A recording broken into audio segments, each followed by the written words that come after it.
Hello, hello, people. I don't know how well I can be heard right now. But I should be live.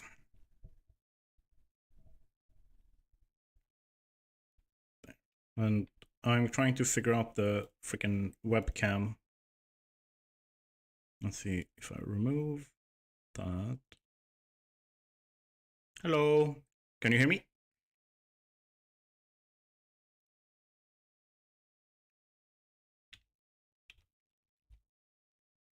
Good, good, good. I am just, for some reason, the camera is being a little shit over here.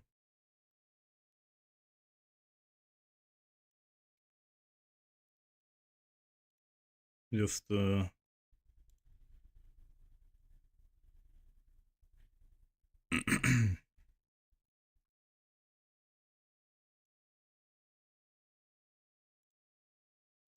nope.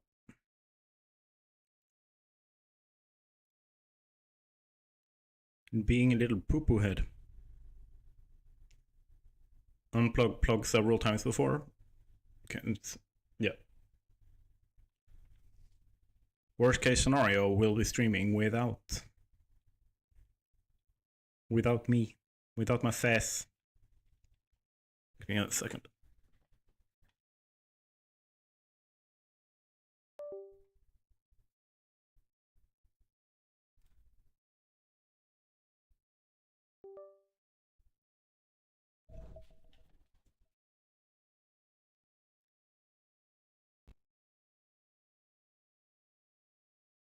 I'm gonna check and see.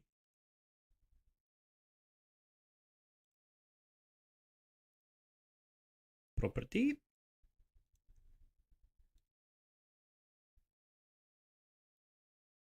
Hey, okay. Now it popped up. Nice.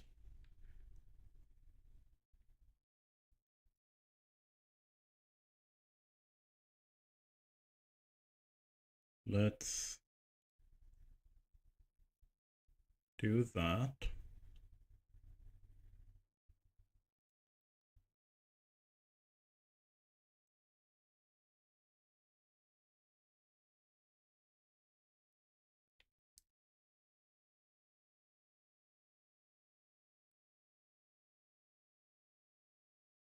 No, I'm not. I'm specifically making sure that, or have been making sure that I don't have a bunch of extra stuff that is private. And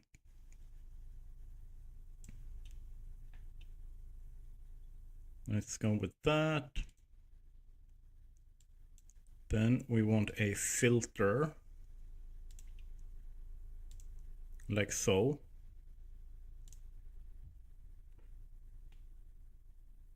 Not super.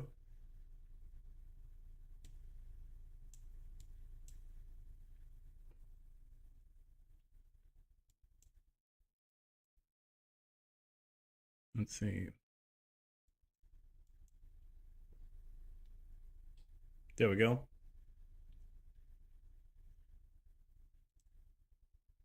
Ah, hello, hello, my brother. We're gonna design some stuff today. Yeah. Now that you're here, you can make the game instead. I can just watch. Tell me what to do. Welcome to stream, though. And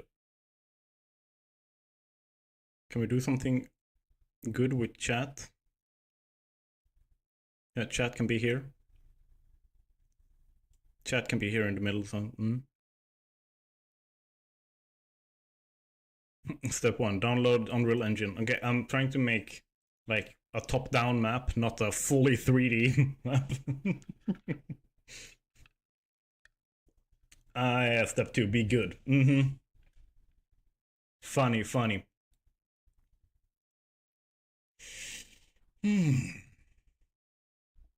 So after I tried to explain the game to you, like my brother, You do top downs. Yeah, I've seen that, but you've also been practicing in UE. I haven't. But yeah, after that, I actually wrote a proper description. So hopefully, my breath. Yeah. So I've actually made a top down or a description for the game that actually I think is somewhat accurate.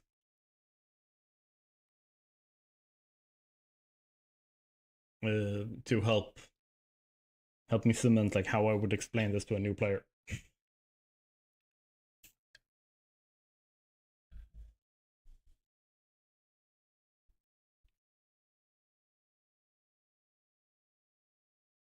Is there like a zoom for this?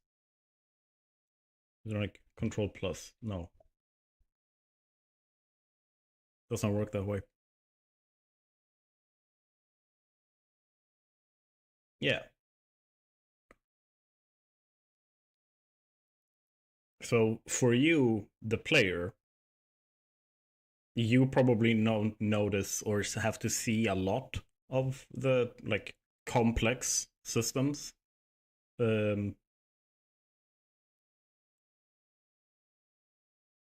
Control Plus. There. Now it's easier for people to read, I think. Control plus plus. It's called C++, honey. But yeah, the easy way. Let me just. Here's some dice. So you're.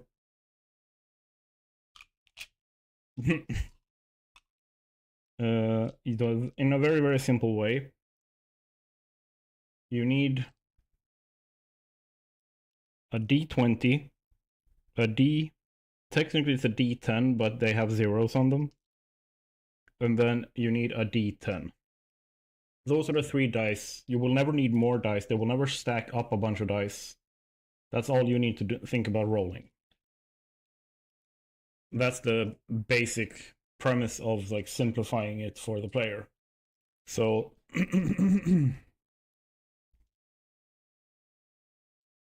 a lot of this is hinged on like reading and understanding the full context of things. But once again, I need to know this. You don't necessarily need to know this. I just tell you what happens. Like I tell you, roll this dice. Then you will learn in time. But I've removed. So a little bit of this description for people who might be watching the VOD for this. Back in 2002, 2003, we started playing role-playing games. And I'm not talking about Dungeons and Dragons or Pathfinder or like any of those systems. We, from the get-go, just started making our own. And we started, so we had a system that showed skills. Yes, back to your film. Good luck. So we had skills, we had attributes, we had abilities, and the way that it worked was attributes was your base physical and mental performance. Skills were your skills. They were like sword fighting, they were hiding, finding things, climbing, you name it. Those were the, like aiming, those were the skills. And then you had the attribute or abilities being your spells, your martial arts abilities like cleave and like big boom, fireball, and all that kind of stuff. Those were the abilities. And we played like that for a long time. And then we started like venturing out and trying new things. Now I'm trying to make a system here using proficiencies that are completely revamping that. So you don't have attributes, you don't have skills, and technically you don't have abilities either. You only have proficiencies and techniques. So those are going to be all you have. And the way that you go about this is essentially by honor of merit rather than experience. So you don't get experience points, you don't level up like that. You need to do stuff, play, so that you can achieve things, and that will award you what I call cultivation points. And you'll be able to put cultivation points into your proficiencies. And everyone starts with all the primary ones: body, mind, soul, air, earth, fire, and water. And then as you progress and you become stronger, you will also have the opportunity to learn how to combine them into new hybrid proficiencies. And I've started to write some of those down here, where you can get access to new schools of techniques that you don't have access to without learning the proficiency that funds it, or is a foundation for it. And all of these have weaknesses.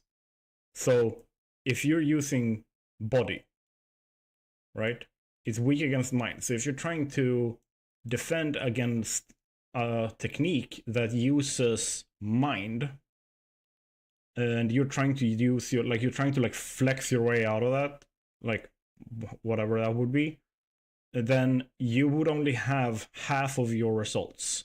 So if you have 10 proficiency and you roll a d10 and let's say that you get 15, your actual value would only be 7 because you're weak to mind.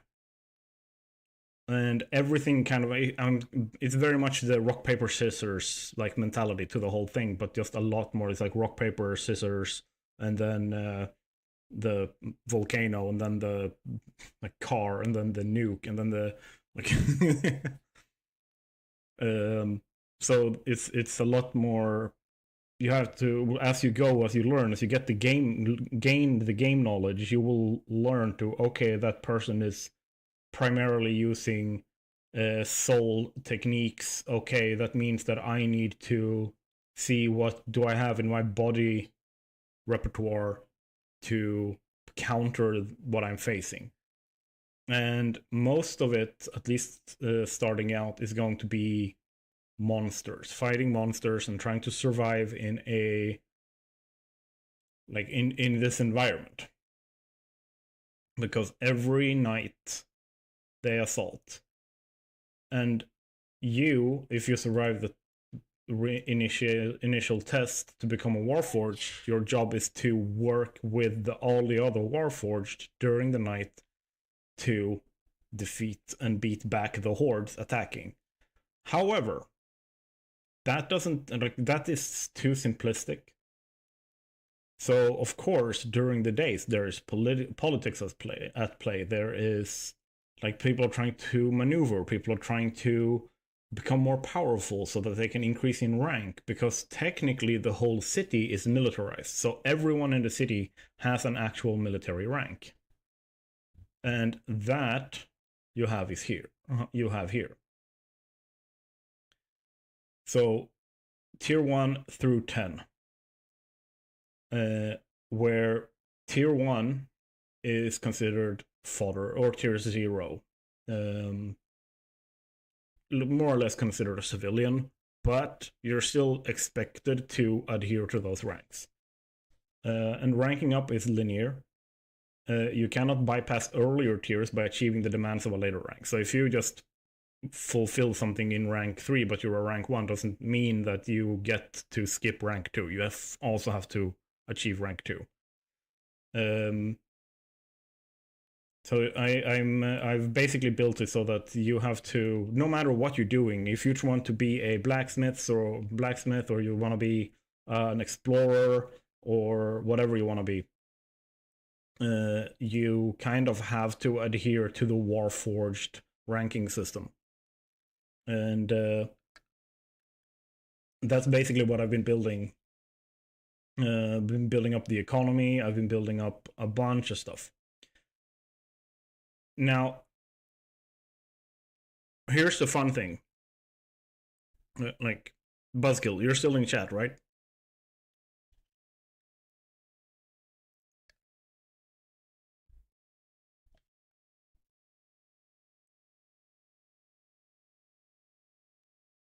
Just making sure so I don't. You're still in the chat. Okay, we're gonna. I want to deep dive into this because this is. I'm just absolutely in love with this. So normally when we have like gear in other equipment in other games, what do we have? We have like gear, like how advanced the gear is, right? But we have the base, like if it's a sword, this is for simplicity's sake, it's the sword. That sword has a base damage roll, right? When you craft it, it has in some cases resistance or durability. It has like, can you enchant it? What does it have for kind of enchantments and stuff like that? But I've kind of changed that up a little bit. So instead, you can only have one crafting proficiency. Once you learn it, it locks the other two out. And here's the fun thing. If you pick forging as your thing, and you achieve the proficiencies that you need so you can access it and everything, then you need the tools. That's going to cost money, that's going to take time, you need access and stuff like that. Then you can turn material made by alchemists into gear. Any gear. With a fun thing, techniques is your blueprints. You still have to learn the ability, technically, of sword to be able to craft a sword. Or a light armor, medium, heavy armor. Stuff like that. Then you will be able to make. You can make interesting, yeah. And the thing is, when you start out, you're not going to feel any of this complexity. You're not going to have to care about this complexity at all. That's going to automatically kind of ramp up as you push to get stronger. You will kind of feel like, okay, well, now I have hit XYZ in my like primary proficiencies here, but I'm still being bodied by these monsters and my gear is kind of stuck at the level it is. How do I fix that? How do I upgrade that? So the alchemists can make something called enchanting gems. And when you craft gear, like in this theoretical thing you picked forging, if you make a sword, you will roll on that sword based on your proficiencies, and if you have any specific like forging techniques and stuff like that, or you've eaten some medicine ball from herbalism that can help you, or you have an extra good hammer and anvil thing, then you can get good damage, you can get bonus enchanting slots or gem slots for enchanted gems or enchantment gems. However, there is an extra step to this where I was like, I love myself for coming up with this one. This is a really good one. That's probably some of the best stuff I've come up with. Instead of just your standard sneak, standard ninja, standard rogue stuff, I have a hybrid proficiency called Shadow Arts, which lets you attune techniques to gear. So your gear will also have to roll how many attunement slots they have. So for example, you can put Shadow Arts on your shoes. If they have an attunement slot, you can just go, okay, I will attune this technique that is like blink to my like shadow art technique called blink to my shoes. Like I haven't made techniques yet, so I don't know if that is gonna exist or not. Like, but that would mean that if you put that on your shoes, it's gonna take one shape, kind of, because you also have separate enchantment slots. But enchantment slots are only enhancing existing stuff. So if you can take an enchantment slot and put an enchanting gem in there that, for example, gives you +3 to proficiency, body proficiency, or that increases the damage of the weapon by 10%, or whatever, something like that. Doesn't really matter what that is, but it's enchantments are only flat, like pluses, buffs to your equipment in one way or another, or to you because you use the equipment. Shadow arts is going to be something more utility based. So, for example, if you put blink on your shoes, so rather than just giving you the ability to blink from one point to another, that attunement might be that for every 2 steps you take, you are incorporeal the third. So if you take, or like rather, you take 2 steps, you gain a blink, like a charge to your boots, so that if you run 10 steps, you have gathered up 5 blinks, and the next 5 steps you take, if you activate it, means that you are incorporeal, so you can't take physical damage. Body can't hit you at all, for example. That is one thing. But if you take the same blink and put on your sword, if that has an attunement slot, has a different utility-based thing. So, for example, you no longer have to draw your weapon. You can just blink it into your hand from your, like, from any, like, a specific range within you, like around you. So if you get disarmed, you can pull it back to your hand. If you have throwing knives, you might be able to pull them back to your hand with that blink technique or something like that. So you're adding utility. It's not offensive. It's not like enhancing or like buffing. It's specifically utility based, rather than having your normal, like, very, very, like, ability based. Okay, you want to be a ninja, you want to be a rogue, you want to be a thief and stuff like that. That means that you have to have X amount of skills and abilities, and you have to, like, a lot of things need to work synergistically with a stealth-based or, like, guile-based character. But Shadow Arts, you can add that as a warrior, as a thief, as an assassin, as a spell, like a mage, as a, like, whatever you want to play as. Shadow Arts can be used as a utility-based thing to help enhance whatever you're doing. So that's something that I wanted to make. And I made them so that martial arts, the techniques used for martial arts specifically, is their weakness is shadow arts. So, for example, if you're using martial arts-based techniques to fight against someone who is using shadow arts as their main way of like, not enhancing, but of being effective in combat, then martial arts is at a disadvantage.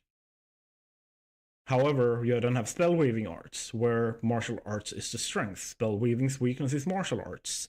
And then shadow arts' weakness is spell weaving arts. So once again, we're back to the rock, paper, scissors.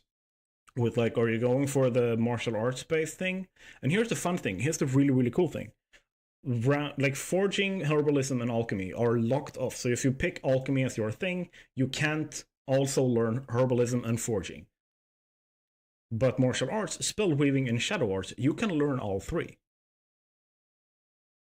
So it's kind of like a build on to the body, mind, soul.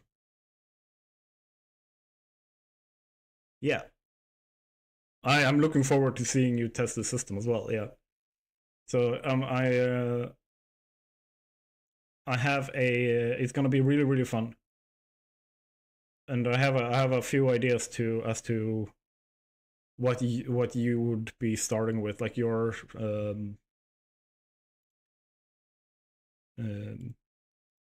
I know you well enough to feel like I have a feeling of what you're going to go for in this, because you can build off of this starting out, right?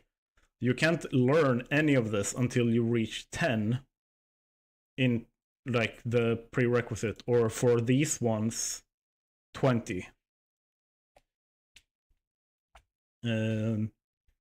So it's gonna take a little bit before you can access these more advanced ones. It tends to also be that once a character has gotten here, they are also leveled up so that they're using the higher level dice. They're using the D30 instead. So at that point, it's also like you're gonna be a little bit higher ranked. You're gonna be like just one step stronger than as a starting character. So you've just left your starting. I feel like you should start to have a feeling for, okay, this is where I'm going with my character. This is my story. This is kind of my place and role and path in the world. Once at that point, then you get introduced to these complex proficiencies on a deeper level. So I've built this to also be the progression to help not overwhelm the player when you start out. Like when you start out, it's not far from I swing sword. Yes, roll dice. Cool, you miss. Like that's the full thing. Like, but then you get to a certain point, and this is I love this. I've started to define techniques, and I love this one. 10 tiers of techniques. Everything is based on those like 10 tiers of the ranks and like all that kind of stuff. And not everything is available because you're living in a post-apocalyptic world. A lot of techniques and gear and stuff is lost. Oh, it's going to be a lot no matter how you do it, I think. Yeah. I think so. I've also looked at like the whole like making a D&D character, for example. And I still think that this is like a little bit simpler than that, at least a little bit simpler. Just with like the amount of steps and how much you as a player have to comprehend.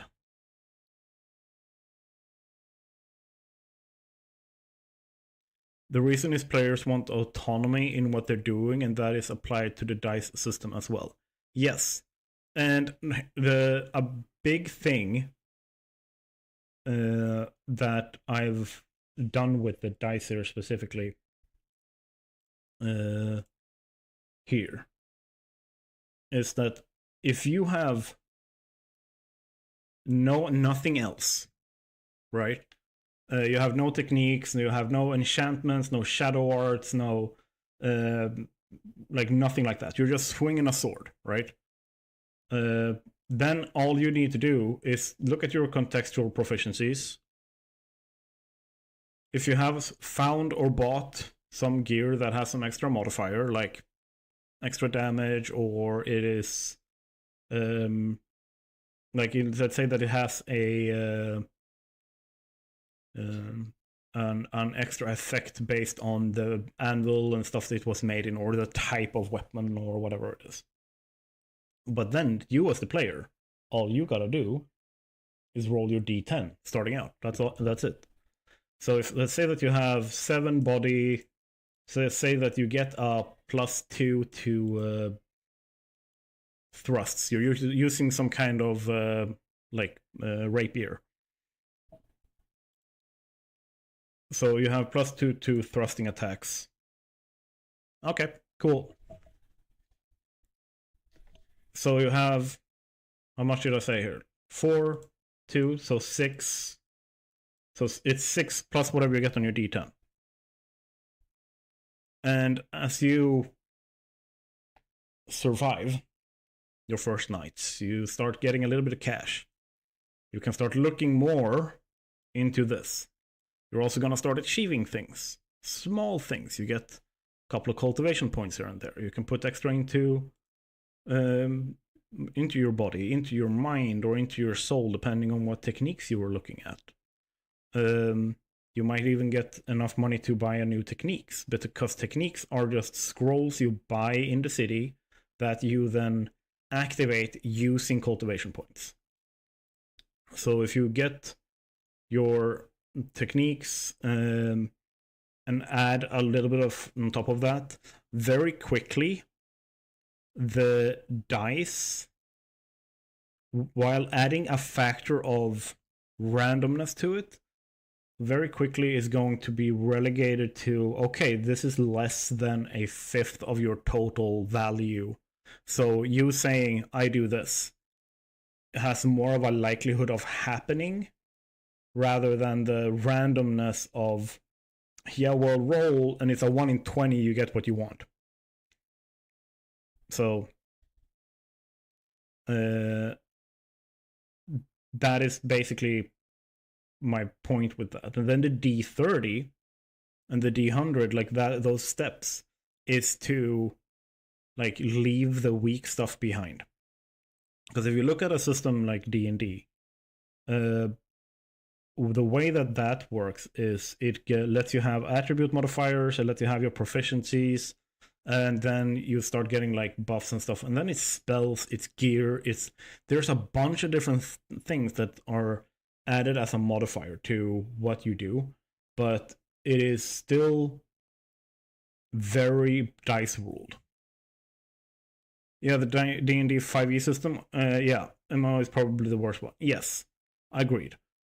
So, like, no matter how you look at it, the D20 is still, percentage-wise, on your end result, is such a big, like, modifier that it's, like, no matter how good you are, like, playing Baldur's Gate 3, for example, I've had, like, I think I had, like, a plus 18 to unlocking something.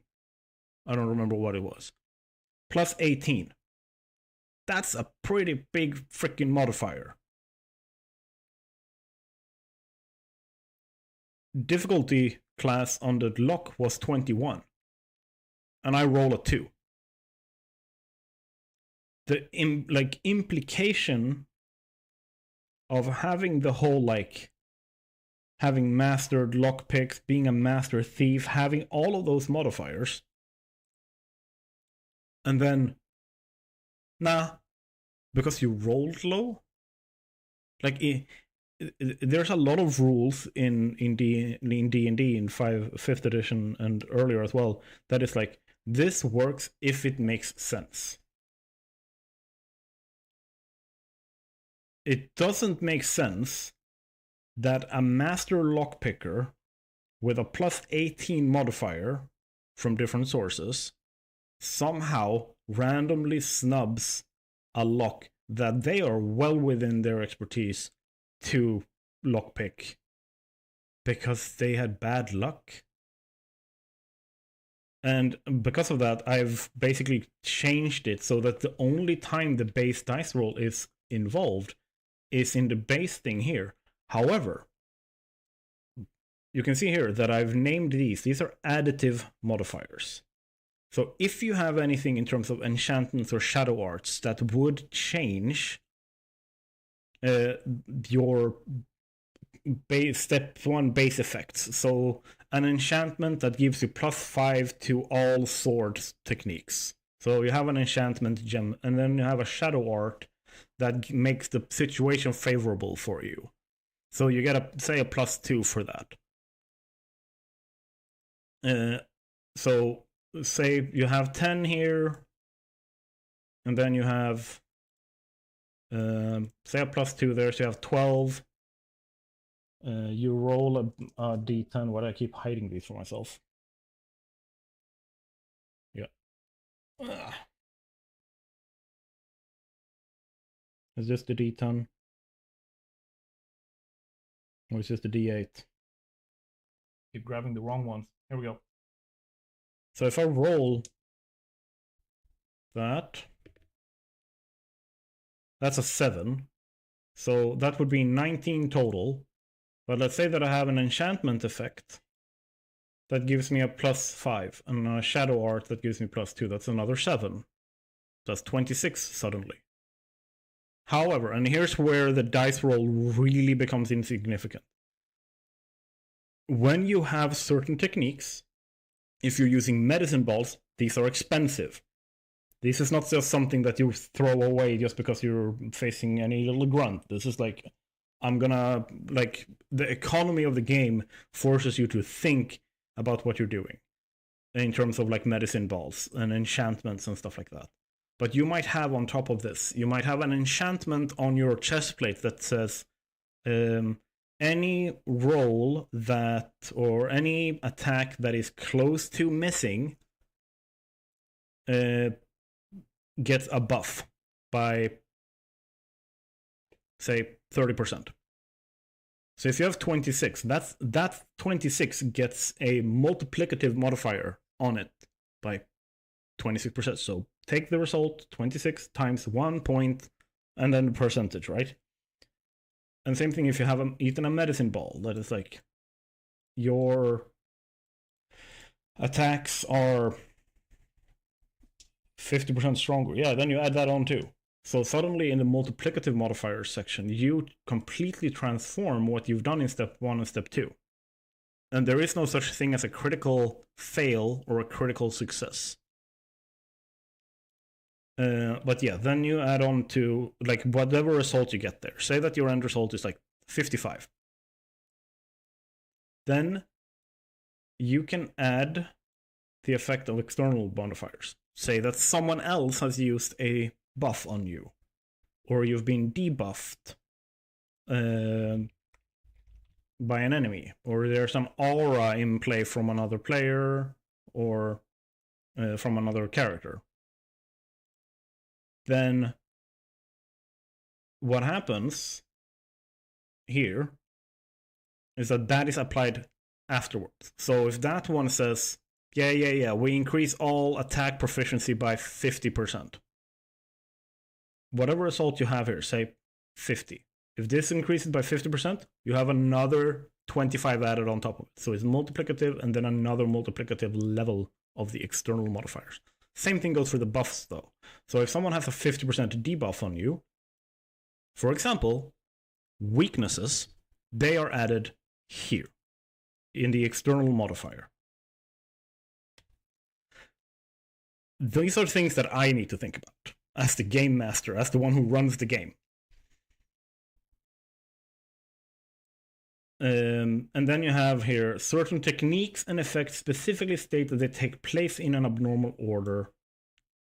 This overrides the basic order of operations. So if you, for example, have a curse technique that you place on an enemy, blip, that curse might have a modifier stating like during the base effect stage, the base effect stage has a 25% decrease to its result.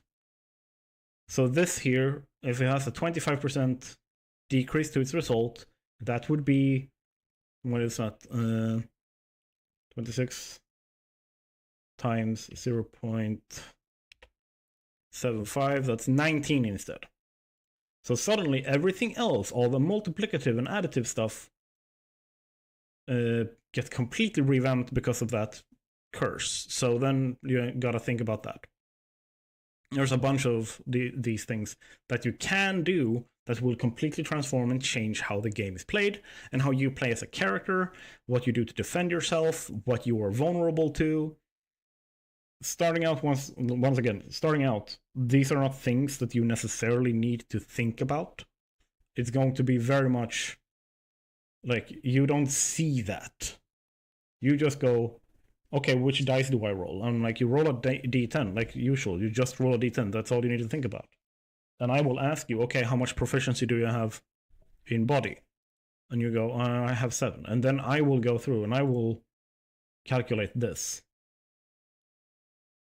And that's just what we've been doing all these years anyway. So that's nothing weird at all. But yeah, for techniques, because we have proficiencies, right? We have the dice as the base thing. We have proficiencies. Techniques is the next deepening of your character.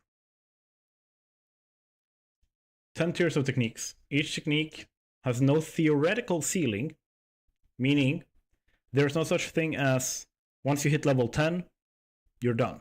No, you can get one technique, a tier 1 technique, to level 100, and it is theoretically equal to achieving a tier 10 technique at level 100. They like, of course, there's going to be some techniques that are like objectively stronger and some that are objectively weaker. But if you are using a body technique, say, yeah, the example I have here is cleave. A tier 1, the difference between the technique tiers is not power, it's versatility and sophistication. So a tier 1 technique is literally just like punch harder with this specific kind of weapon. That's it. That's a very, very limited use case. But if you go all the way to the other end of that, and look at like a tier 10 technique, it might literally be something along the lines of summon, like the one I have here is summon and control chaos lightning to use synergistically.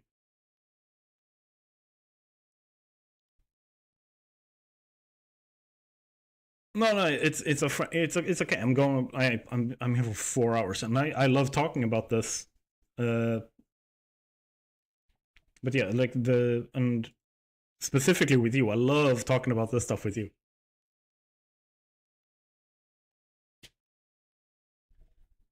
But yeah, I basically so you can have if you buy a tier 1 technique that has like take the diving falcon type of effect from Bladesin. That's what it does. Like you need to use it is what we do. It is like an overhead strike. It needs to be a bladed weapon, two-handed, and it needs what it does is it multiplies the damage output and force applied. That is a very, like, no matter how you look at it, like I might use it smartly or most of the times in a smart way when I'm playing Remedy, but it's a very simple use case. Like it is going to be the same attack over and over and over again. That's a tier 1 technique. But a tier 10 technique, like the one I have here, like summon and control chaos lightning to use synergistically. That means that you can summon and control chaos lightning, but not to just cast lightning. You have to use it synergistically. That is the like sphere of influence that you have with this technique. And that might be use it together with that cleave technique, or together with all your normal attacks, or your dodge, or your spell casting, like your other spell casting. So you might be having that technique, and also have fireball. And then when you make fireball and you throw fireball, then you can also apply that technique, the chaos lightning, synergistically to that other technique.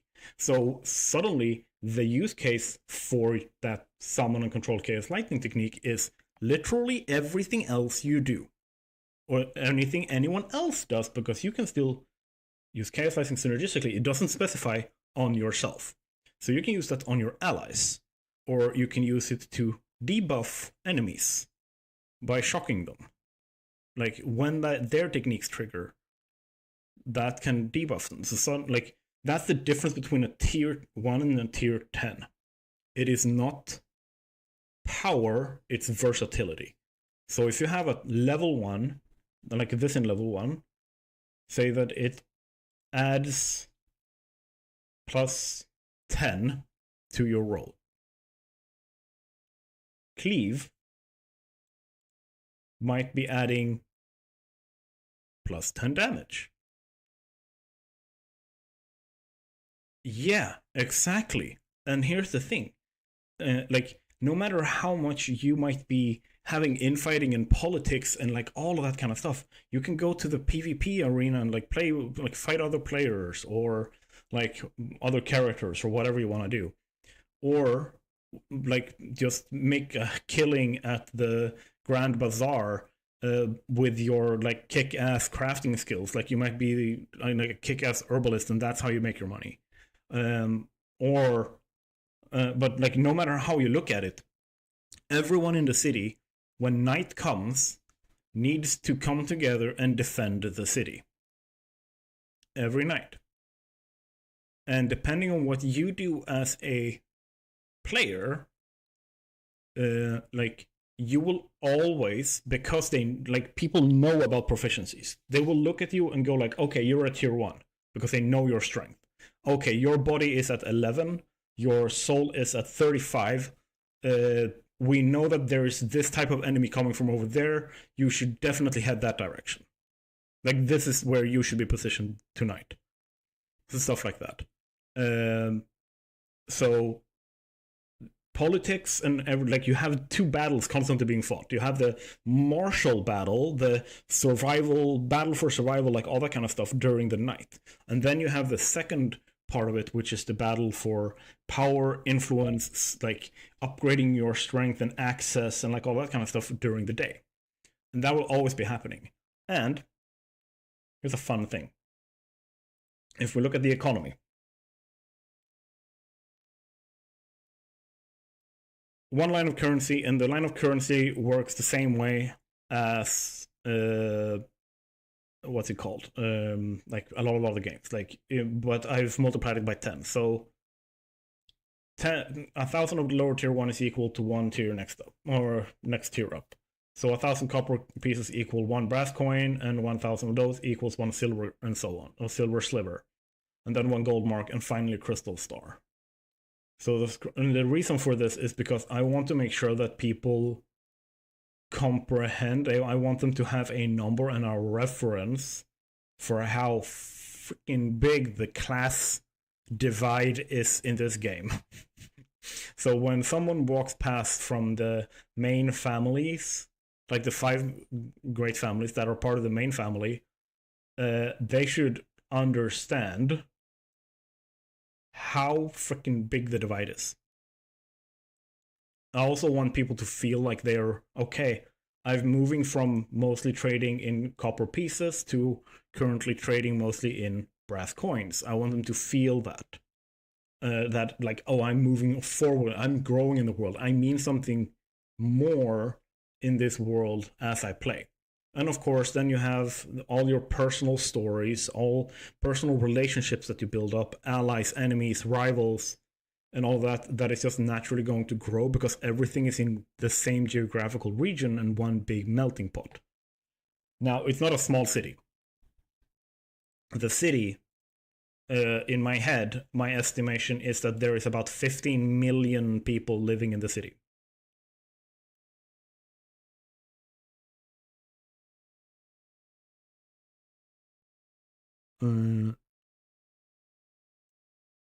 Let's Build has built himself over into your stream. Yeah. Welcome.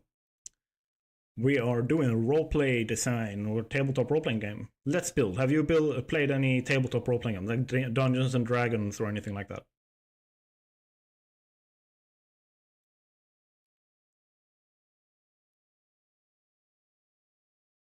But yeah, all of this information, by the way, is going to be available to the player as when they desire this.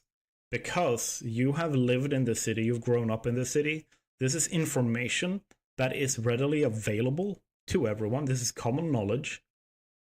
So when you need it, you can go and read and go like, okay. Never played something like that, but I'm micro bit familiar with D&D. Okay, yeah. So we've always, me, my brother, that's New Roles Dynamic Dice, that's a Buzzkill. We've always built a our own systems from the ground up.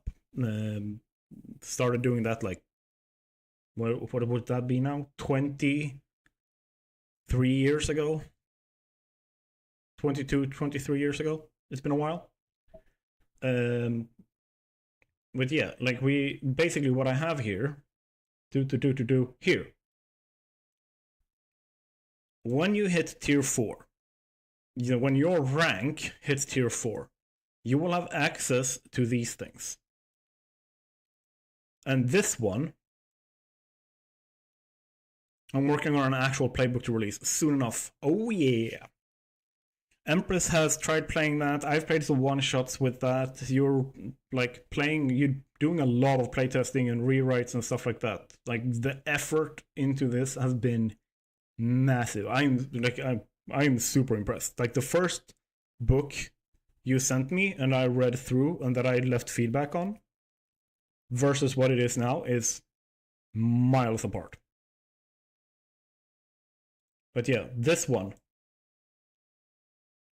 in a city where the only valuable things added to the city, that is like added to that system, because a closed down lockdown city is a zero-sum system, right? But if you are strong enough, you can get a solo excursion permit. But it's like this, it's fun to create as well as play.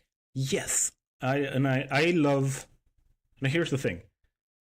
You have been the dungeon master, game master, like you've been running the games for so long, and the majority of the time that's what you've been doing. So you are unequivocally best at that. 100%. Like the experience that you provide as the dungeon master, no matter the system.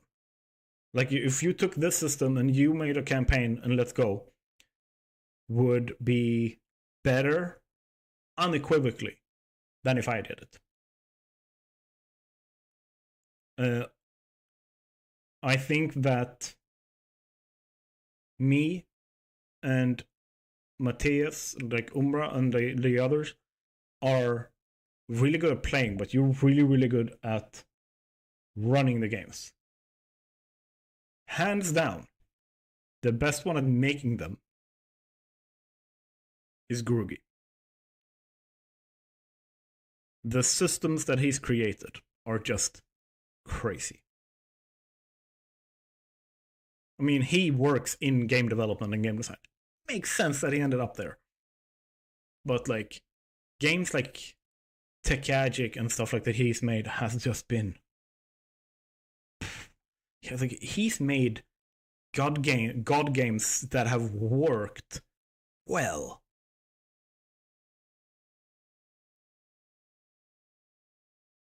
We can't do that.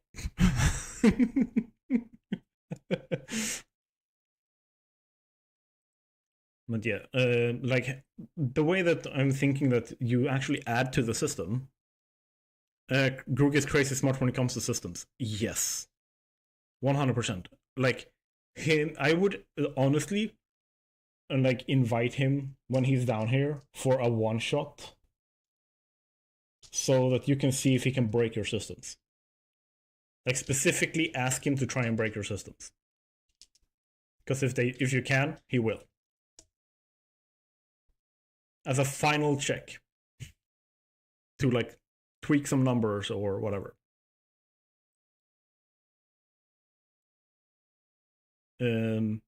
But yeah, for this city, for things to be added to this zero-sum system, you have the solo excursion permit. So if you spend 80 silver slivers in tier 4, you are allowed to leave the city during the day and stay out for a night. By yourself. Like if you want to go with a team, if you want to say that you want to bring 5 people, then each person needs to be able to buy a solo excursion permit. Meaning that they have to also be tier 4. So there's a power limit to be able to do that. Until then, you kind of have to stay within the city and live on what gotta hang in chat, but gotta do some errands. No problem. But yeah, until then, you kind of have to live on what other people are bringing to the city. Like, you won't be able to find the really, really good stuff that will make you a lot of money or make you extra powerful or anything like that. You won't be able to do dungeon diving and stuff like that until you get to this point. And then the really big money starts happening from tier 5 to tier 10. That is where the limit is for what's publicly available and like commercially available in the city. And there's multiple reasons for that. Reason number one, it's rare as hell. Running around with a tier 5, tier 6, tier 7, tier 8 technique or a sword or something like that, hella rare. On top of that, what they do find tends to be bought up by the 5 families and given to their like main branch members. So going into the auction hall and stuff like that means that you will have access to start buying and selling, but fee for listing an item is 2 gold markers, meaning that you won't be able to you will not be able to, or rather you shouldn't try to auction off stuff that is worth less than at least 2 gold coins, or 3, because the entry fee to the auction hall to even look at stuff, not even like put stuff up for auction, is 1. So the cost to even walk through the doors and sell something is going to be 3 gold marks, which at this point pretty much like that dwarfs what you probably made total up until this point.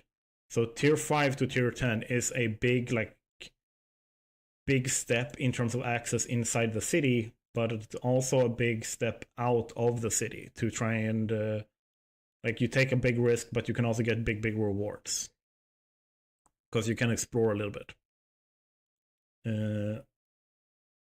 Then as well, when you survive a normal night, you get salary. So you get 50 copper pieces when you start the game every night you survive. Level up to tier 2 and you get 200 copper pieces per night that you can use to buy gear or medicine balls, stuff like that. So tier 1, you have access to this, right? So if you survive 4 or 5 nights, you'll be able to buy some nice weapons or armor. Like, if you're able to get a few cool things, you can buy a technique, like a tier 1 technique, for 300 copper pieces. Because here's the thing. The rule is you keep what you kill. So during the defense of the city every night, the characters that kill monsters get to keep whatever material is dropped, because the monsters that they kill, the Reavers, drop material, like material with capital M. This is a magical special thing. You, as the soldier, then get to, every morning, go and sell this to the supplier's booth in the Grand Bazaar. Basically, that's where you make some extra cash on top of your salary. This material you can't sell. Here's the thing. You can't start up your own market booth and sell it for whatever you want. The only place you can legally sell this is at the supplier's booth, where they buy it at an 80% markdown. So that's why getting something like this in tier 2, where you can pay 500 copper pieces plus 10% of your profits to sit there for a day and sell stuff, but without that 80% markdown. So the economy in and of itself is based on the military ranks that these tier 1, tier 2, tier 3, and And your access is kind of based on like, will you actually even have enough for it to be valuable? To like, if you open up a market stall and it's like, you're either sold out in 5 minutes or what you have to sell is so worthless because you are not strong enough to kill anything that drops anything good. This is where tier 2. And when you feel like, okay, if I sell this, I will probably make more than 500 and enough that it's profitable. Like spending the day doing this is worth it. So basically, you need to have a certain power level for it to be profitable. So everything is tied to merit. If you go out and you kill 1,000 reavers, like the normal little grunt, like monsters, whatever, and you are a tier 7, that's not gonna give you shit, because that's what's expected of you. That's not an achievement, that's not a merit, that is you getting out of bed. However, if you are a tier 1 and you manage to kill a, say, a brute, like a reaver brute, so it's a stronger, more durable, more tanky, does more damage, moves faster, has a couple of special attacks, whatever. You manage to kill that. That's an achievement. That gets you cultivation points. That will make you more powerful. It would also make you more money, because what it drops, the material that it provides that you can sell, is more valuable. So it makes you more money. Everything is tied to that merit. So ultimately, it is all like just one thing you're doing, which is do more dangerous, cooler shit, push the envelope for what your character can do, try to get allies that help you avoid making too powerful enemies, but definitely beat the shit out of people that get in your way, and like stuff like that. It's just play the game. You gotta survive. That's the base thing in this game.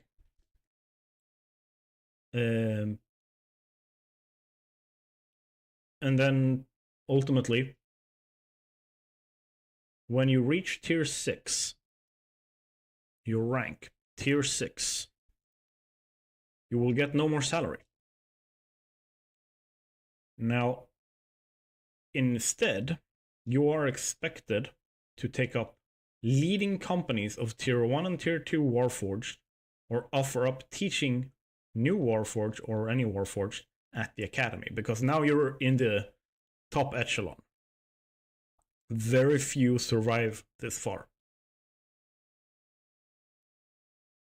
Here's the thing though. If we start looking at the rankings and progression, what do you need to get there? So you can get a sense for how fast you progress, like how much do you get? Progression is not tied to experience, instead the progress happens through noticeable or notable achievement, as in do stuff that gets you famous, or fame, infamy, whatever you want to call it, and merits. Save a company by showing up in the nick of time and wipe out the threat somehow, or sacrifice yourself for your squad, but ultimately survive anyway and make it back. Like, perfect. That's merit. That gets you cultivation points. And depending on the difficulty, as in how close to death are you just because you're in the situation, like how much of your resource, effort, intellect, how difficult was it politically to achieve what you did, it will give you from 1 to 10 cultivation points.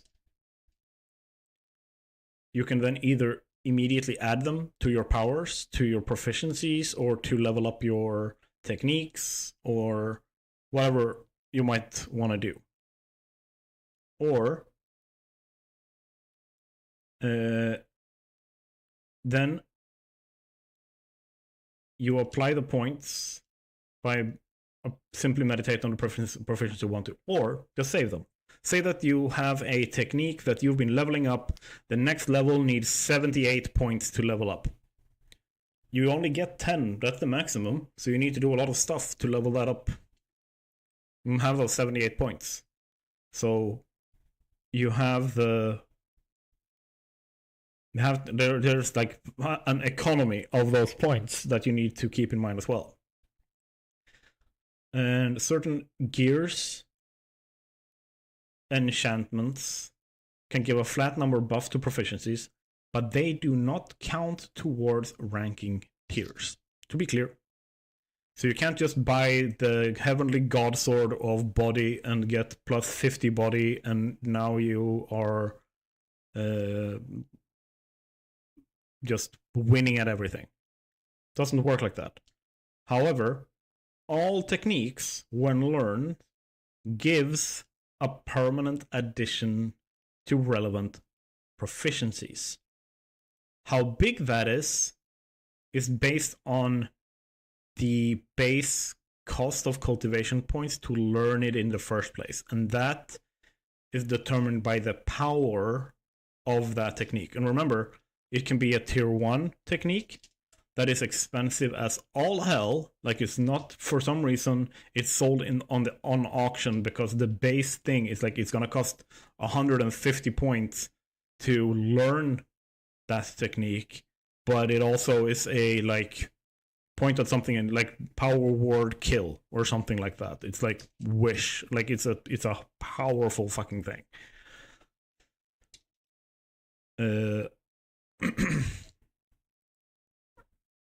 Then that might give you like 20 soul, 20 spell weaving or whatever. But then another one, like a tier 1, can cost 1 cultivation point to unlock, because it's literally just like block the next attack that hits you, block half of its damage. Or not even half of it, like block 5% of its damage. That's weak as shit. That might give you 1 soul.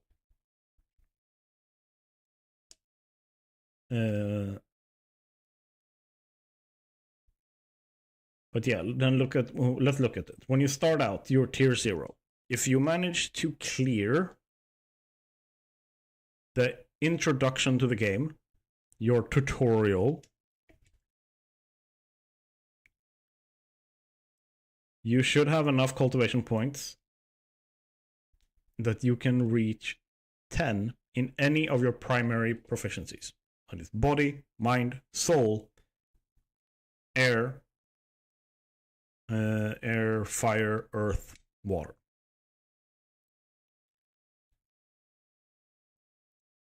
So if you can get that, and you're suddenly tier 1, that gets you into the Warforged. That now makes you an active soldier on the front line. You have to do this at the start of the game. Everyone does. It doesn't lock you into anything, because like, you might as well the day after do something that gets you 10 cultivation points. That then means that you can completely go a different direction. You're like, oh yeah, I'll put it body here. And then the day after, you're like, yeah, I don't think I liked what I did there with body. I think it was a waste. Yeah, well, that was like, some amount of points. Today, you had achieved something that got you 10 points. Yeah, well, okay, I want to go more soul-based. So, okay, 10 points into soul. Boom, done. Easy. So you will always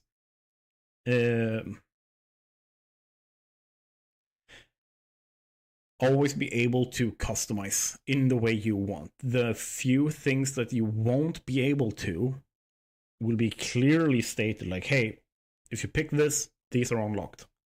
Or these are locked for you. You can't learn these proficiencies or whatever. Specifically in the crafting, you can only learn 1 crafting technique. If you pick martial arts or spellweaver, you can only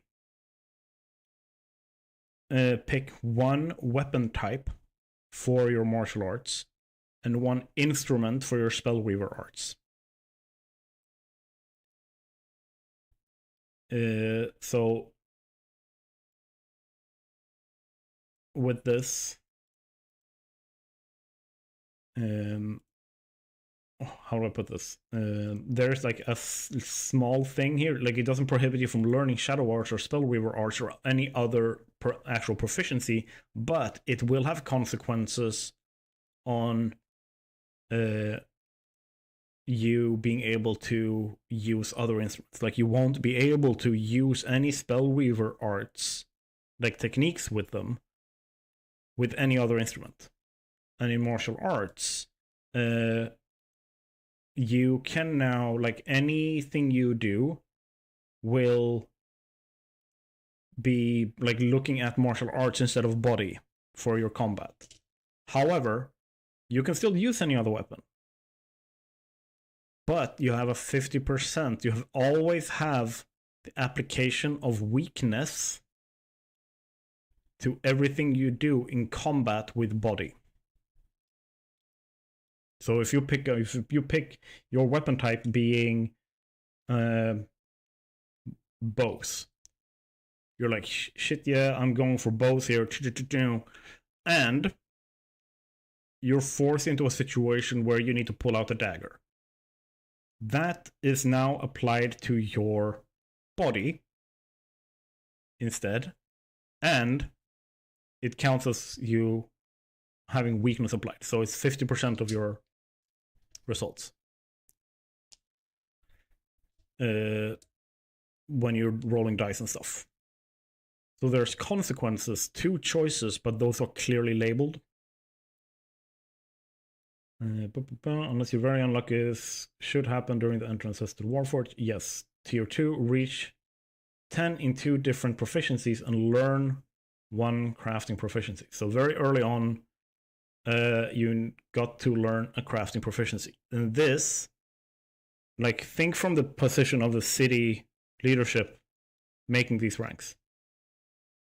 If they can get people early on to contribute to the production of military equipment, gear, medicine balls, enchantment, and stuff like that, early on, then you don't need to overwork 50 good forgers like blacksmiths or alchemists. You have 1,000 that are all doing it so that they can make a little bit of extra cash, or so that they can gear themselves up, or boost their own squads and stuff like that. So it's meant to be a symbiotic system that just generally divides the labor among more people, and also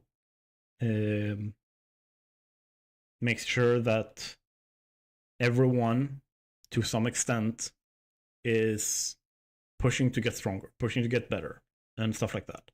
Because if you want to have higher salary, you gotta hit tier 2.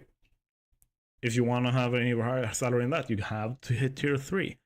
It will also, like, if you want to go on solo excursions and really get for the valuable stuff, you have to hit tier 4. Oh, you want access to the auction house? That's tier 5.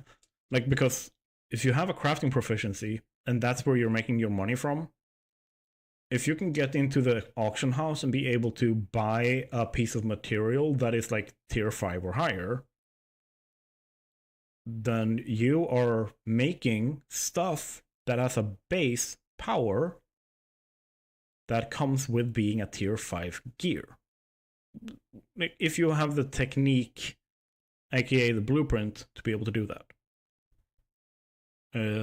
So once again, everything is synergetic in the city. You want to get stronger, you gotta get richer. You want to get richer, you gotta get stronger.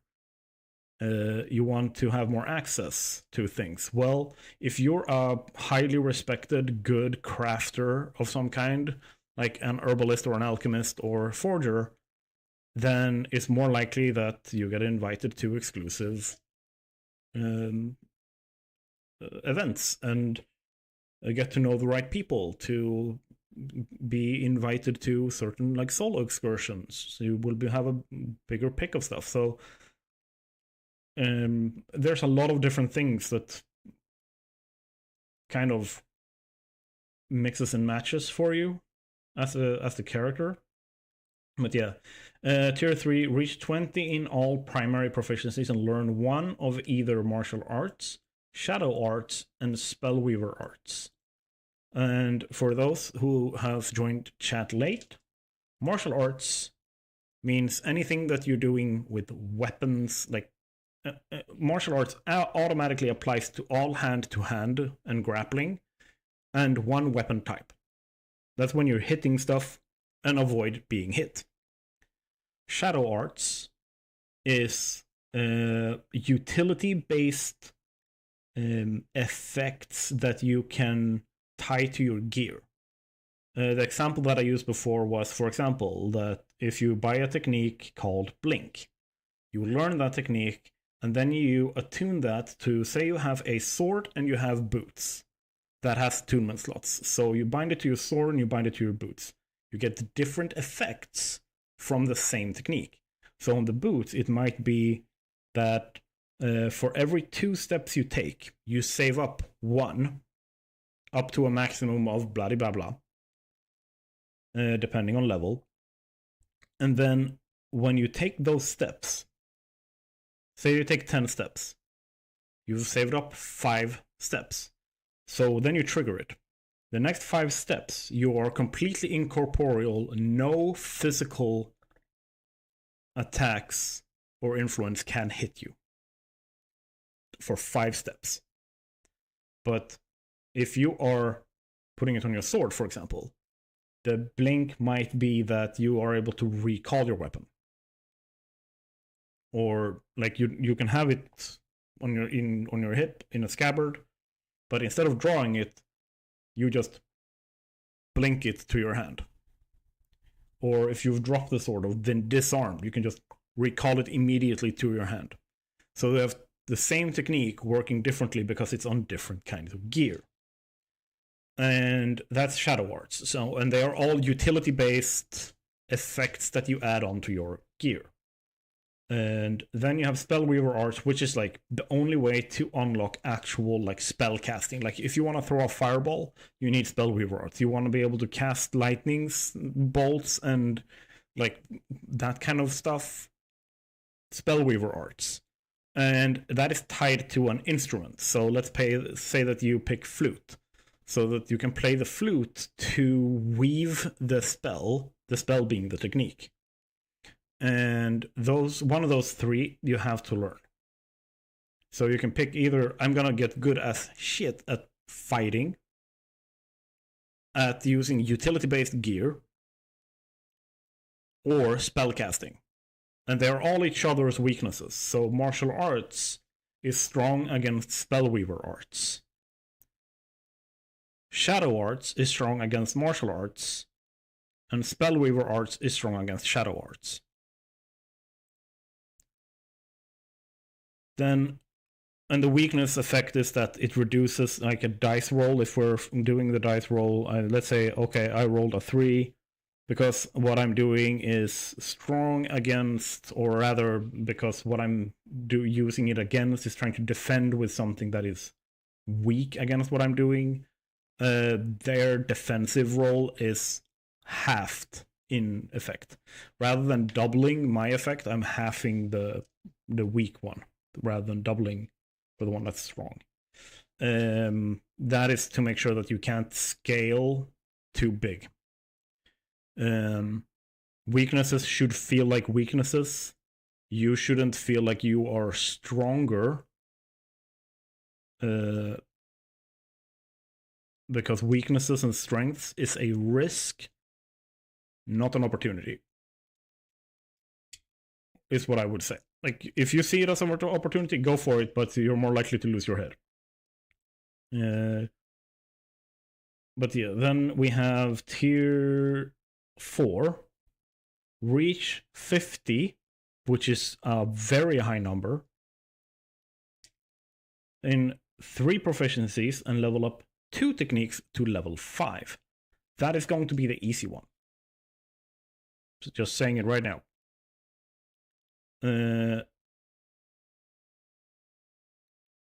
Let's see. Yeah, once you hit 20 in a proficiency, the cost for adding a point goes up to 2 points. Then at 50, the cost goes up to 3. So for you to hit 20 in a proficiency, you need to spend, depending on what you start with. Say if you start at 4 body and you want to go to 20, you spend 16 points. But then from 20 to 50, it's 30 in that proficiency, but it's 60 points you need to spend. So there's a big cutoff here where the demands are all going to 20. Reaching 50 costs more to reach in 1 proficiency than it did in 3 before. Level up 2 techniques to level 5. This might be super easy. If these are like tier 1 techniques, they're super simple. You can probably have that at tier 2, tier 3 as well. No problem. I should probably make this more difficult, to be honest. Either I make this easier. I think so. I think I should make this easier. Let's actually lower this.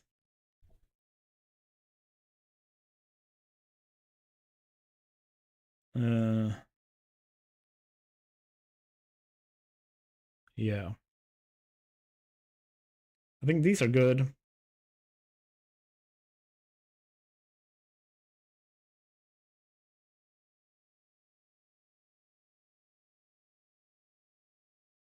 At this point, at tier 7, I assume that you have a very high amount of like your primary arts, the first one you learned, martial arts, shadow arts, and spellweaver arts. I'm assuming that you have quite high in that. So it's more like the city would logically want you to not have weaknesses, cover your weaknesses. So you need to hit at least 50 in the other 2, so that if you face off against someone or something that does have, like if you have martial arts, and someone comes at you with shadow arts, that you have the ability to use shadow arts as well, or like well enough that you are a serious threat to pretty much everything from a tier 4 or lower. So you should be able to fight on par with tier 7s with your primary ones, right?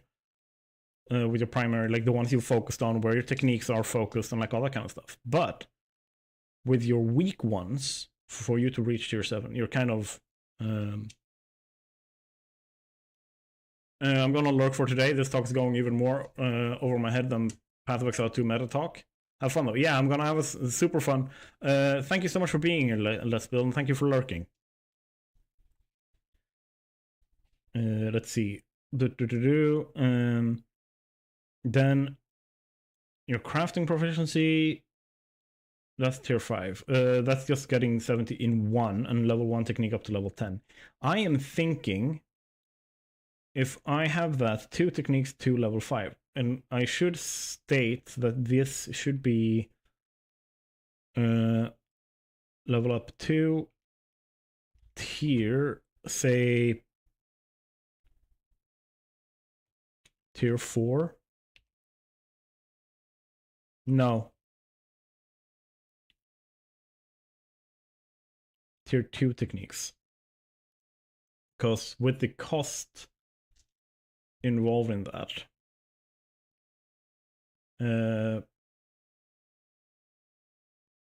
you would still have a lot of cost.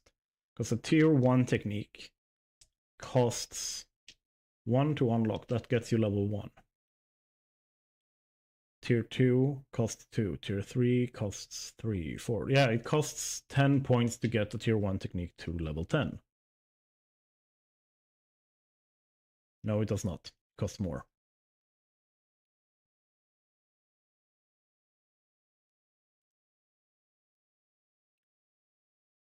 It's going to cost you 1 plus 1.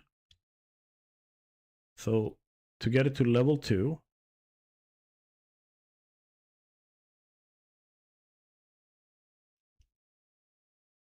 you pay 2 points.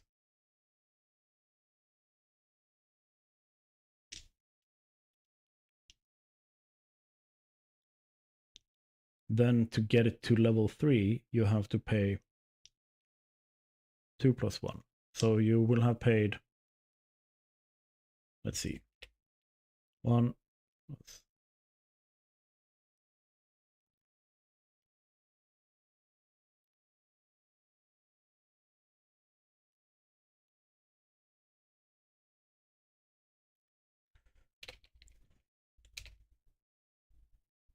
1, 2, 1 plus 2 plus 3 plus 4 plus 5 plus 6 plus 7 plus 8 plus 9 plus 10. To get to level 10 of a tier with a tier 1 technique costs you 55 points. To get to level 10 with a tier 2 technique, it's going to cost you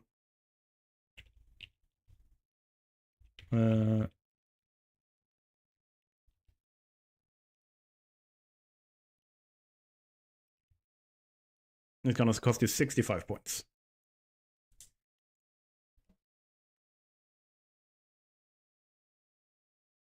So it's quite expensive. Quite expensive in points to level up your techniques. A tier 2 technique, to get that to level 5, is going to cost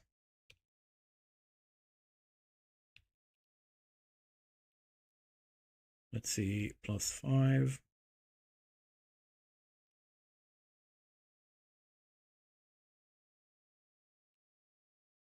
It's going to cost you 20 points to get one technique to level 5. So 2 techniques, level 5 is going to cost you 40 points. And then on top of that, you're going to have to spend 60 points. Yeah, it's going to be 60 points plus give or take. So that means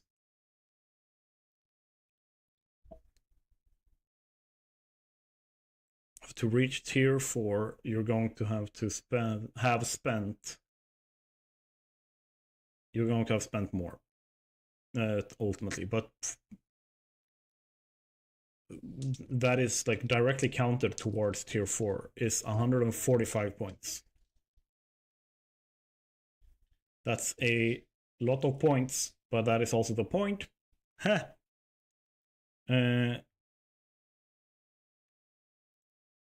So to reach 20 in all primary proficiencies, yeah, that's probably going to be 70 or 80 points, depending on how you've rolled and how you've picked stuff when you level up. So that's a big one. Well, yeah, then level up 1.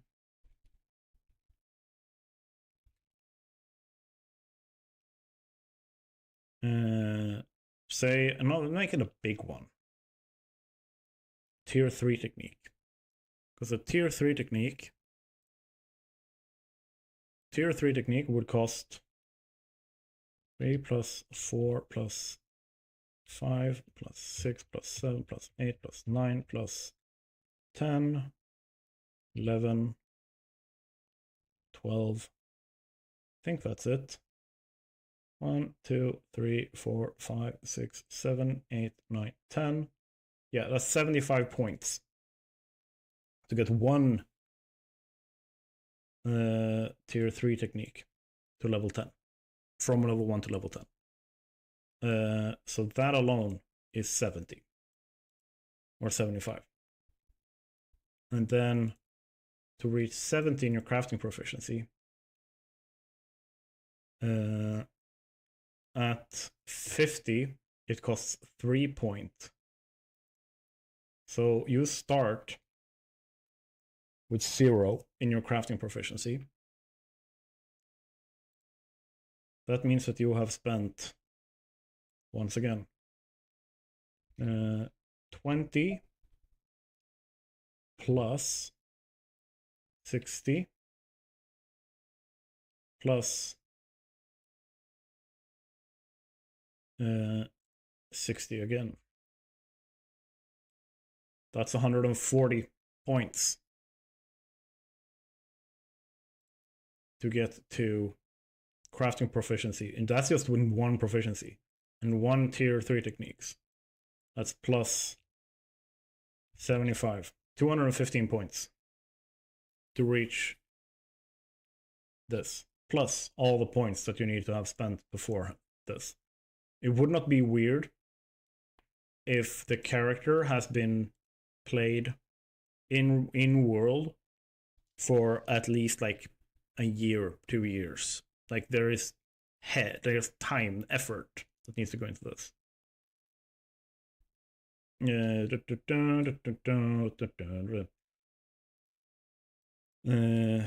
To reach tier 6, this is where when you reach this, you're considered a elite of the elite. Like you have passed and you are strong as crap. You're now considered a teacher and a leader.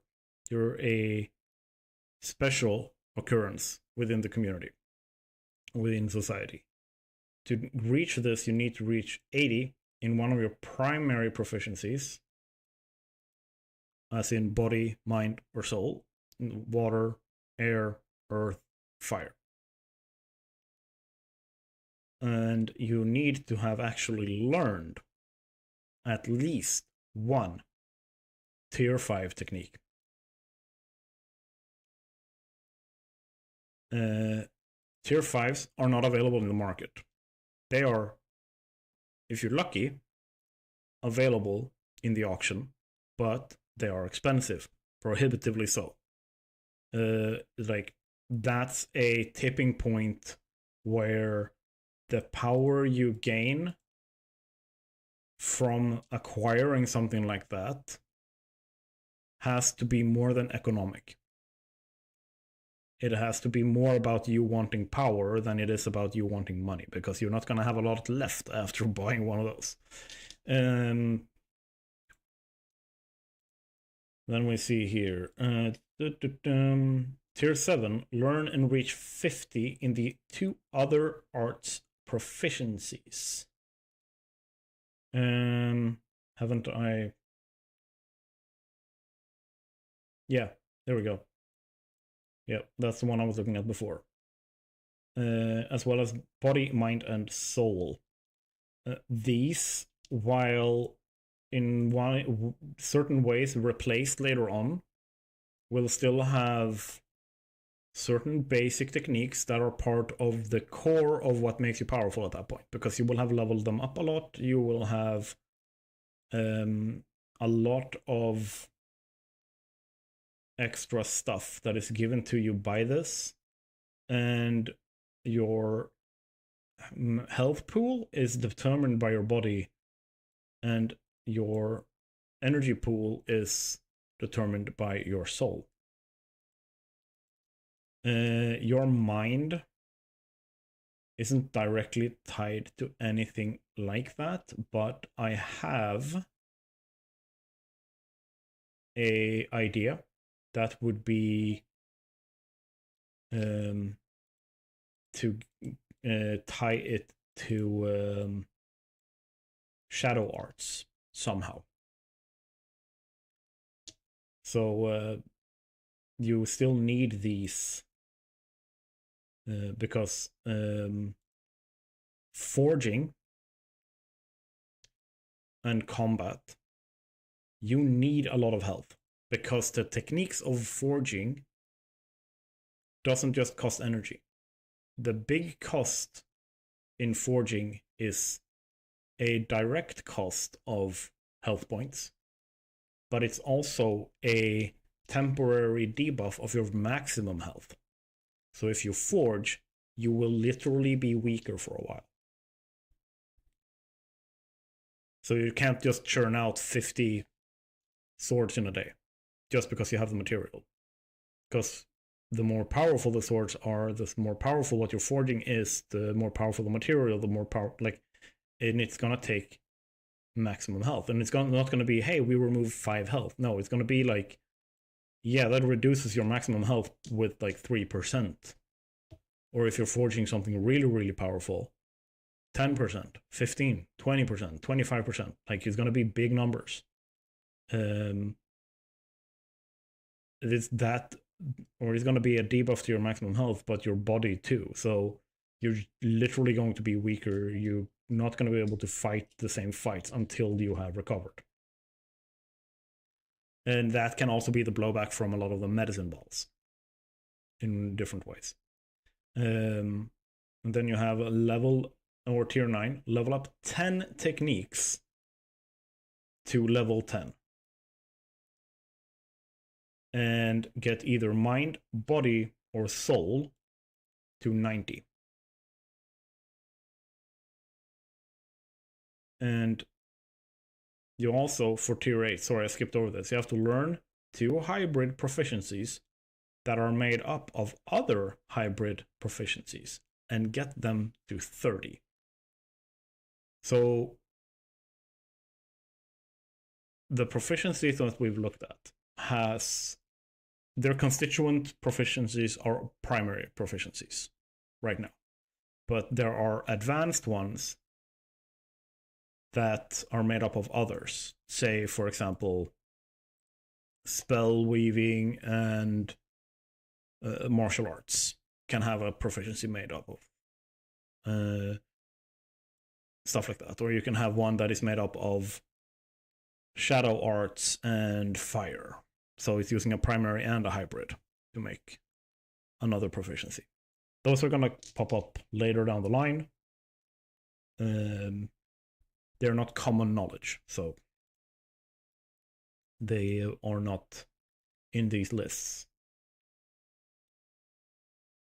And then tier 10, reach 100 in one proficiency, which also gives you the title of master of that proficiency. So you can become a master of spellweaving or shadow arts or forging when you reach 100 in that proficiency. Because when we look at the dice rolling system, if you have the D100 at that point, which you should, when you roll that, when you do roll your D100,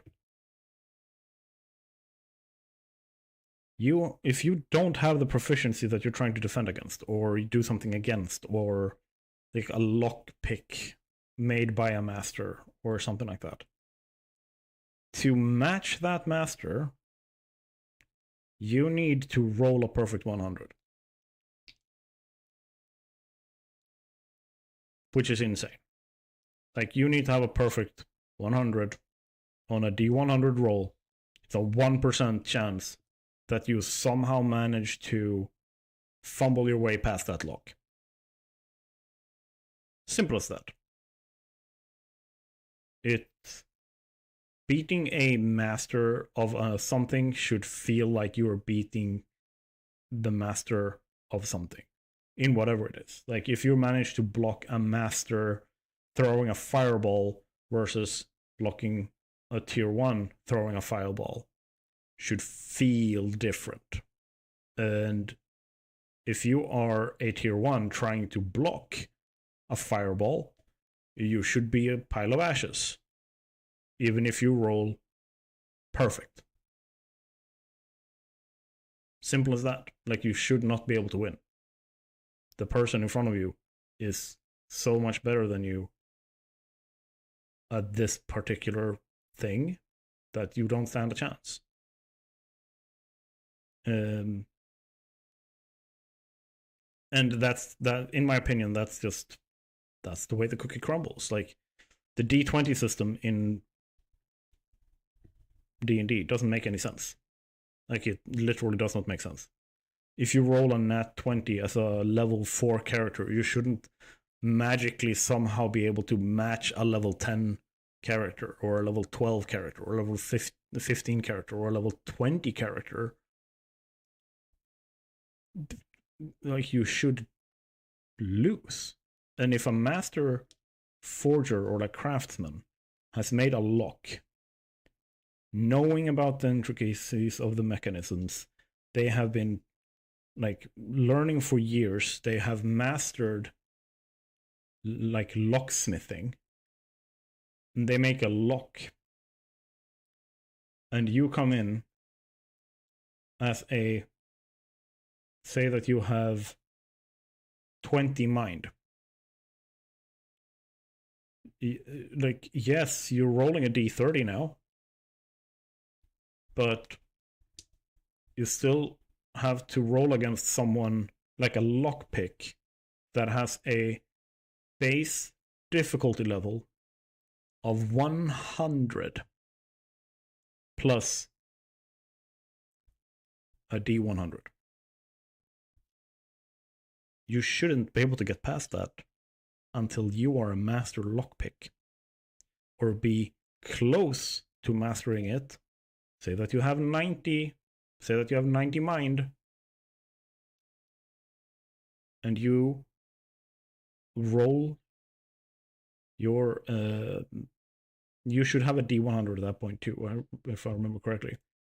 Dice d100. No, it happens when you get a proficiency of 100. Yeah. So you're still rolling a d30, but you have a 90 in mind. You have the gear, you have enchantments, you've eaten medicine balls, you've buffed yourself up. So say that your total mind is like 140, 150. You stand a chance, but you're still on the back foot.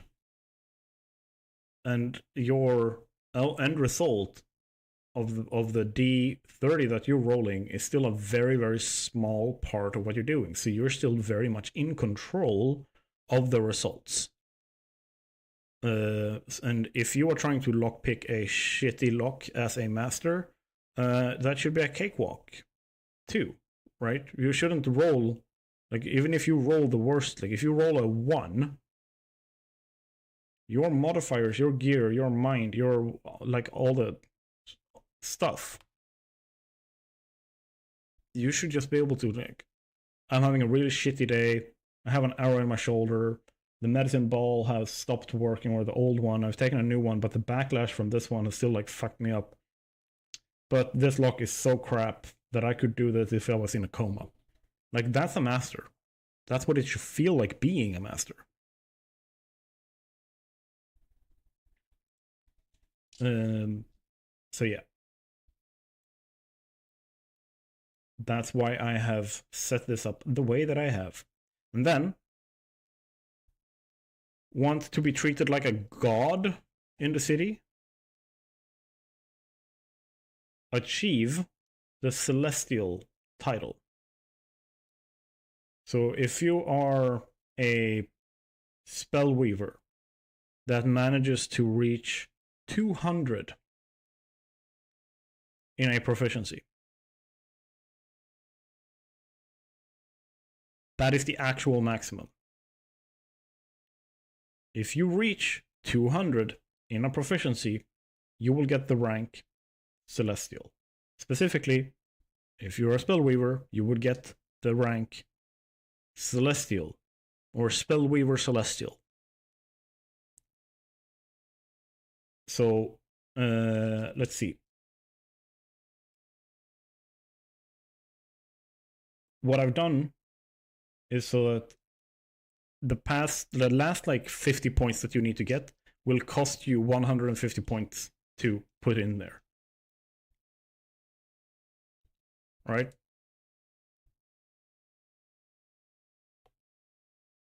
It costs you a total from the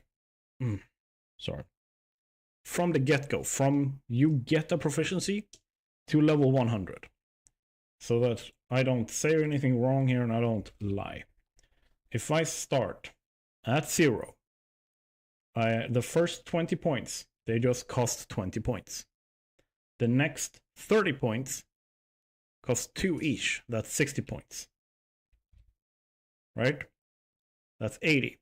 And then the next 50 points cost 150 total. They cost 3 each. 50 points. Or 150 points. It means that from level 0, or from 0 in a proficiency to 100 in a proficiency, costs you 230 points. That is a metric crapload of points. To get to 200,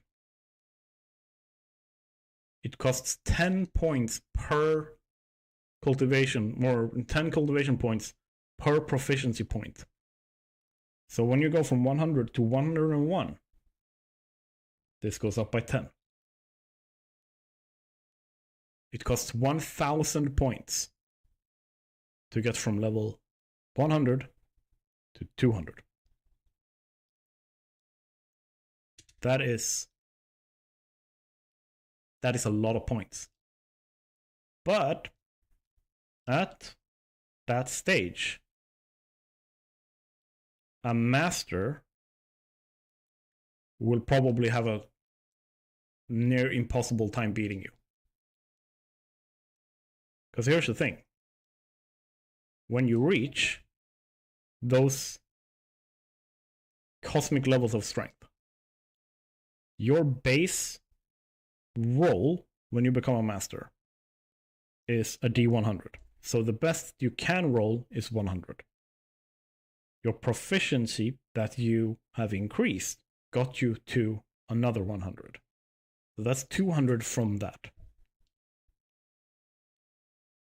Then with modifiers and enchantments and gear and like shadow arts and medicine balls and all of that, it wouldn't be weird if you have another like 100, 200. So you're probably looking at, if we count high, probably at a... Okay, let's count really high. Let's count, if you're a master, you have 100 in a proficiency, you have been able to get 200 total in a in your roll, right?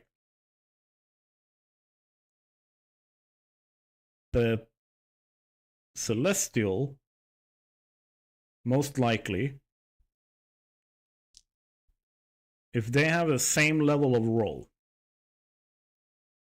their starting point is 200. So with a perfect roll, they would have 300.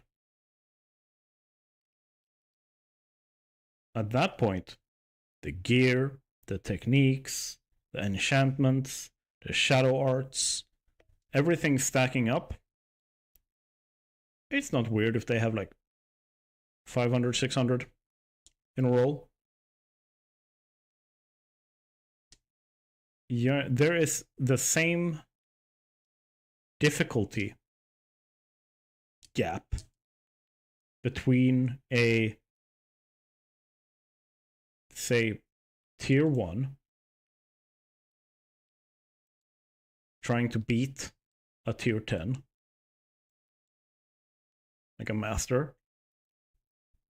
There is the same level of difficulty for a tier 10 to beat someone with the celestial title. That is how big the difference is.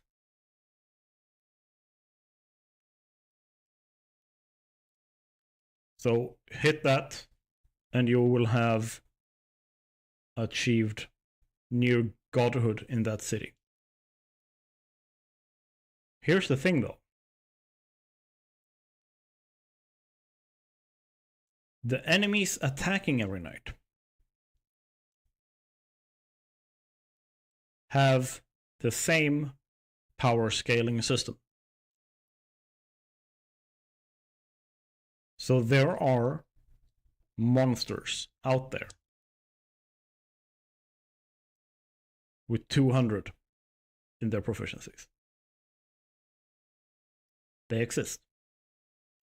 And it takes multiple tier 10s, or it takes someone celestial to fight those on an even ground. And the city is swarmed every night. And the reason why a tier 1 is as needed on the front lines as a tier 10 is because there is the full range of this, or well, at least this, every night. Coming in monsters. Every night. And have done for thousands of years.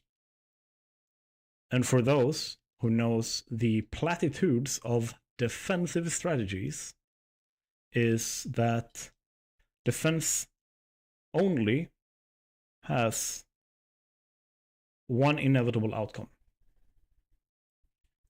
Defeat.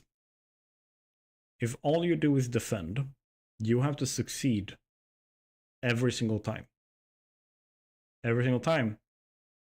If you are on the offense, you only have to win once.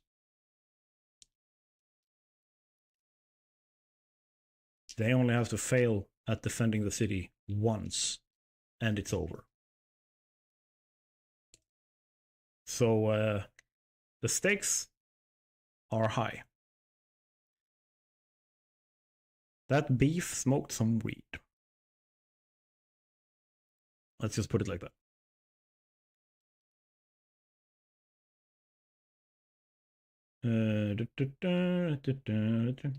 Yeah, and like I said before, everyone in the last city is aware of the tier rankings, proficiencies, and so on. So you can go into a store and say like, hey, I want a weapon that is fit for someone with 30 body. And they will go like, okay, know exactly what you're talking about. When you reach these tiers, you can go in and say like, hey, I'm tier 3. Like, there's not going to be any ceremony or anything like that. You're basically going to go to your commanding officer and say, hey, I have reached 20 in all primary proficiencies and learned shadow arts. And they're going to look at you and go like, cool, here's your new badge. Thumbs up. See you tonight for the next fight. Like, it's going to be... Like, there's no ceremony to ranking up until you start hitting the higher ranks, tier 6, 7, 8, 9, and 10. Because before then, like a tier 5, if you're managing to survive, yeah, getting to tier 5, that's expected. After tier 5, the stakes in each fight that can threaten you is so high that you're as likely to die as you are to succeed. Tier 6, 7, 8, 9, 10, you're more likely that you're gonna die than that you are going to pass, that you're gonna survive that night. It's gonna feel different here, where you are fighting things with a... Like, when you get hit, when you get damaged, you have very few options to you. But once you start hitting the higher tiers, tier 4, tier 5, tier 6, like up, you have so many options to your character that it's going to be very difficult for you to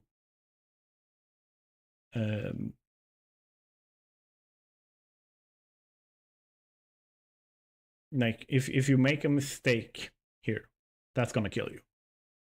It's not gonna be because of bad luck. Down here, what feels dangerous is that you can have bad luck.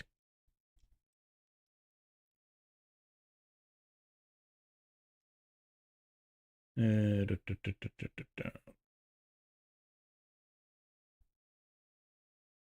think so. I think that was everything that I was. I think that's what I have pretty much. Yeah.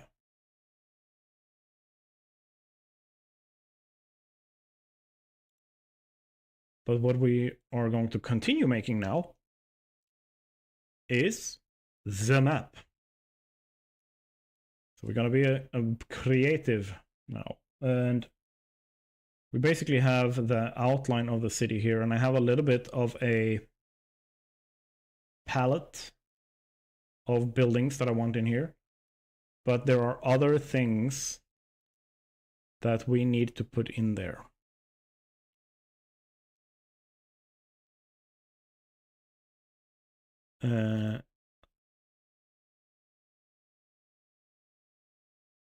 We need to put in roads.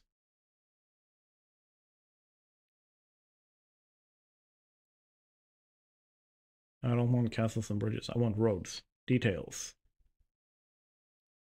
And I want clean roads.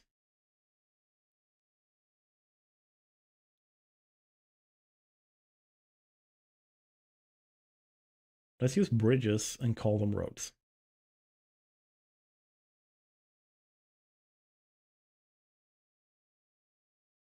Yeah, for the main roads at least.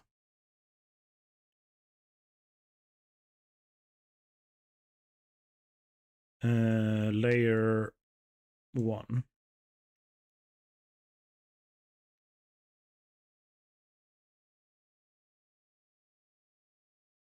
Can I... Let's see how this works first. If I do that. Okay, those are massive.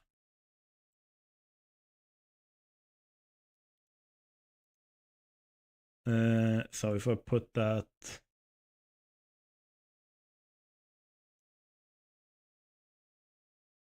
Okay. So if we put that at a 25, I think.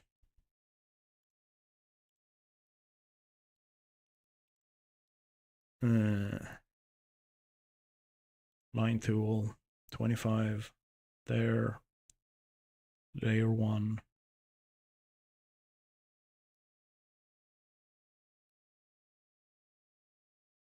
Because we kind of want to tie in these 4 as the gatehouses.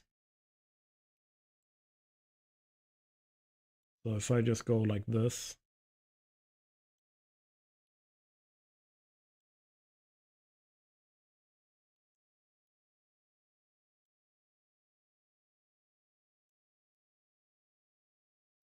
Like I said, these are going to be our main roads.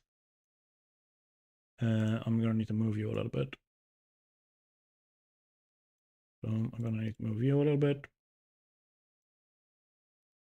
You...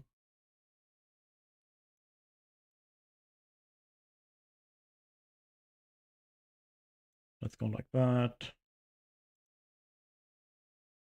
Then I think if I do this, and then I want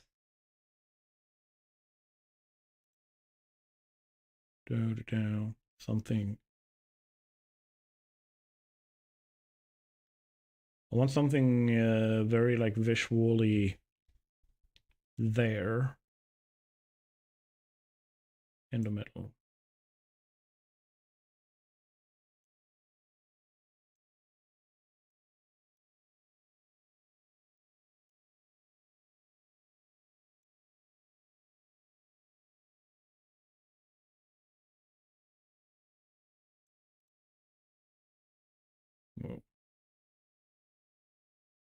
Like so.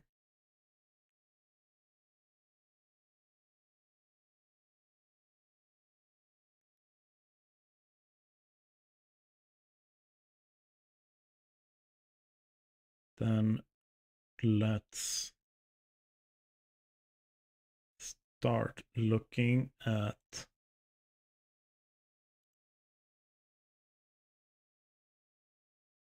smaller one. Let's look at clean roads like this. And then we go to 15, I think. And this is at layer 0.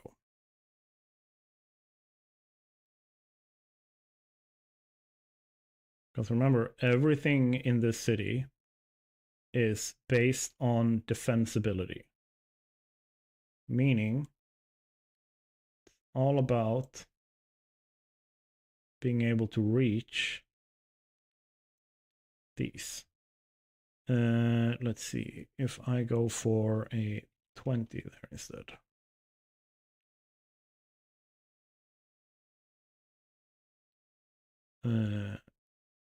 Yes.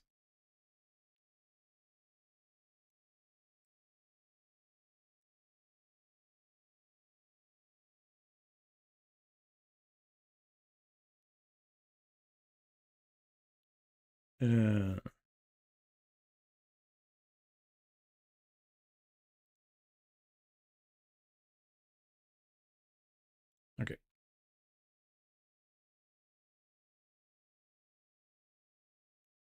Then we are looking at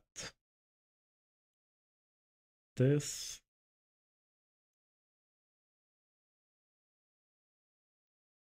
I would also like to go here.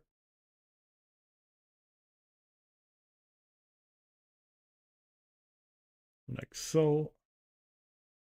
And yeah, the roads are what they are because we're in a fantasy setting. They're not going to be super straight. They're not going to be like Roman grids or anything like that. We're not going to be using that kind of architecture here.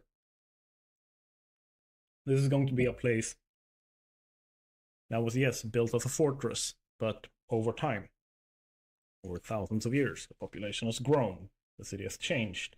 It has been partially destroyed and rebuilt. So we need to take that into account.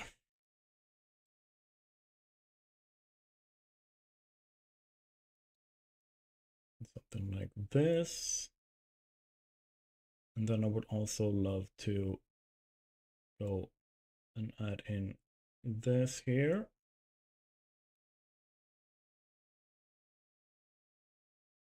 There, I think that's good.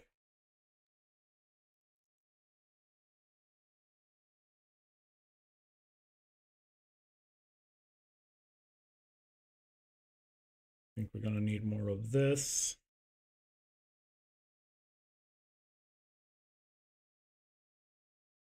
Like more of a main road.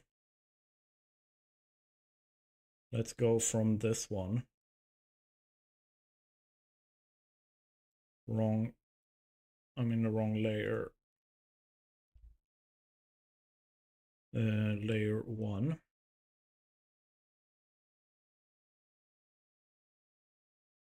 And then up here. Oh. I accidentally clicked a button. Whoa.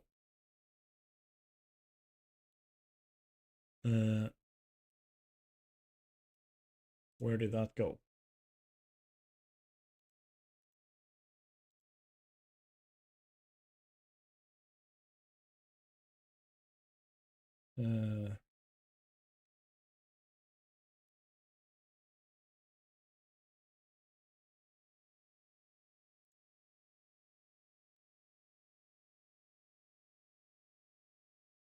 Do.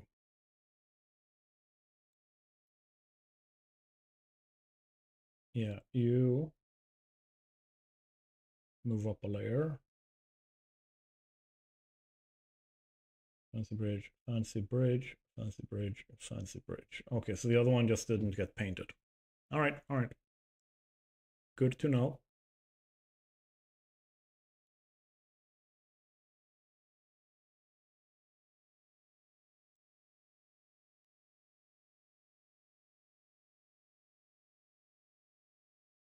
think here, I think this one. I think what we do with this is we move you up to layer 2. We move you as well up to layer 2. We move you to layer 3. Okay, so there is a crossing now.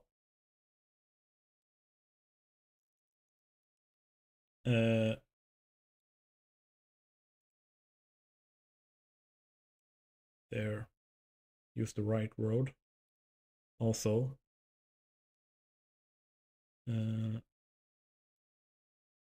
Put you in 0, right? Yes. Layer 0.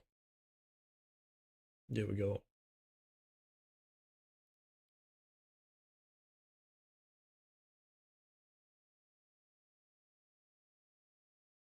So this here is going to be the central like town thing.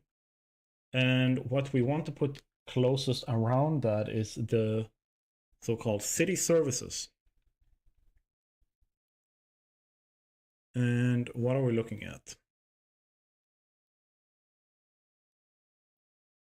So we want to put something that can represent the Grand Bazaar. Do we have something like that here?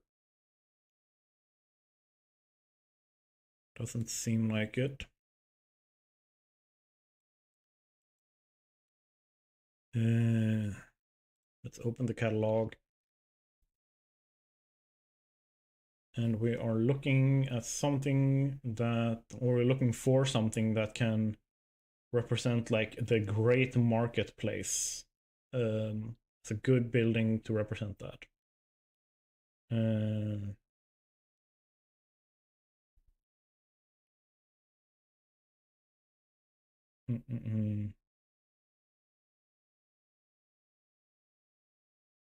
University, some kind maybe.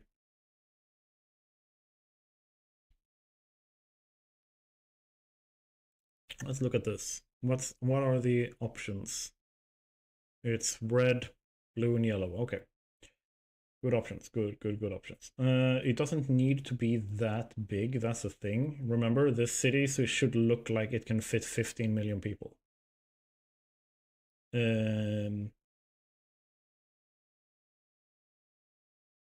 So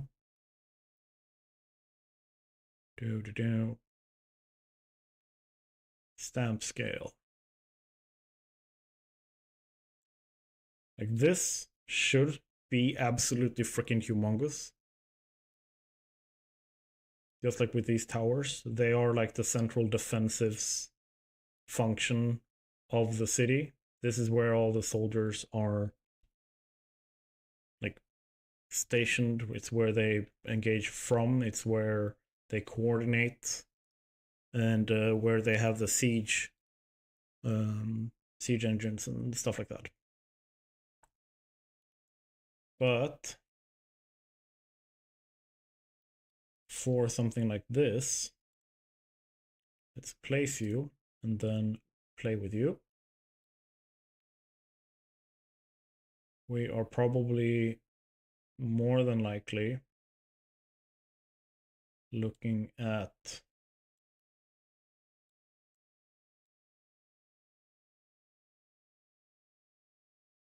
let's see, it should still be like Center Road, I think, because it's one of the main services. There. That is the Grand Bazaar. It's where all the trade happens. Then we want this.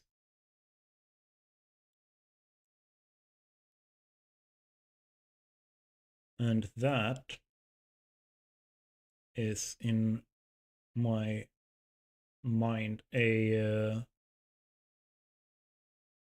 school, kind of like academy, where people can learn from others.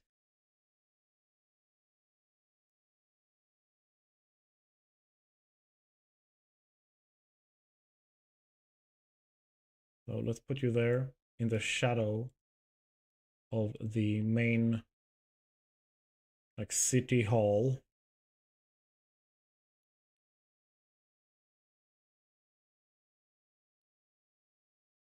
And then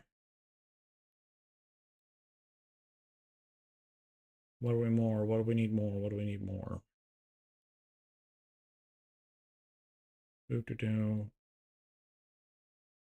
Each of the 5 families should have their own office close by. They should be impressive, but not wow. What I'm thinking is something like that. Let's copy you.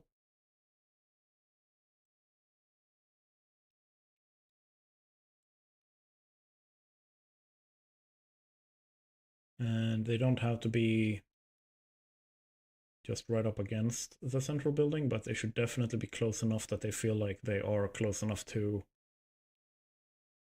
rush to there and be all like political if one of the houses does something they don't like. Let's continue drawing the roads though, because I think those are, that's the thing we're going to attach all the buildings to. So if I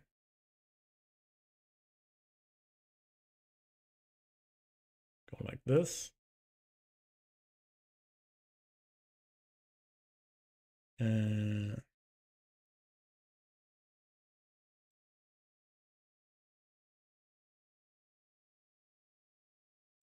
here,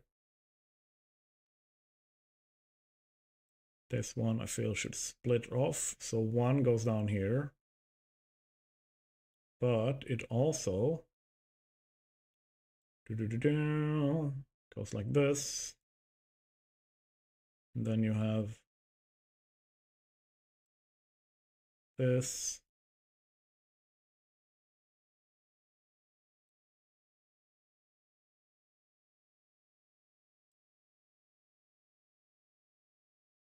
Trying to make it make some kind of sense.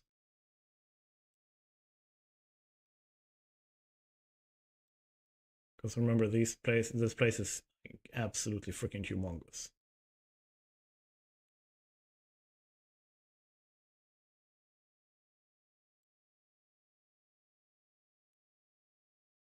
There.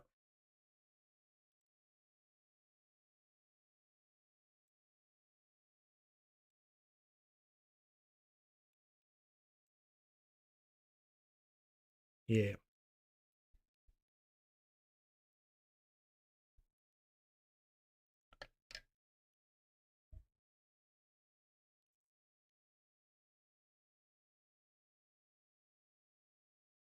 That doesn't feel like it makes sense. I'm gonna do that.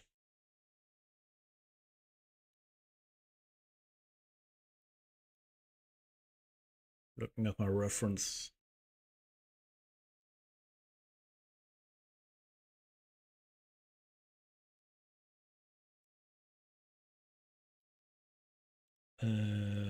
Let's not.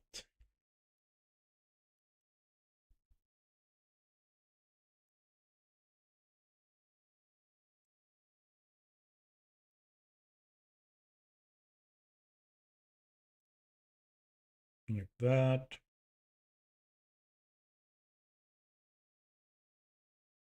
Because here's the thing. If you're looking at something like a medieval city,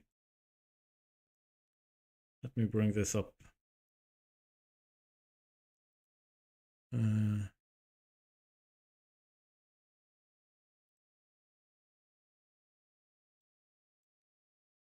I can get that.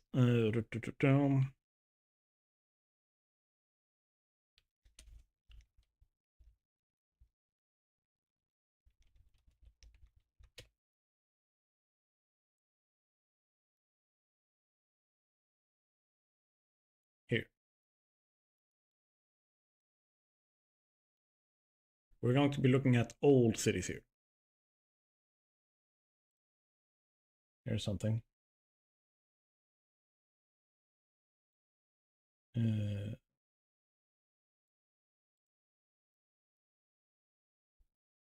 If we look close,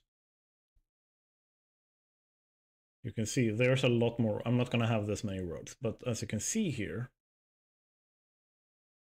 there's not a straight line in sight. And it has more of a, like, we didn't actually have city planning until, if I like, I might be mixing the dates, so don't necessarily quote me on this, and you should definitely take it with a grain of salt. But if I remember correctly, we didn't actually have city planning until like the 1550s, 1590s, something like that. Before then, we built roads where we needed there to be a road.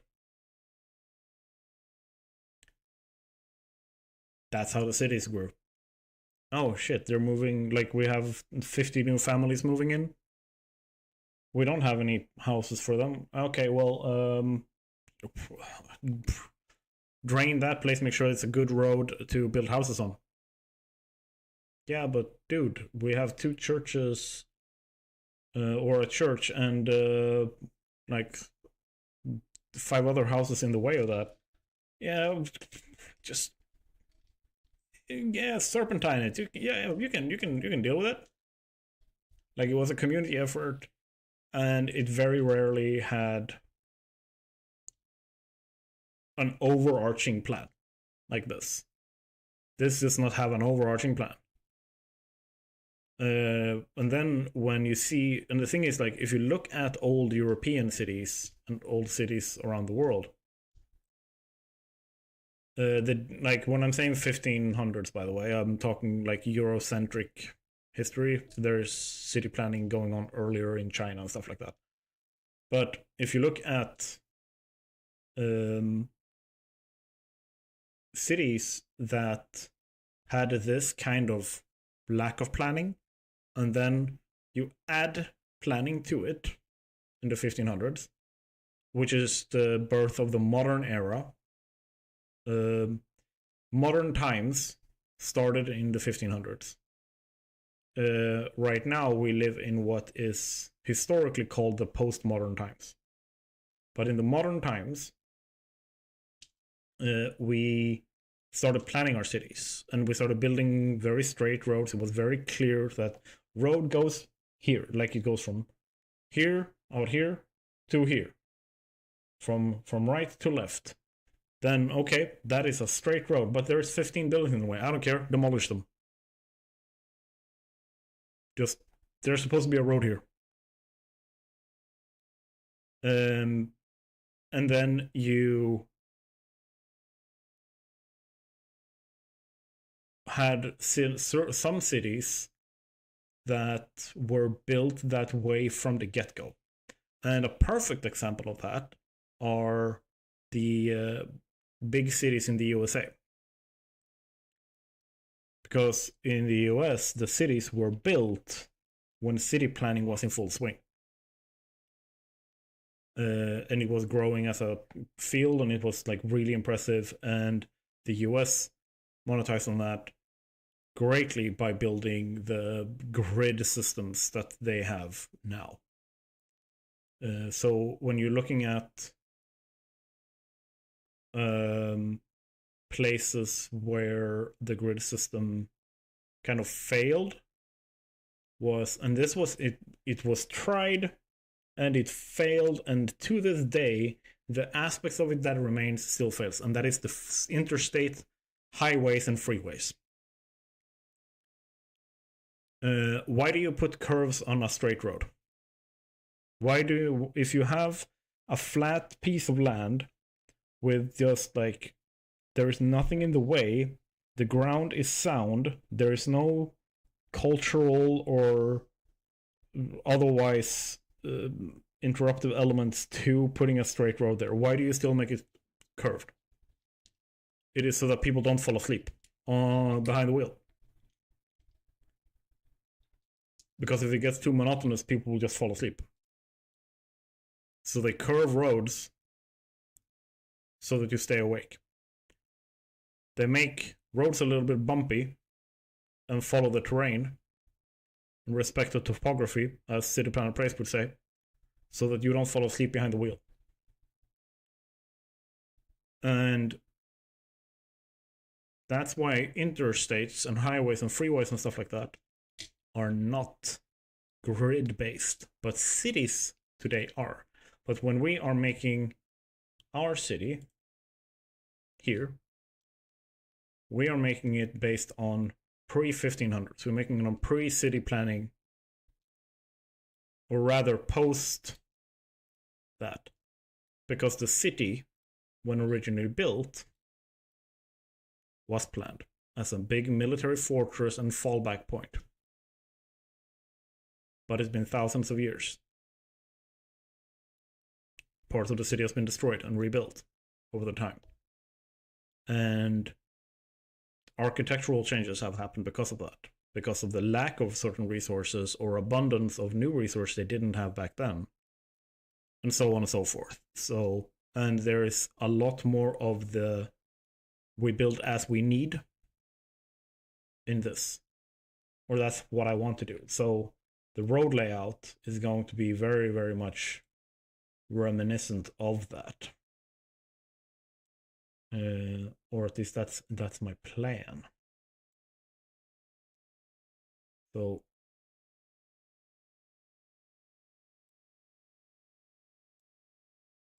let's make something really... Someone tried to do something here at one point, kind of failed. Like that. Oh, go all the way there, please. And all the way there, please. A little bit of nubbin there. Like that.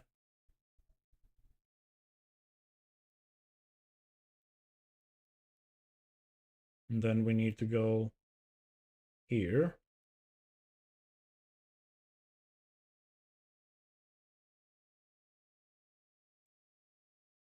Let's break you out like this.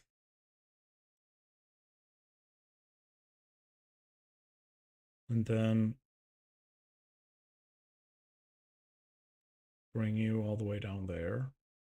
But at the same time, there would be a need to reach this from up here too.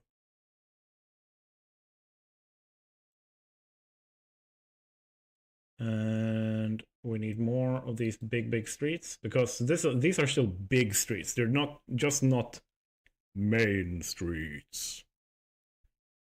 Because if you have a city, imagine a map of, say,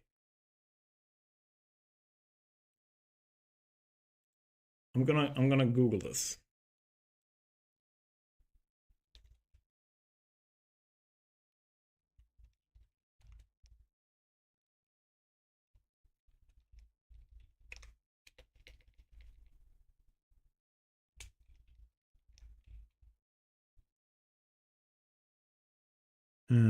Let's see here.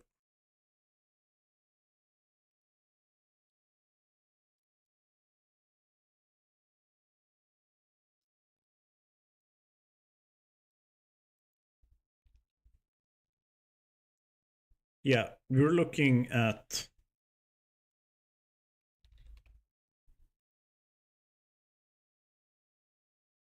that is insane. Yep.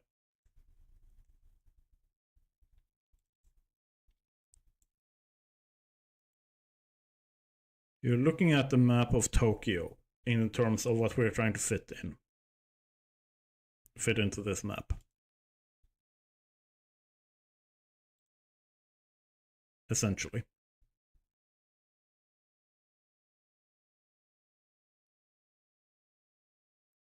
So, down.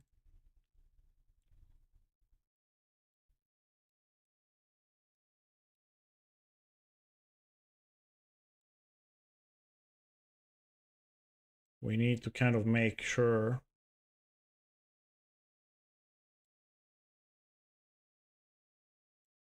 that it looks like that makes sense. And that is not going to be an easy task. I don't like that.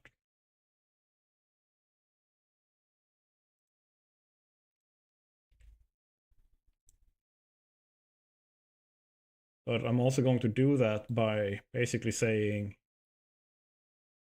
these main roads are essentially just what's maintained.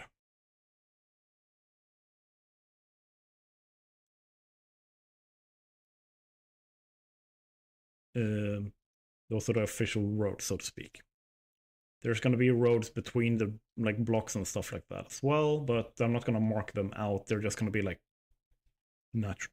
natural roads.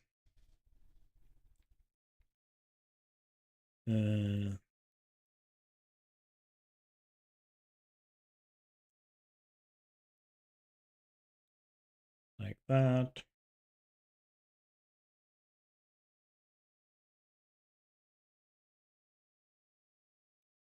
Let's get you there as well.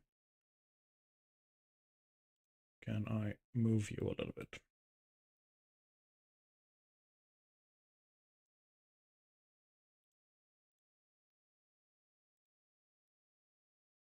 Yeah. Makes sense. So we still need to place down the other great families.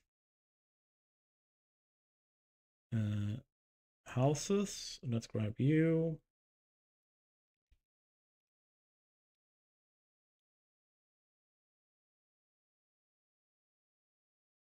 This is just like these are more like office buildings belonging to the great families.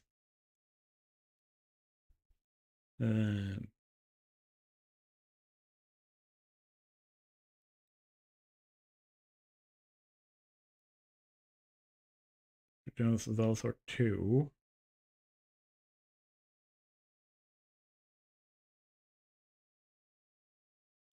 Let's grab that.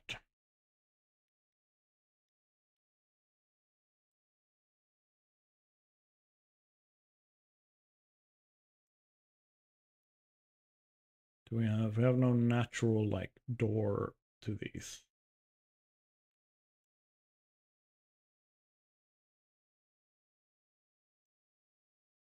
Let's put you here.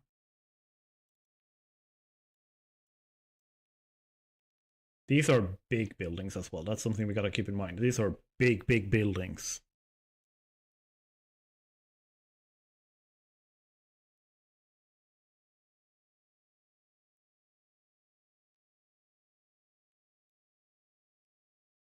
That's 3 of them, right? Yeah.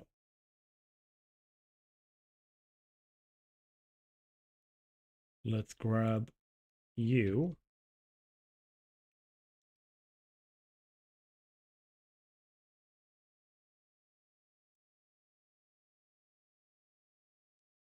Let's put you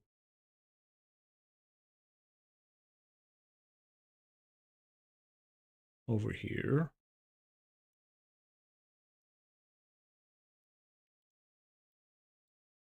One, two, three, four. We need a 5th family.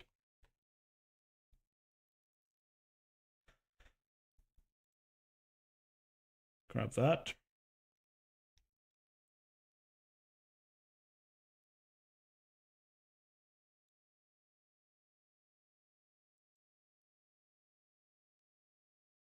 Let's place you over here.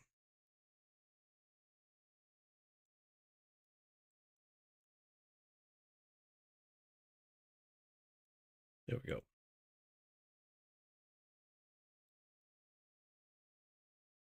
And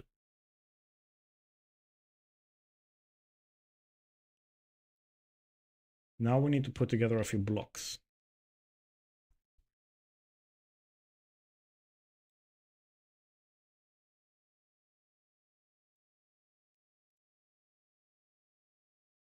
And I'm thinking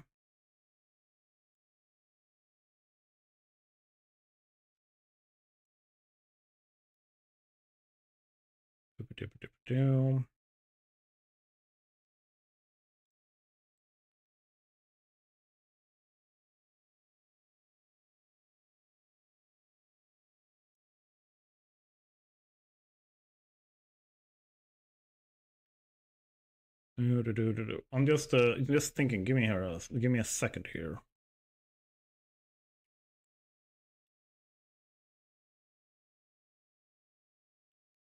See what pops up in my head.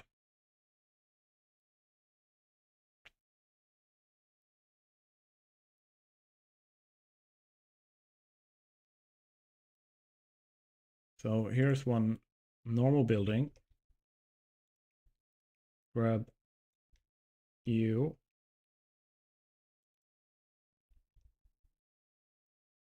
You want one of you.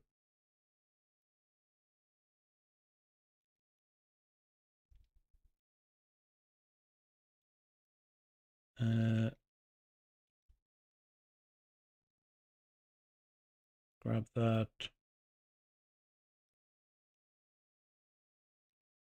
There.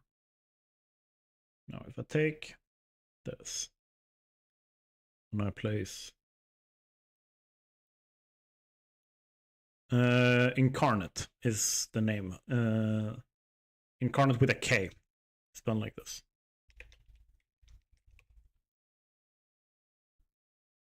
That's the name.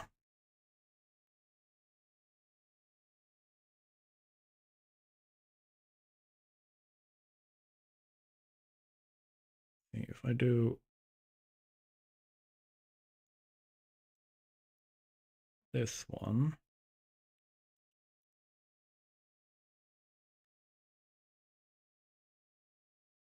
let's grab that.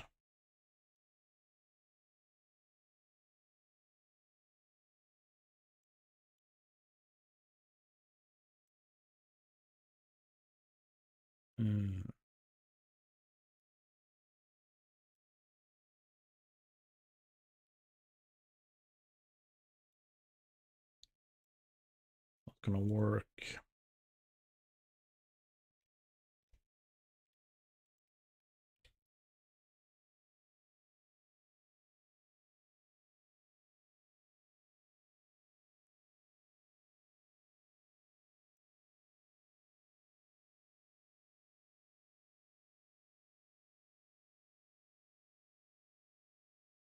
Can I ask totally unrelated question? Yeah, go for it. I was more curious about what it can do and what's it for. Oh, okay. Both of you, good. Empress, go ahead and ask. So basically, this is meant for map creation for like tabletop RPGs.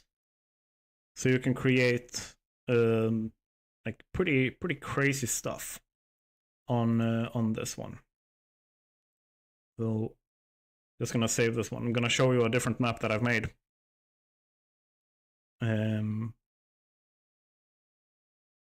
There are also like example maps and stuff like that I can show, but let's go to return to my maps, back to folders, maps. So here's one I made called Raven Hill. How would you describe shame feels in the body?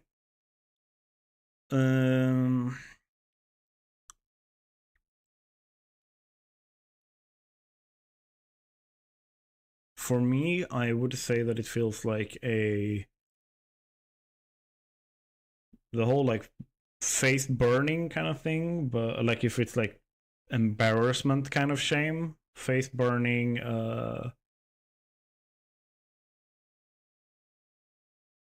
like not in my throat kind of thing. But if we're looking at like shame, I am ashamed of my actions kind of thing, I would definitely say that it has the whole like constant sinking feeling in my stomach, like something is pulling it downwards.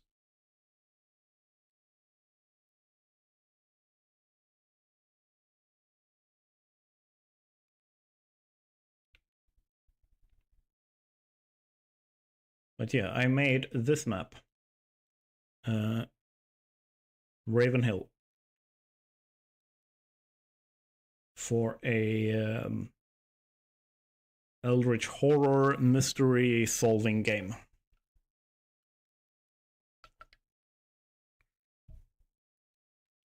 So I have like a little bit of a military camp out there. If I can I unselect you and just go around? No, never mind. But yeah, I basically placed in every single one of these trees by themselves. You don't have to do that anymore. They have hot sweaty as a result of extreme unpleasantness because of the shame.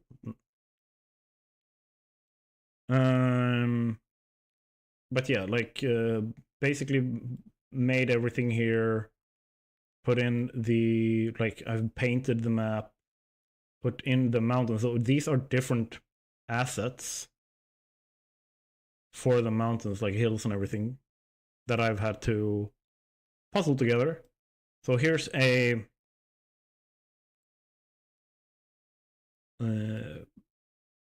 example of a what you can do with this.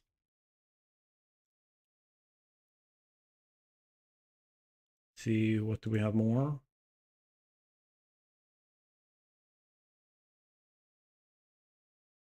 And then I have, yeah.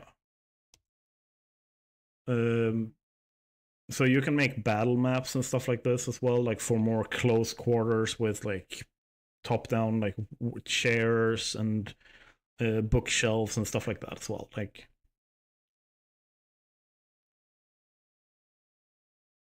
then I made this one for more of a exploratory, like pioneering kind of game.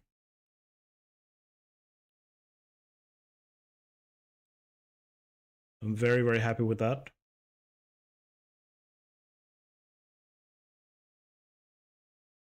Where you have different places. Like this was supposed to be a lot smaller of a community. It's great for RPG maps and fantasy books. Yeah. So you can see that this is more of a pioneer thing. Honestly, I don't think that this one fit in. Something's off with that. The style is so different from the other houses and everything that it's weird. That feels more like a map marker than it does a physical building like the other ones. But yeah, like, love the graveyard over here. Yeah, I had really fun making this.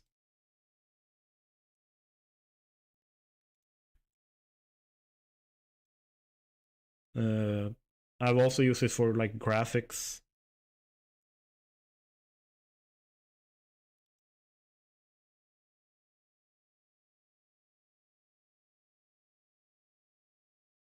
Looks like what you'd make a trap because it draws the player attention. That was not my intent, but now that you say it, not bad. But also, yeah, I also use it to make like graphics of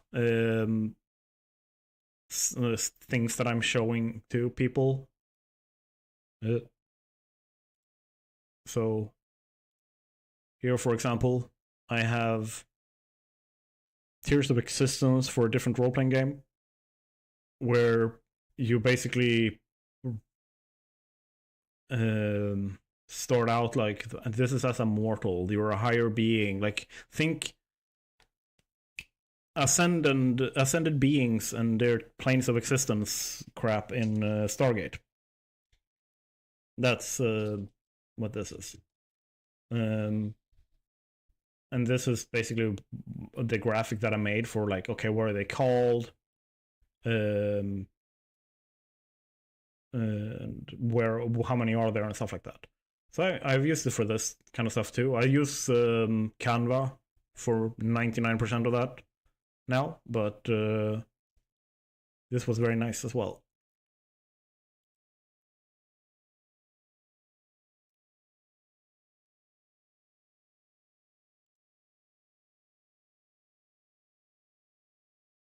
What more did I have?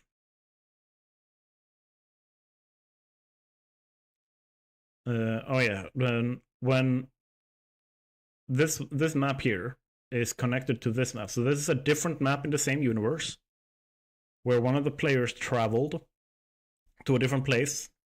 So I made a map of where they went. They went to a camp, an outpost, to resupply it, and had like an adventure happening out here. So there's a lot of fun stuff that you can make with this. And that was tied to this.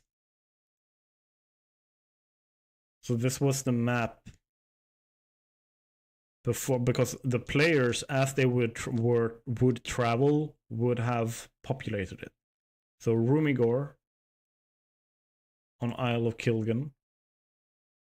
And then you had the northern region, northern camp. So that's the first village that I showed you guys. This one over here. And then I had the northern camp being the other one that I showed you. So I've had a lot of fun with this. And then what more? Like right now, I am prepping. This is Empress's stuff. Then in here, right now, I am making maps. I'm making all the maps. But I'm starting with the big one, the most important one that would enable people to start playing the game. This. Because I want to be able to point to that map and say, tell me where you're going. And then as time goes by, I will create zoomed in versions where they spend a lot of time. So for the Great Bazaar, for example, they're going to spend a lot of time there. Or if they're spending a lot of time in a certain like neighborhood and stuff like that, then I can look at this and I can make a map that represents that better. That's good creativity to think of layout. Yeah, I think so too.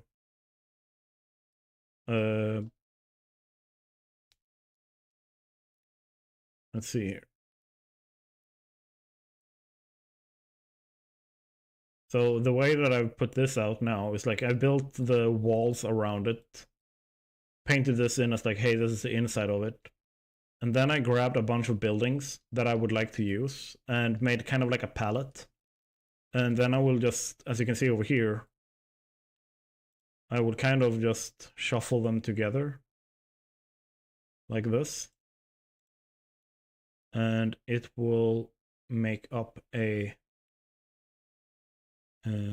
let's put you at layer 2 here.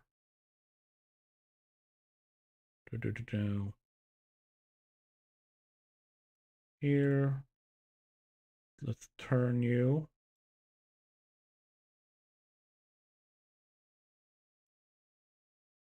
I think you should also be layer 2, to be honest. There.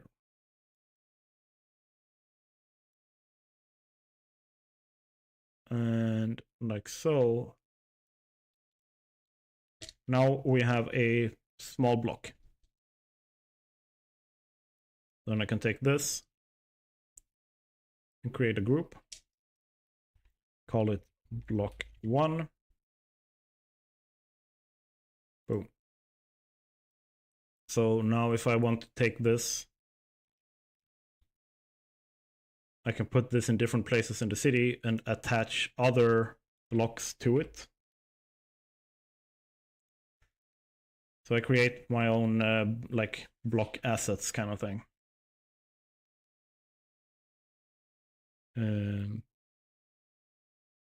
So for example, you can take that, put one of you in here, turn you so you make more suns, put you right up against here, like so. And then I can make another block and I can put that here, and another one, and another one. And yes, they're going to be reused because I'm not going to make just unique stuff for this entire place and keeping them small enough. Because something to keep in mind is that we also need to make them smaller. They need to be like something like this.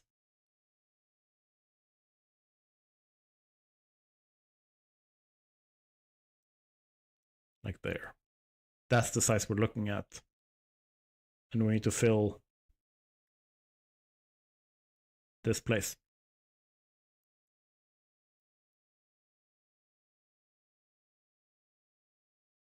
Yeah. We have some stuff to do. I want to put in some of this too, though. Let's make you smaller.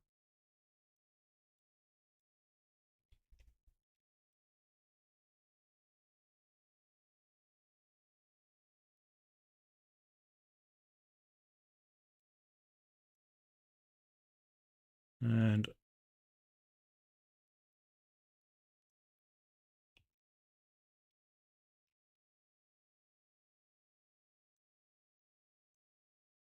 attach some of this, like military buildings.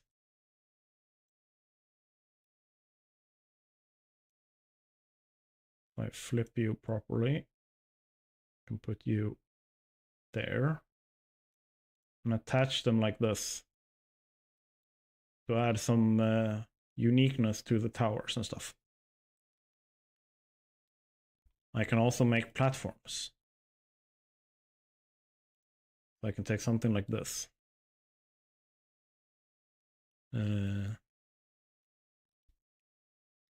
Paste you there.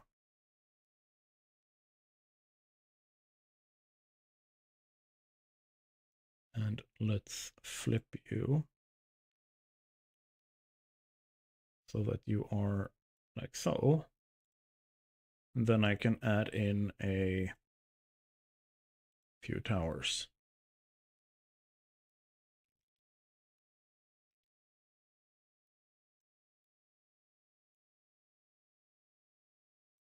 That. Let's grab you.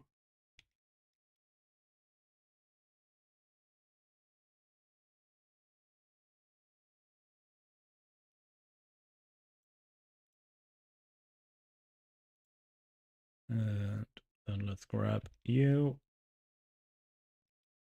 Now a second one of those that kind of towers over everything else here in the center. Boom, like that. I can add in a little bit of detail, like new, old, because remember, stuff has been destroyed, rebuilt. Some of it, like the walls, keep getting rebuilt in the same style because it's the same function. Military building, I've put some rules for myself on that, so that they will always have this kind of style for them. And the same thing here. So this here is going to be the more militaristic of the families because it mimics the style of the military buildings. Stuff like that. So I have had some thinking. I've done some thunk.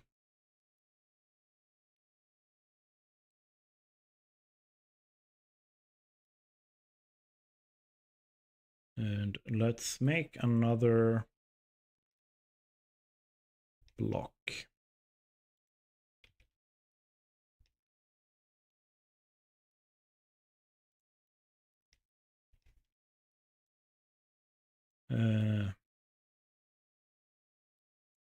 Let's grab one of you.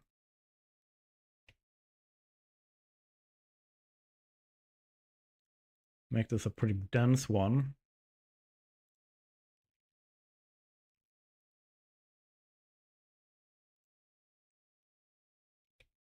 Or rather, let's make it a pretty large one.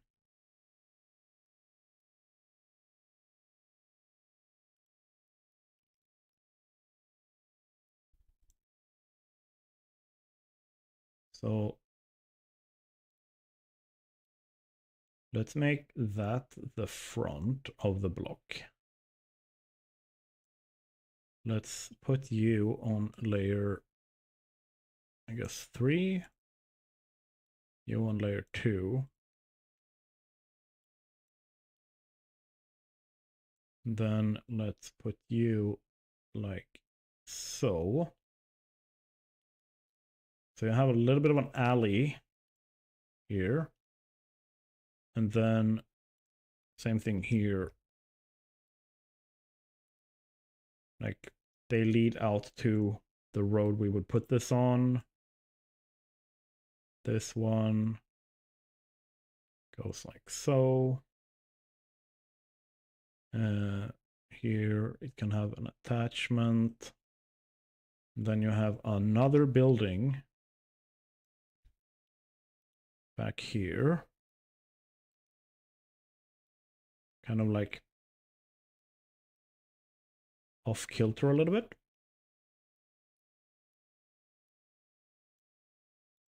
And then you have another one of those, that style of building. They saw the neighbor style and they liked it.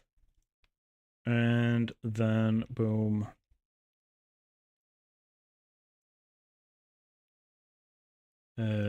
Let's put you layer 2. And put you like so.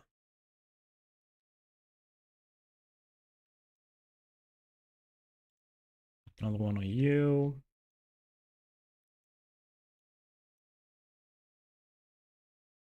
Like so. We're just having fun with this.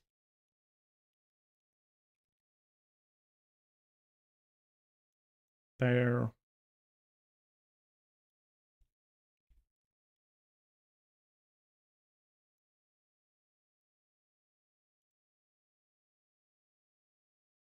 Layer 2.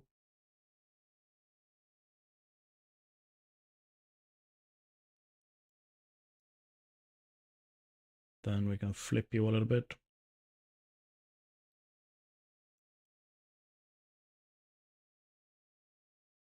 Like so.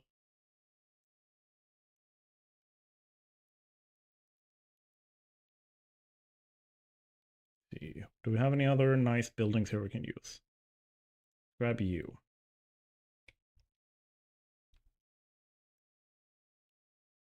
So here's my thinking on this one. Not the building, but the block, right? So this building is more of a merchant's manor kind of thing. They're a bit wealthier. They're not like noble families or anything, but they have a big house. Or they're multiple smaller houses.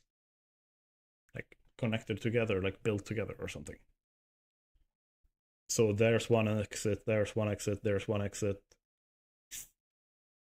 This one here in the middle, kind of like, that's a roof blocking off a like big courtyard or something like that. Like a central thing where people are like drying clothes or whatever. With a little bit of a yard here. Then we can place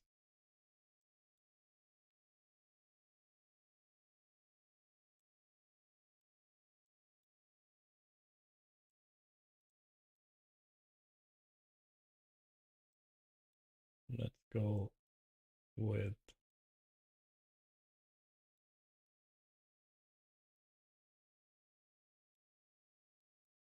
flip this around a little bit. Because we kind of want to keep the logic of that alleyway.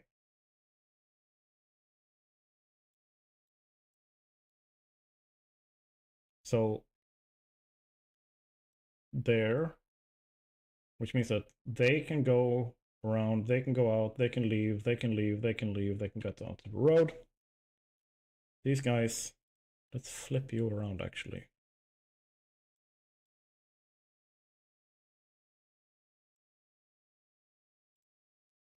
Well, now they can get out.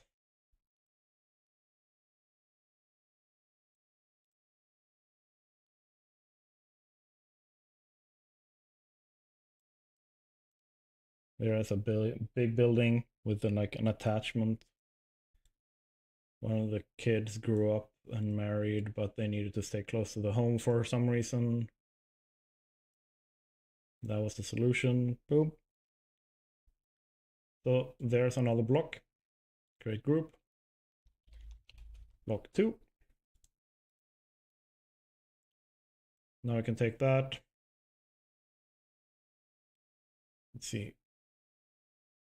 Because here's the thing. We need to kind of scale it so it kind of feels the same size. So we will, by looking at these buildings,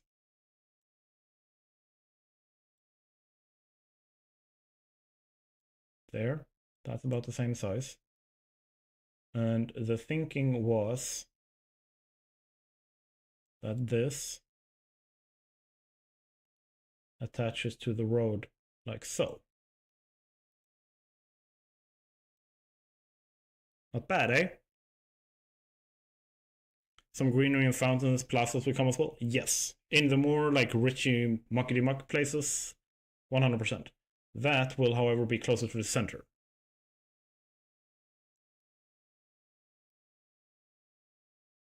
Yes. And the idea is like Attack on Titan. The idea is like this wall needs to take like colossal level of damage before it goes down. It needs to be able to house like thousands upon thousands of warriors fighting to defend the city. You need to have something like this where you can have essentially an army. Yeah, like Godzilla would look at that wall and just go like, I'm not big enough.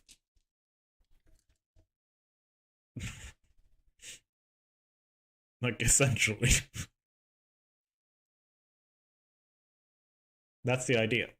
That the monsters, the hordes attacking are like some of them are that scale. They are like kaiju scale in size. So just having a normal siege wall like you would think in real life, it doesn't make logical sense. They would need like magically reinforced so that they can make it bigger and as big as possible. They need to be able to house like 50,000 people in here comfortably. So yeah, that's gonna be a football stadium in size. That gatehouse.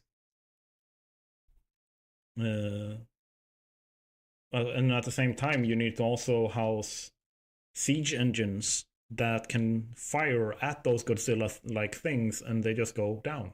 They are dead from a couple of shots of those, and like all that. So the logic is kind of wall, central building, stuff like that is going to be massive. It has to be.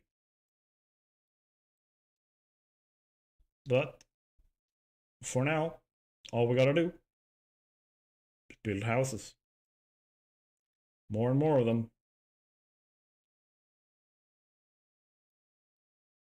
And here's the fun part. Here's what I can do now.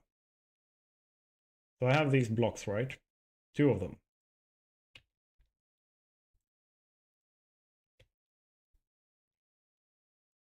Boom.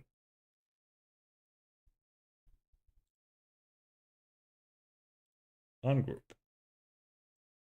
Let's get rid of you. Let's get rid of you. And then take ungroup you guys. And then take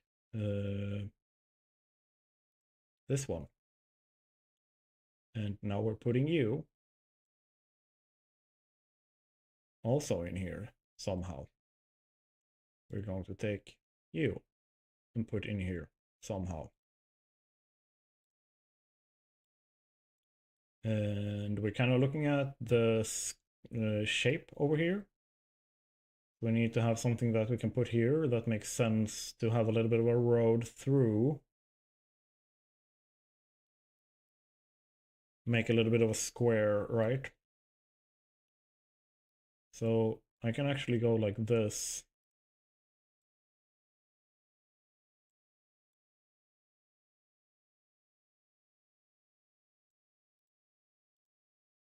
And then attach that over there. Then let's grab the purple house here. Bada boom.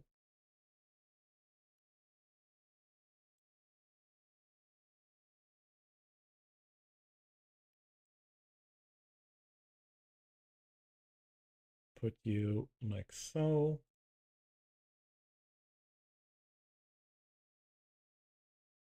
And let's change this up. So now you go towards the alley. You're closer to there.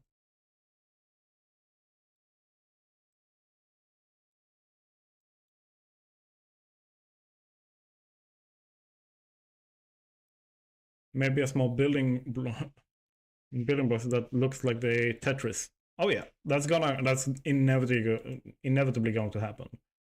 And let's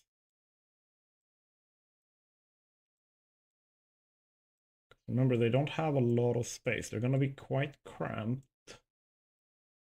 Space is a luxury these people don't have. Let's put you above there. Boop.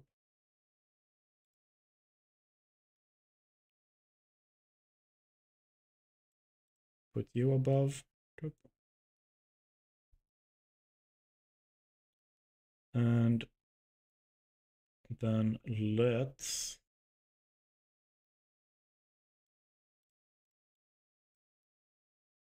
move you out a little bit, rotate you.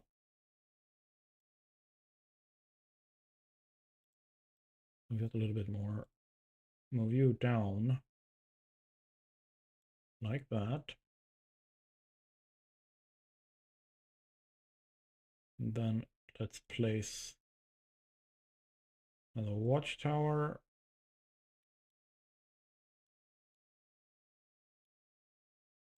Like so. These are fire towers. As in, like, this is where they have personnel ready to put out fires. Is my thinking in these.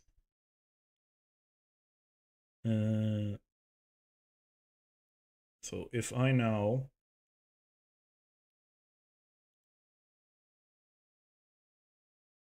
grab you two,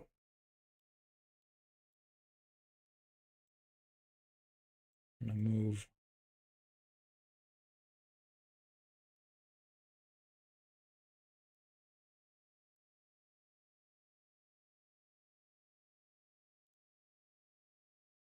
twist you like that.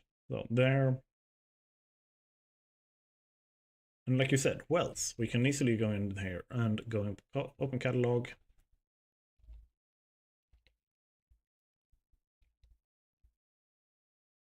And grab one of these. We can put that here. I did not want to put more than one. I can keep you over there for now. But yeah, now there is a well. I feel like that well should be over here though, by the fire tower.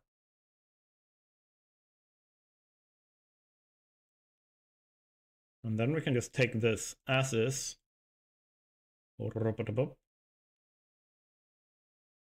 And move in like so. And then we can take this and place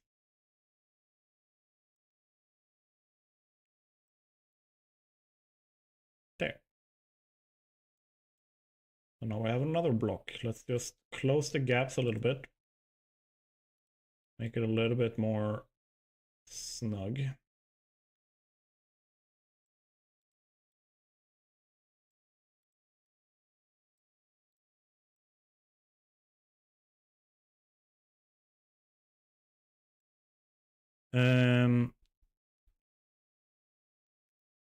Weird. Currently have half a sniffles.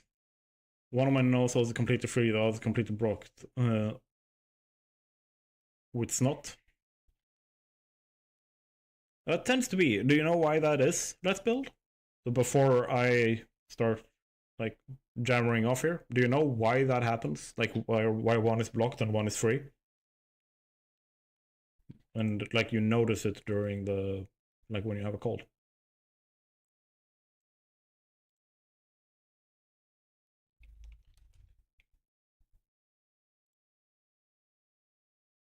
There.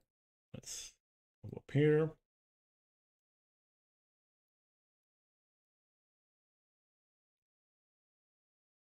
No, that's not what I wanted to do. You can go bye-bye. And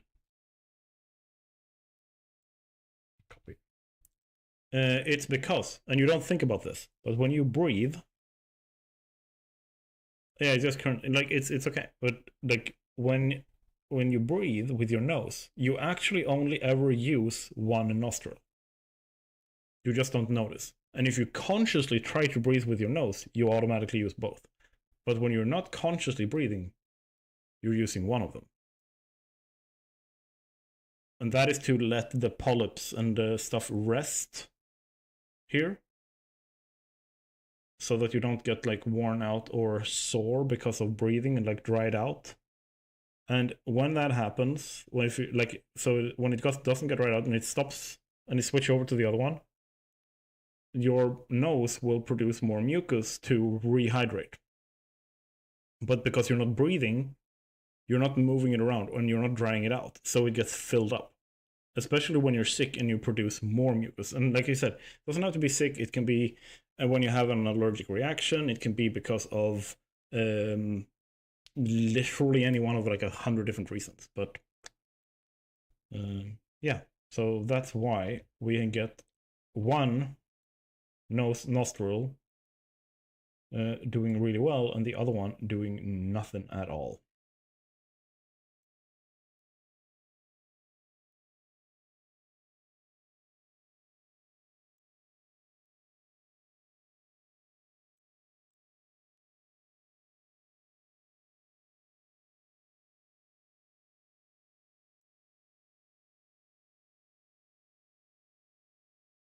Yeah, it's really interesting. And it's like the second you sit there and go like with both like with your nose and consciously you try to test it, because you are trying to test it, you automatically start using the other one. That's really funny.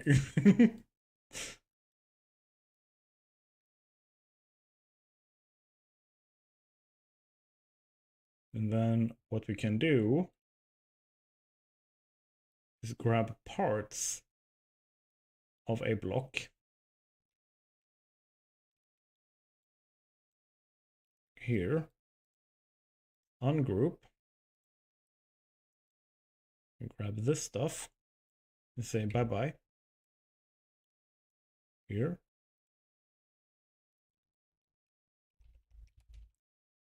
Create. Yeah.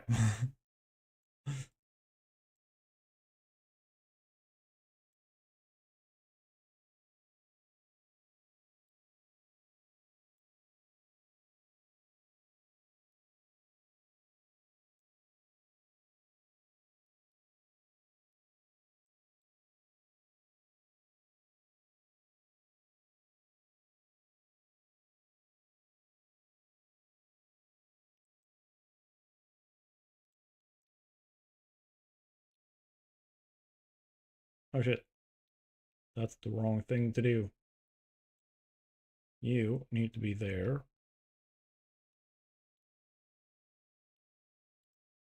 I need to fit this in.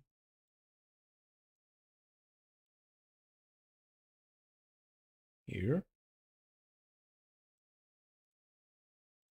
And I can ungroup, pick that one, and move down one layer.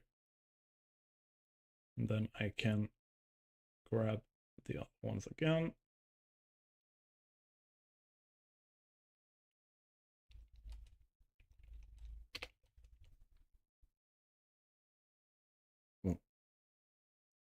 I think I'm off for the day. pretty tired, good night.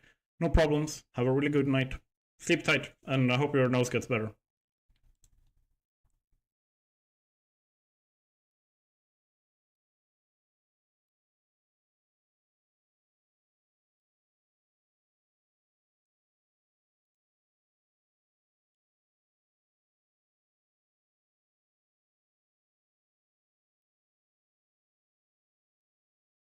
All right, so let's put together another block.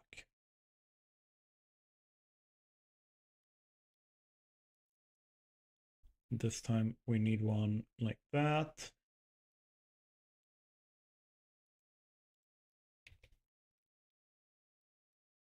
Okay, so what are we looking at? We need to do this. Let's ungroup you.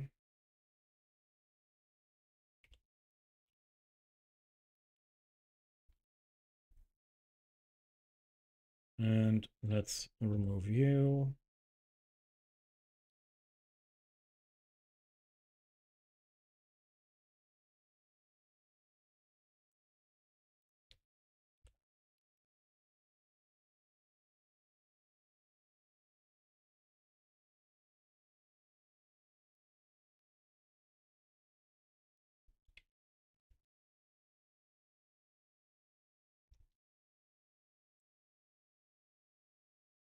Let's also get you in here.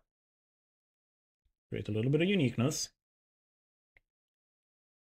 Then we can start looking at the general shape of it. Needs to be like that. Okay.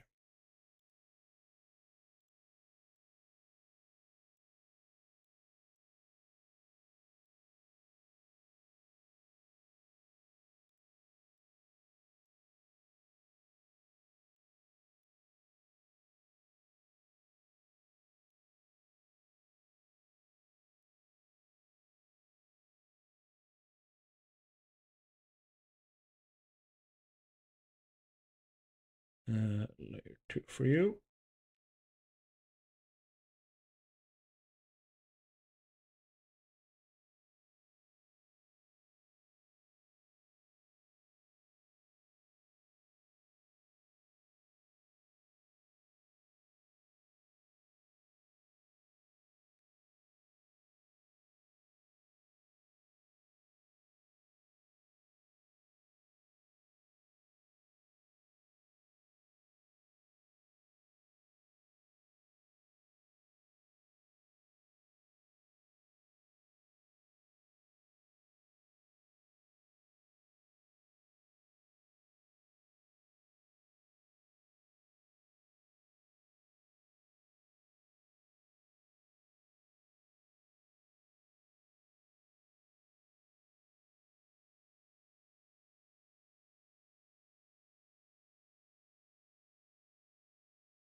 And those two can be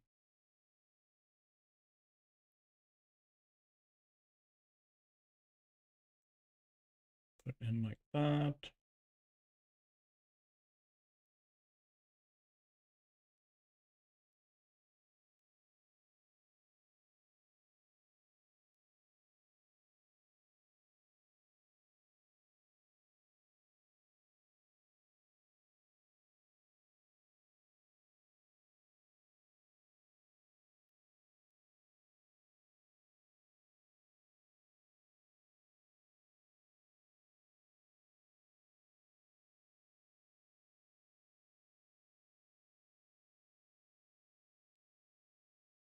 Let's flip you and put you there.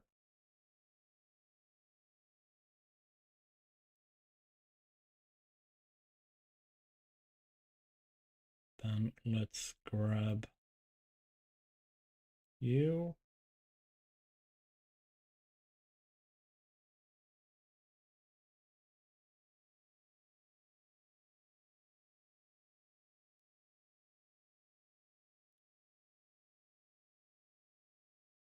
See, what does it look like over here?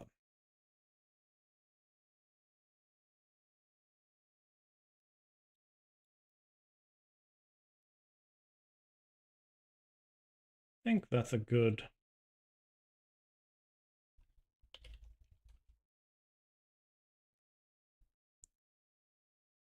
start to it. And then we go up here, paste that, make it smaller by a lot.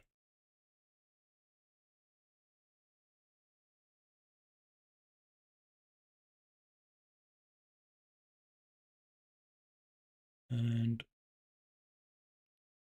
okay.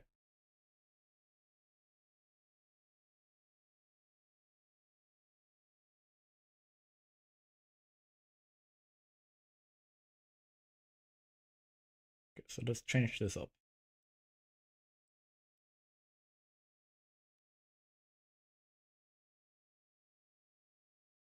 Let's just do this, so it's not in the way.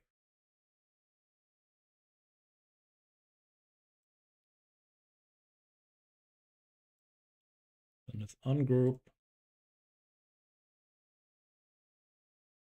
Just switch up a little bit about where some of these houses are.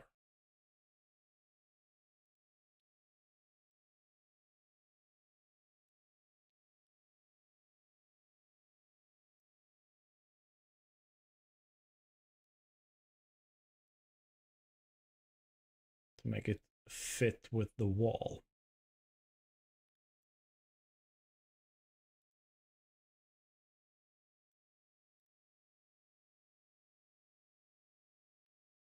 Go with that. Then we can grab that one.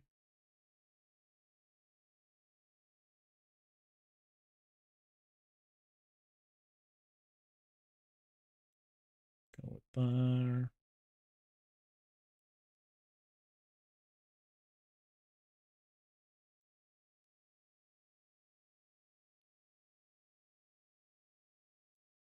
Like so, and then two of you.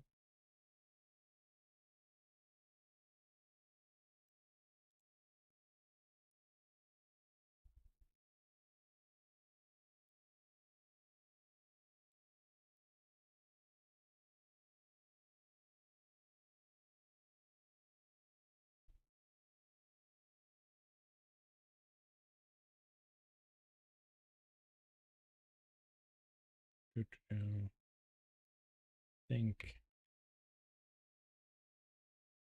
gotta do this.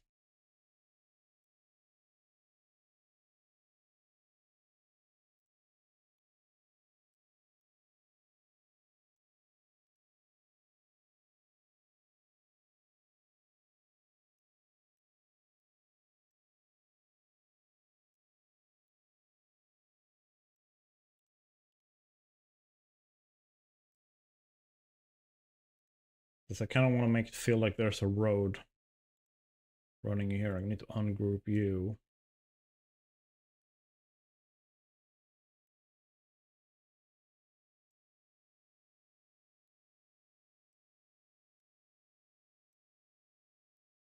Like that. So if we are really, we go for like 10.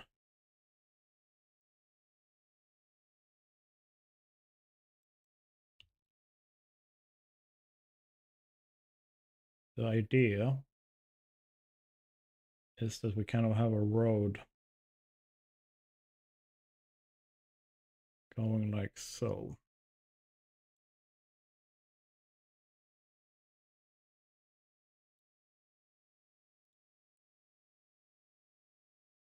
And then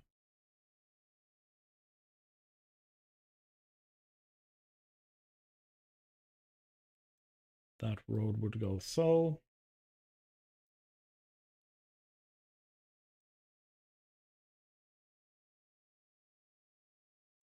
And then like so.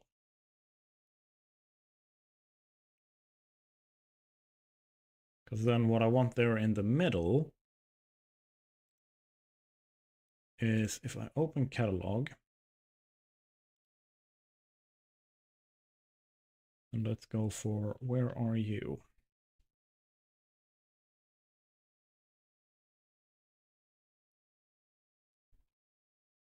You.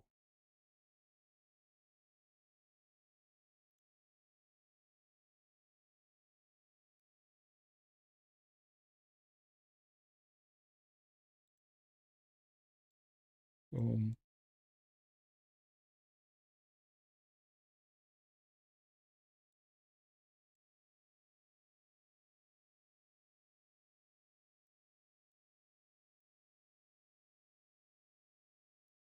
Can I then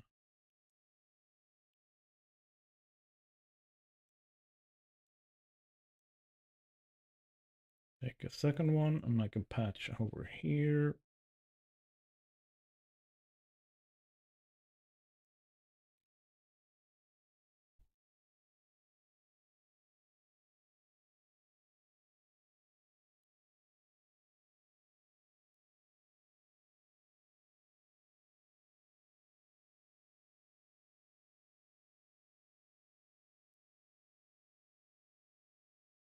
So here, we need to fix this one.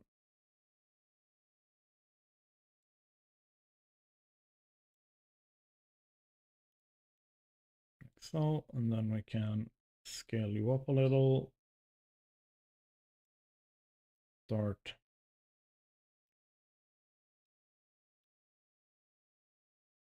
fixing a lot of the space here, so that it is properly covered.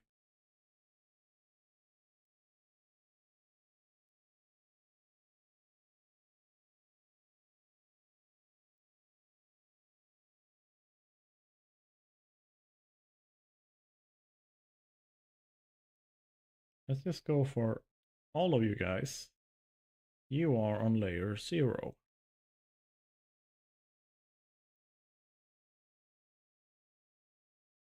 And let's then see if we can patch up these ones.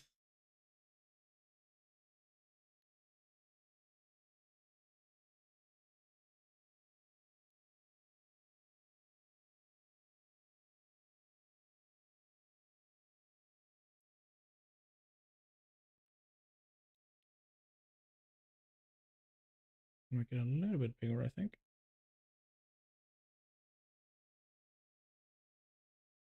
Yeah. This is gonna be a kick-ass square, man.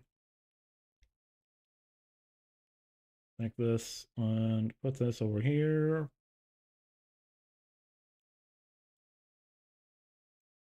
And patch up over there.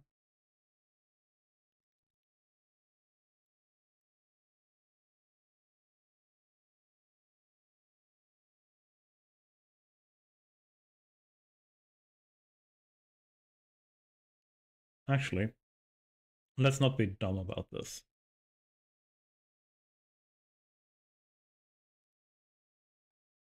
And delete that. Brush tool, open catalog.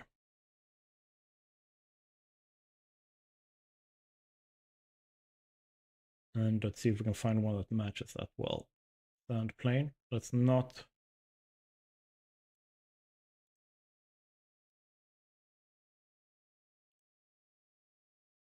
Say that's pretty good.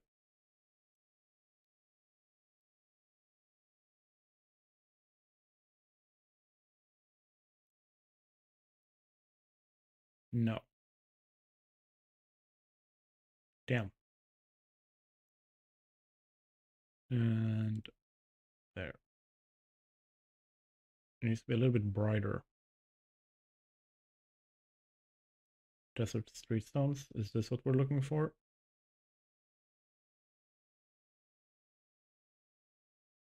Yeah, but those are street stones. They have texture. Yeah, let's leave it with texture.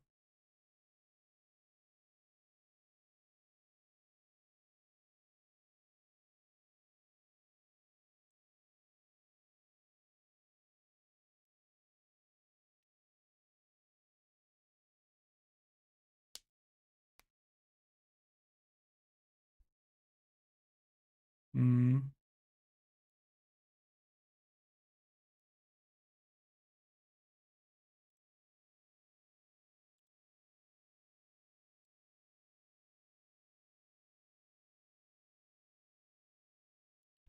All right, so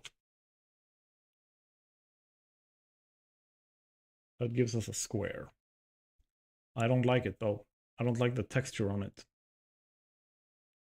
I need it to be clean, or at least very, very small.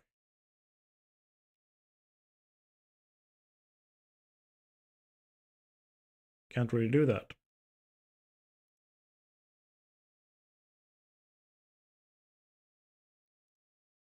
SSD plain, does that work? That works. Get rid of softness.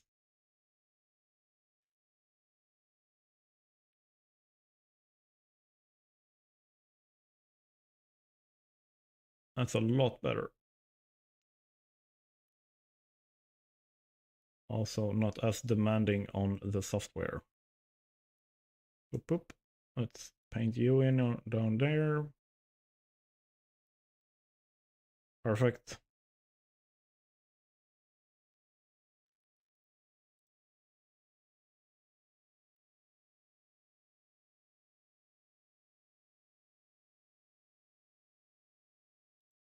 Let's grab you.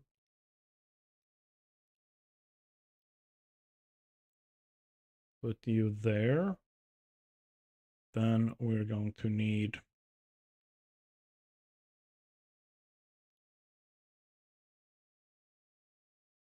grab you guys.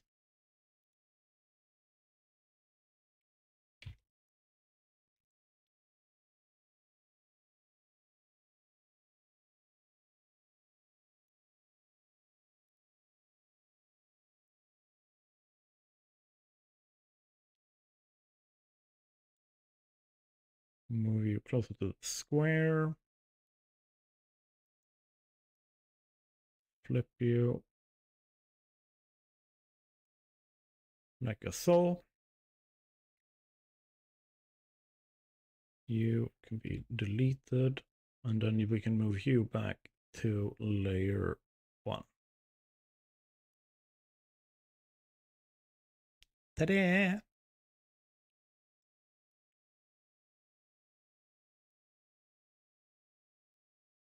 Mm-hmm.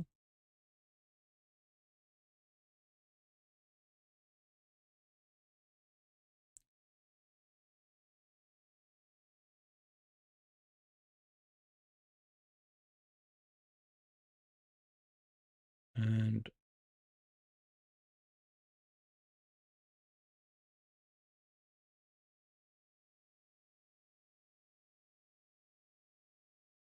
see, what do we have in terms of blocks? Let's grab you.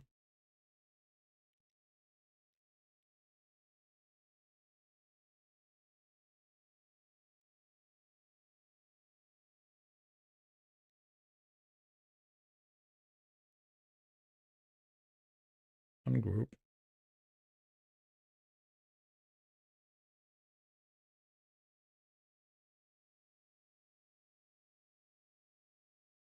A lot of those houses, I think we should delete a couple of those.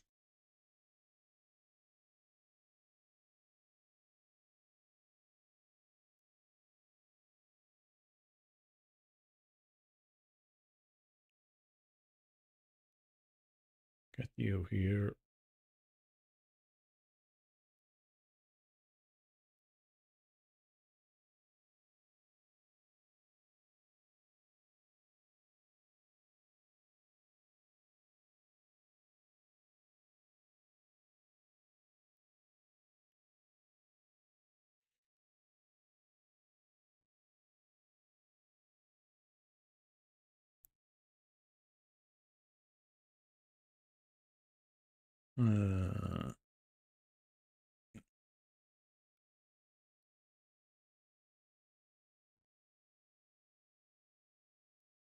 Let's double check.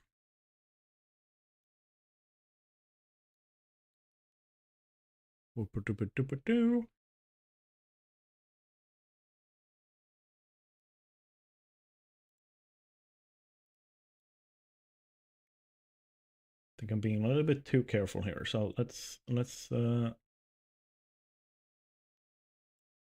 wild it up a little bit.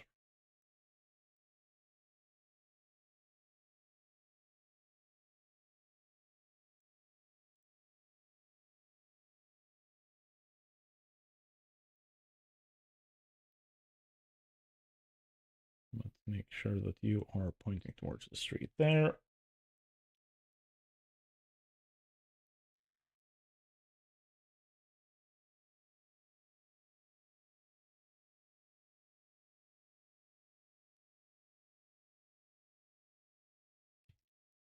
Can I grab one of you?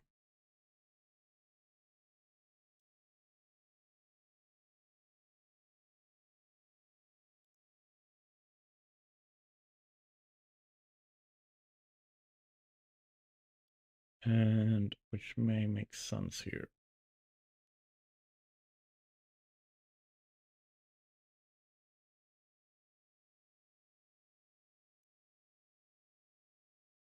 No, making sense is us putting it like this.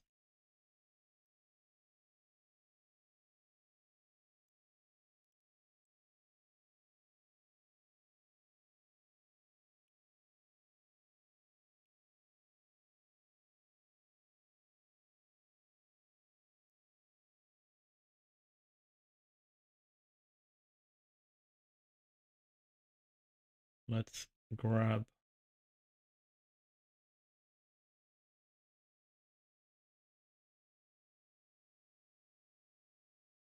all of you guys. Copy. Paste.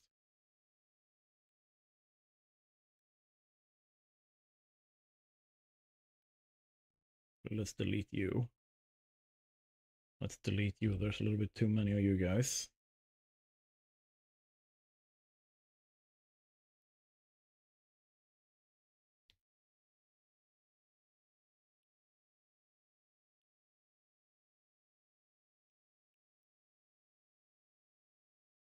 And then let's move you down a layer.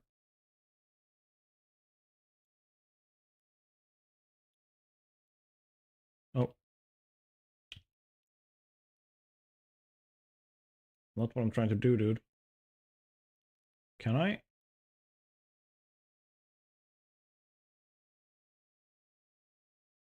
Lock? So it's not chosen? Okay, that's good. Let's start doing that.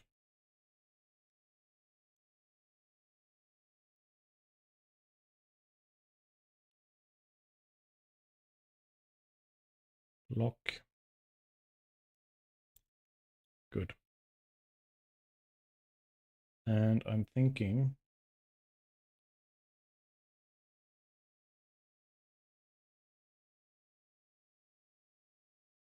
everything here. I'm just doing this so that it becomes easier for me to not accidentally click and move shit. I shouldn't. Probably should have done this before. But hey. Hindsight's 2020, isn't that what I say?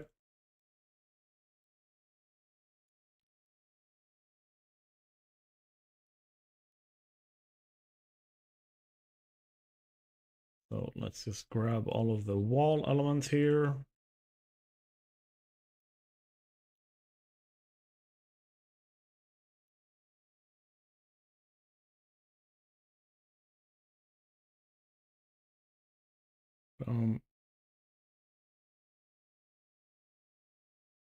Wall,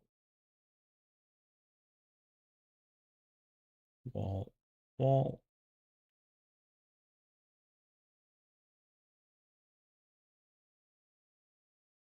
And then I am going to lock selection. Well, now I can't accidentally bumble across that.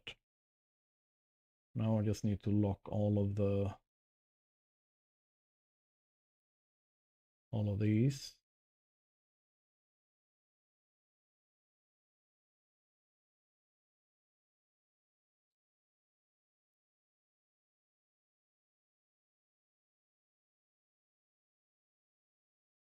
Do I have more?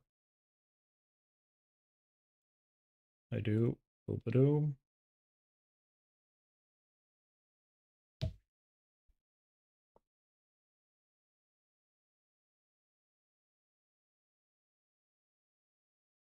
And then lock selection. Then we grab all the big roads. We lock that selection.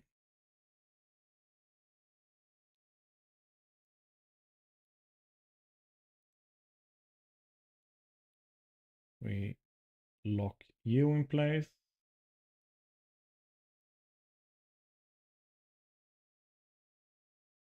You are also determined, so we lock you in place.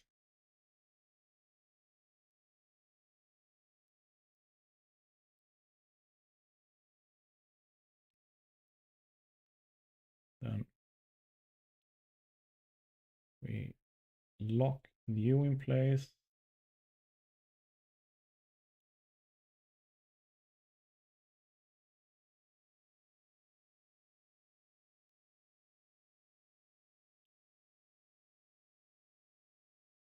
Lock selection. Just double checking so that nothing is selectable right now that I don't want to be selectable, like this stuff. We can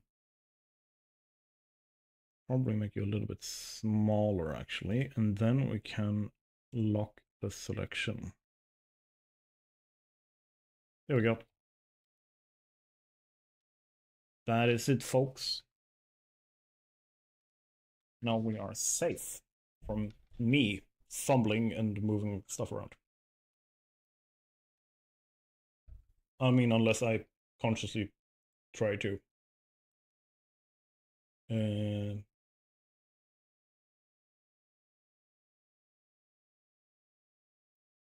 Now let's add in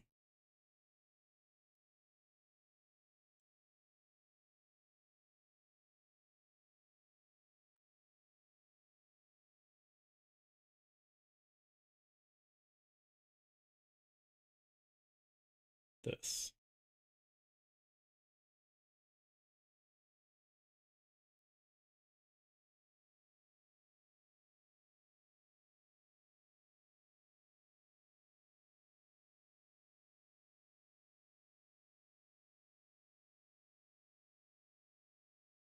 And then, oh yeah, no, I locked that.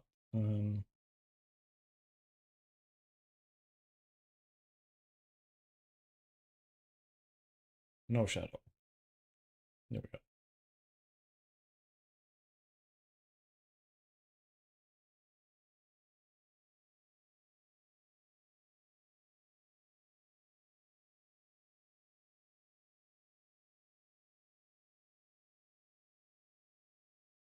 Resolution isn't like the best at this scale, but could be a lot worse.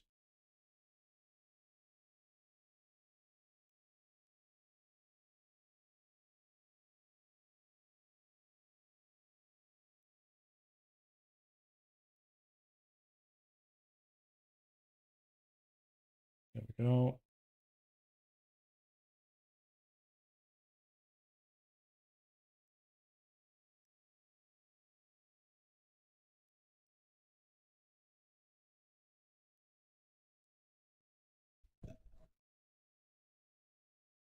And then we need that final bit covered.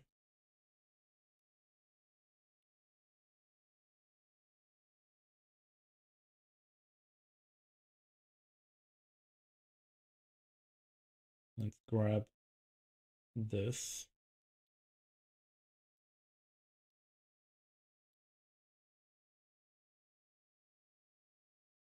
Or rather, instead delete, grab this because it's at the right scale.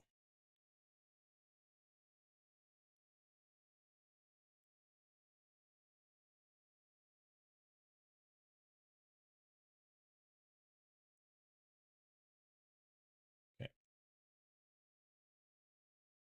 Let's ungroup you. Delete, delete, delete.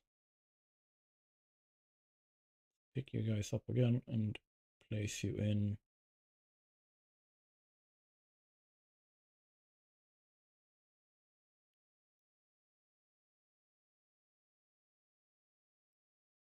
Try and get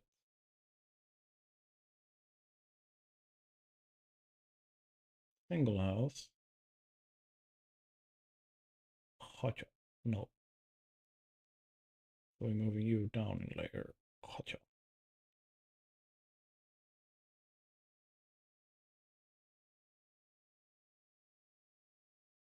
So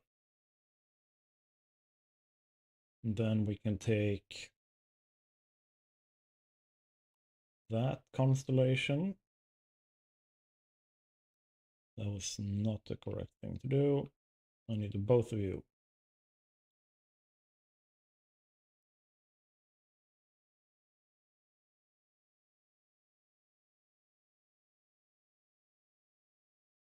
And then I need one of you. I'm gonna twist you a little bit. Bubble. I can put you there, and then I can take the second one. Put you there. The last bit out there is going to be one of the fire towers.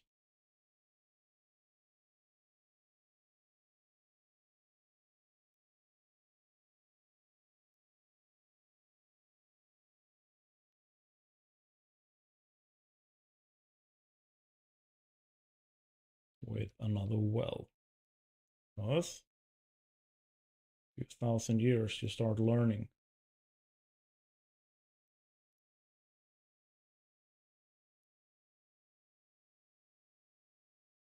All right.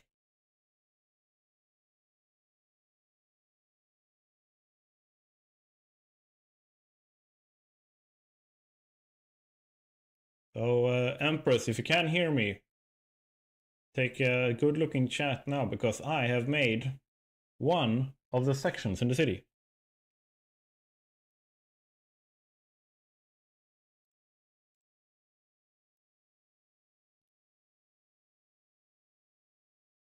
Dun, dun, dun.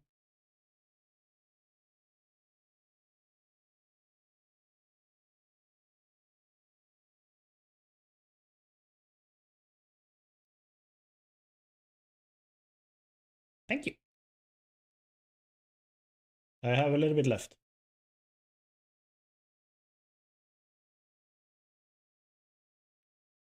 You like the square? This one? Yeah, I'm really happy with it too. It turned out a lot better than I thought it would.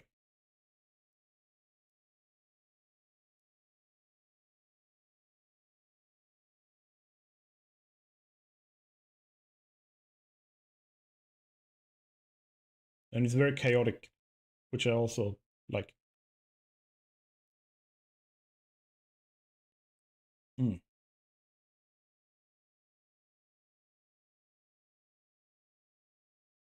And you can get the sense of like there are alleys, you can reach all the buildings, but like it's very much like back alley kind of layout. It's not. It's very much like poor man's quarter. It's or not poor man's quarter, but like yeah, you guys can build somewhere out there, kind of style to it. These buildings are also the ones that are rebuilt the most because they're closest to the like where the attacks are coming. So I'm having fun with it. It feels good.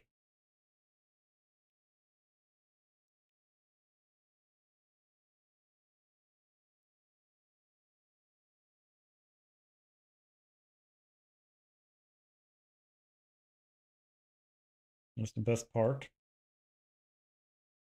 You can take this, copy paste it, like the whole thing. And then I can adjust things so that they fit the next block. And they become their own its own unique thing, but with the same building style.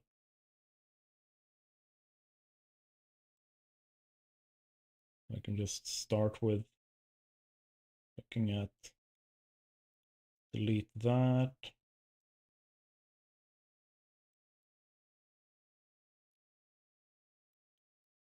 Move things around a little bit.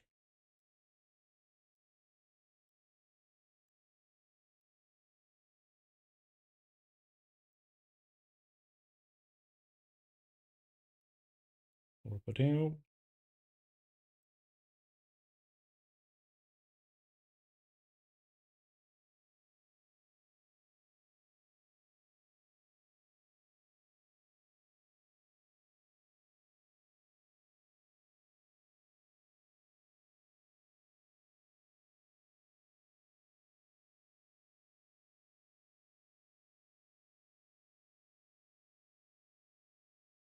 Put you there.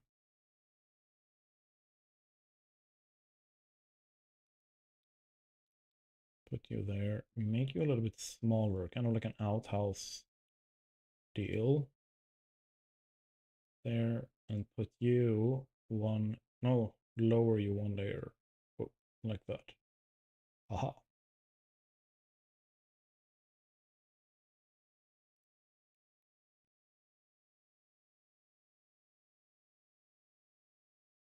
And we can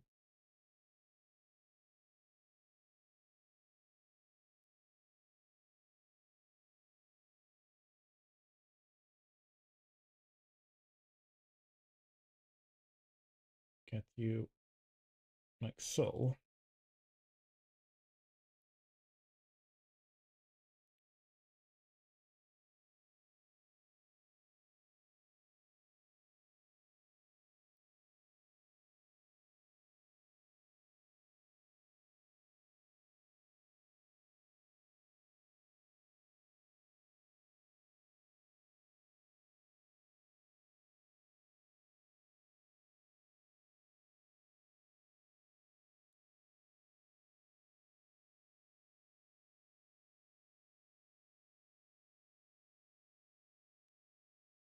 And let's grab both of you, move you up, make sure that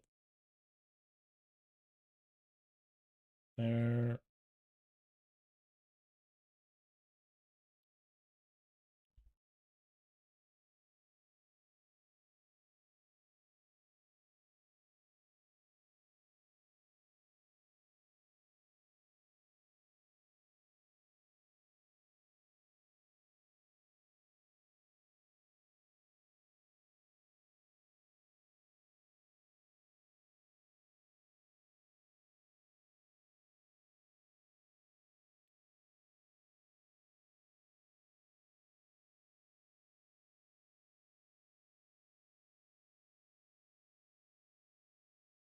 Good.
I feel like I can do a better job with that one.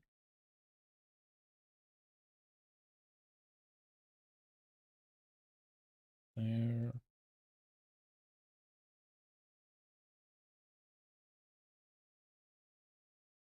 I think you can go. Line tool on the bottom. And I can go like that. Then let's adjust.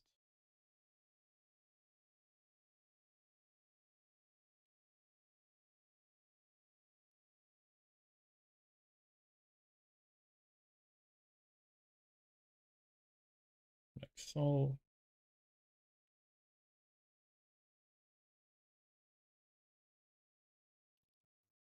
Put you there.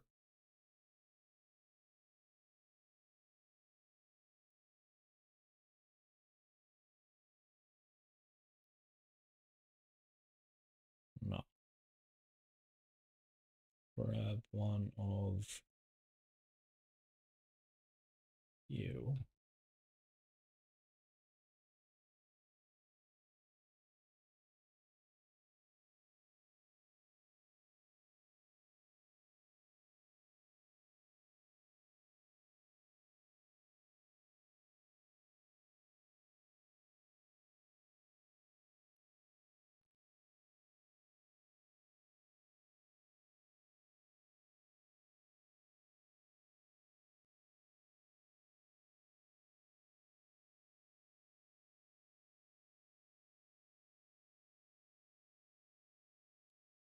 So you can twist around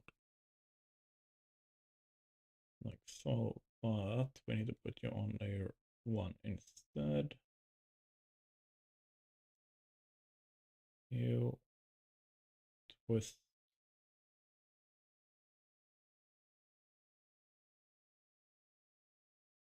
So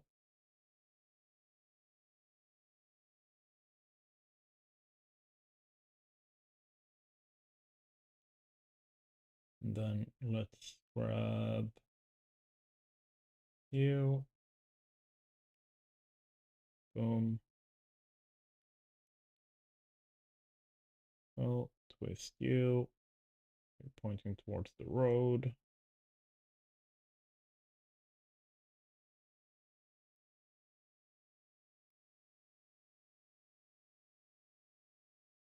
Two sections done, a lot faster than the first one. With the second one there as well. Big difference, I have not locked the roads here yet. Let's do that.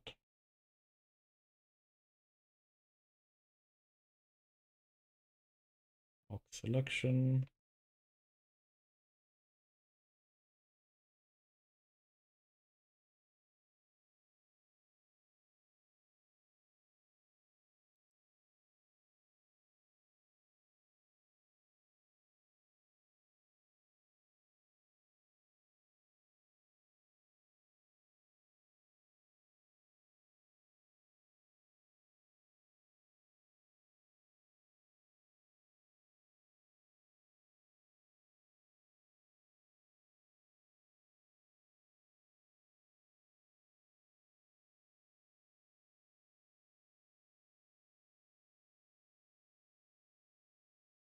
All right.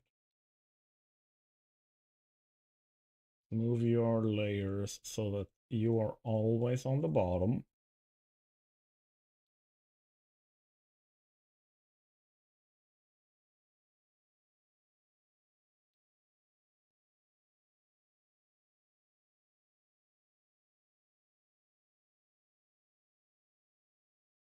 Fix that.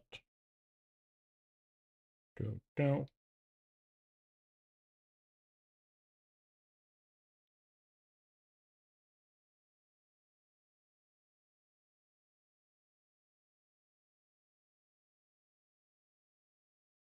You're all there in -2, and except for these guys. Put you in -2.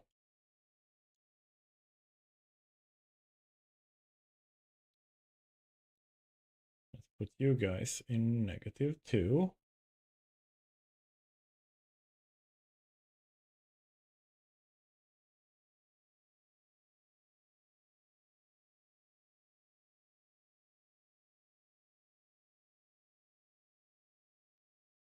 Let's go look at all of you guys.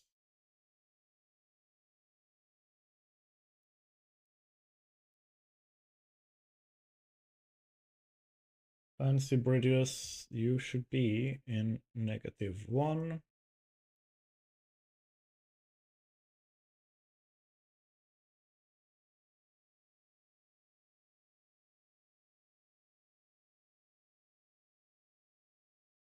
All of those.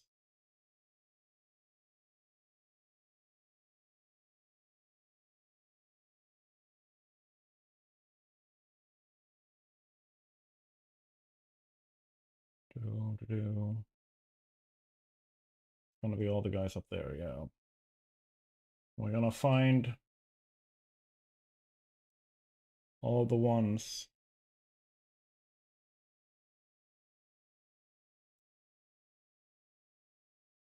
Look, you guys. You can be great group.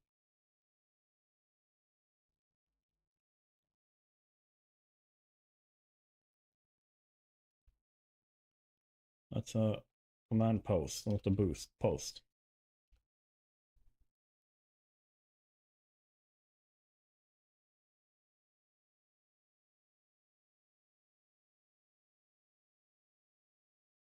And then go up all the way. This is the wall. Now we're at the wall. Now we're here. Okay.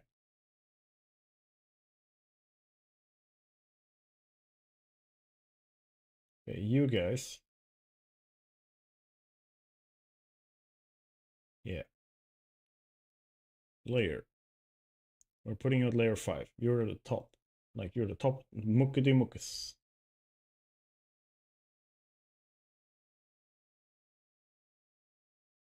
You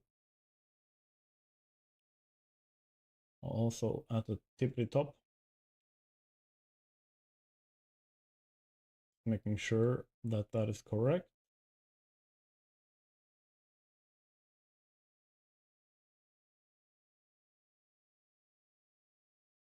Shouldn't be marking anything other than the ones around. Yep. And then we want to find all the walls. Yeah. All the high walls. All of you guys.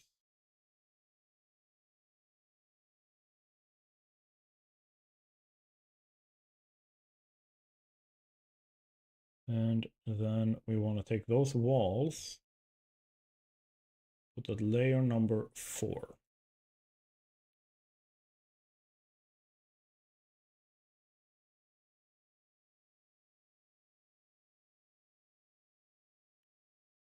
Meaning we should have no interaction between walls and roads and the buildings. Like there should be like roads are going to be under everything else we place, and the walls and stuff are going to be above everything else we place. Which I think is important to have this sorted so I don't start messing that up later. Where are you? Line fancy bridge. You can go down to a negative. What is -1? Let's go down and check. No, they're -1. There we go. So fancy bridge.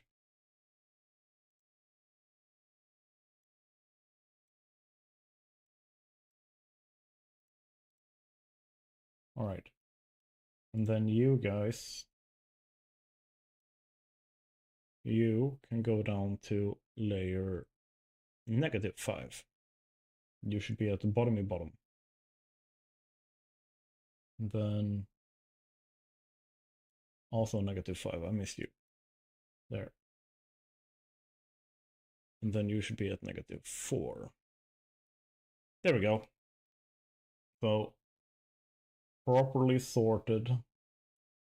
All of these are just the template stuff. Yep. Yep.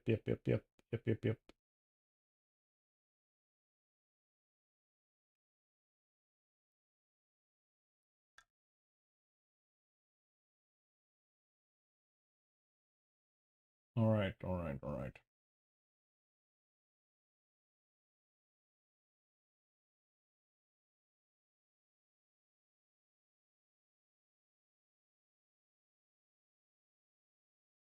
Just double checking so I haven't missed anything because I really don't want to accidentally mess any of that up. Okay, perfect.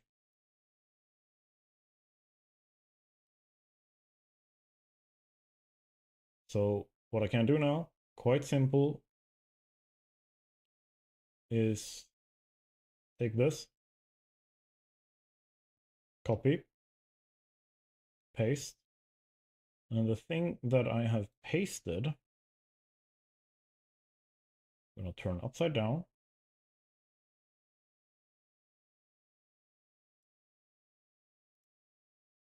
We're going to delete these parts.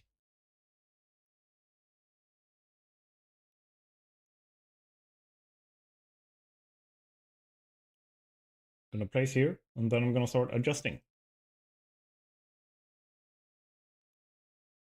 So what I can do now is take this, for example. Okay, ungroup. No, that's also a group. Okay, there we go. Ungroup. There. So let's just move you guys are a little bit more like that. And then let's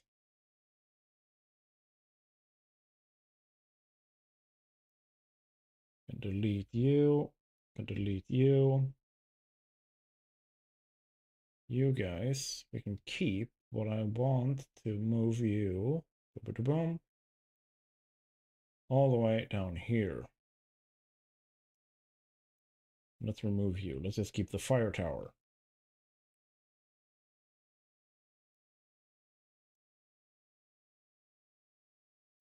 Like so. Ta-da! And then we can start working with this. We can take you.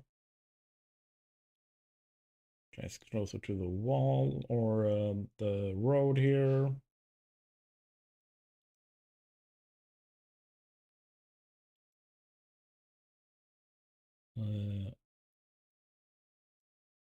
But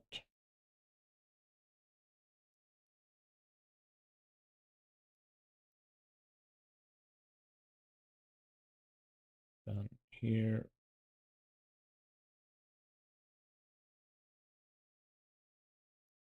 Because normally, like, I'm just gonna, like, this is a bit of a disclaimer. Normally, you would make, when you make a city like this main road would be covered in market stalls. But because no trade happens in the city outside of the Grand Bazaar,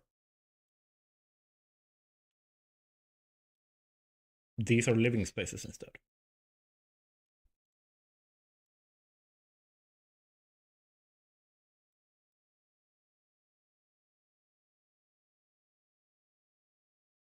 So that's what we gotta treat it as.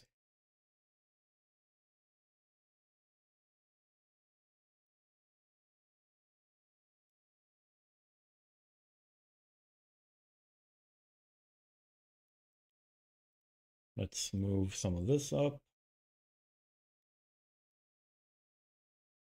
Some of this can go over here. You can point towards the road. You can be an outhouse for this. You can be connected to there. Make you a little bit larger. Connect you over. Boom. Move and connect you like so, and put you over there. You can go up a layer so that you can go down. So that you guys overlap like so.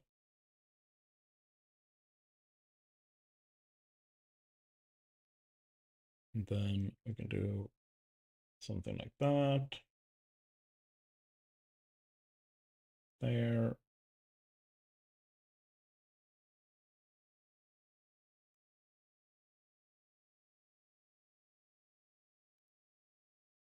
Flip you. Put you in like so.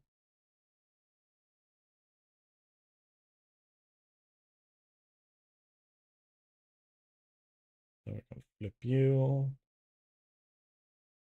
Give you a little bit of a backyard here.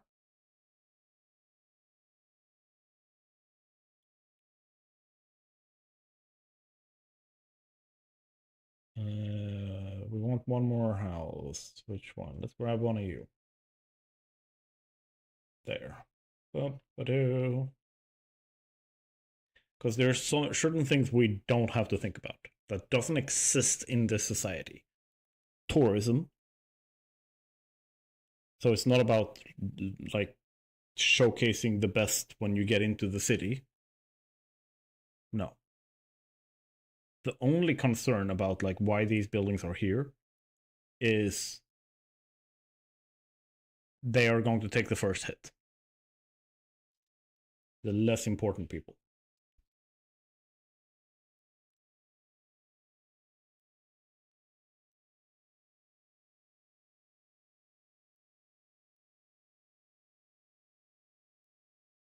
Like, that's rough, but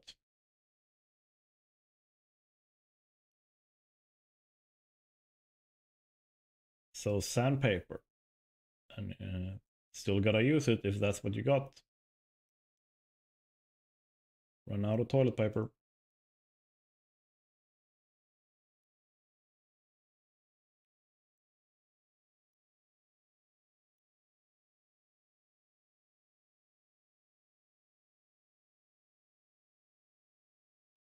You can go.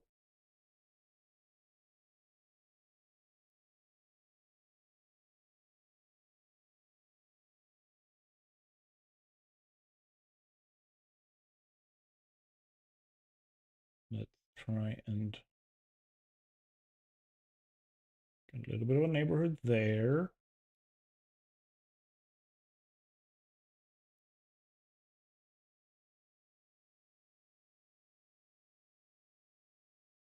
And then we can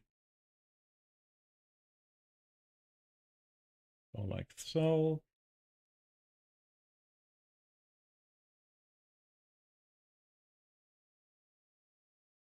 Okay, so if we grab, let's grab these. Flip you around.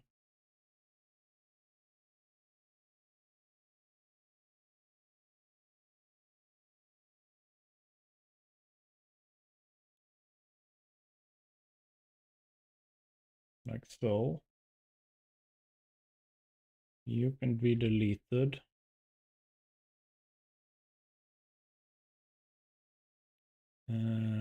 You can be there, that's fine. What am I looking for? One.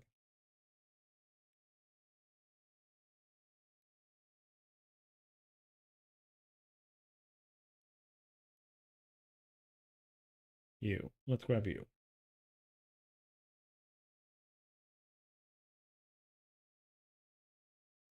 There. Because then, what we can do, not brush, line tool, layer -5.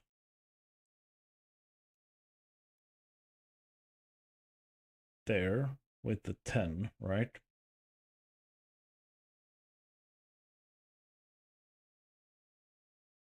Then we can go like so.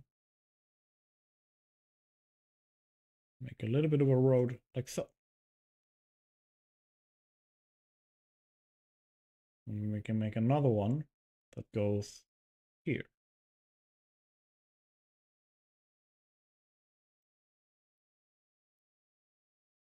Right? That makes sense?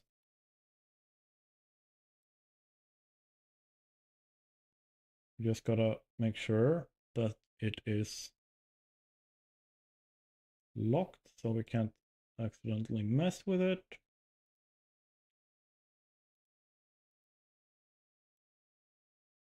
Lock selection, perfect. And grab these buildings.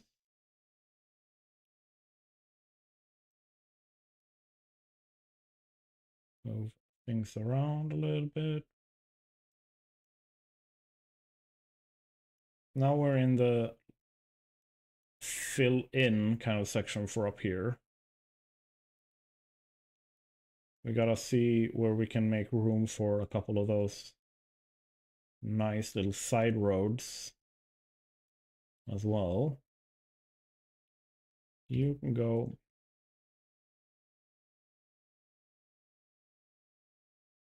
and you can go.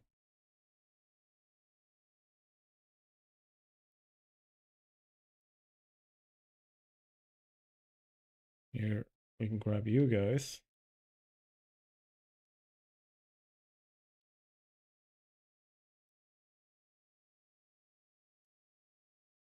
Flip you around. Ta-ta. Then let's grab you guys, flip you.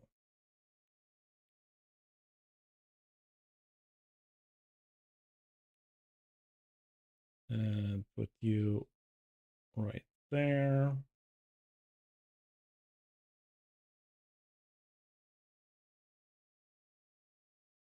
There, let's grab you. Give you an outhouse.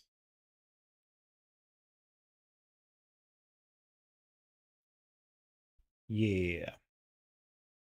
Let's just move things up here so that tie it off. And let's grab you and move you down one layer.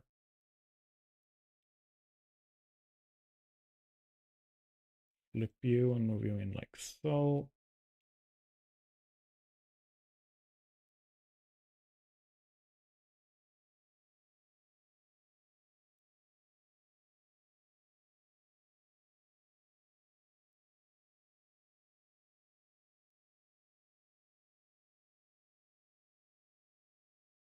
Perfect. Then we can just go line tool.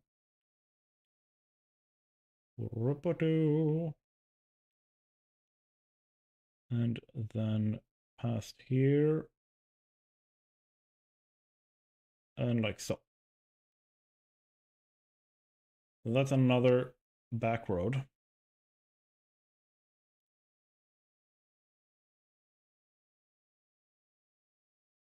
Like that.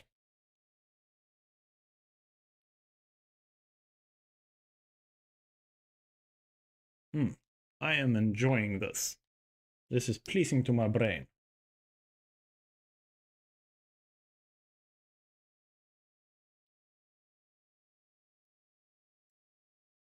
Just like it is for Empress to see the shape of that square.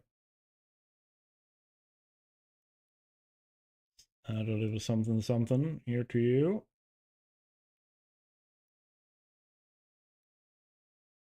You guys can be moved up there with the fire tower removed.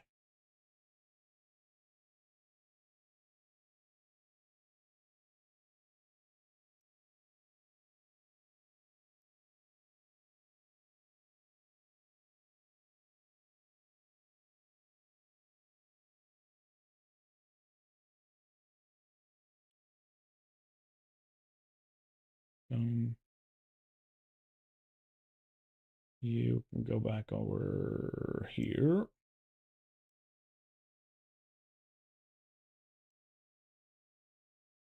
Go to layer 2. Puts you above there. Nice. And we can do this. Put you at layer 1.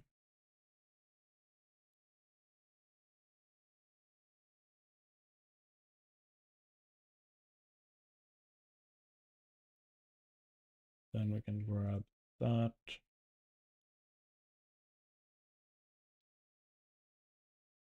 Move up and have kind of like a back alley neighborhood here.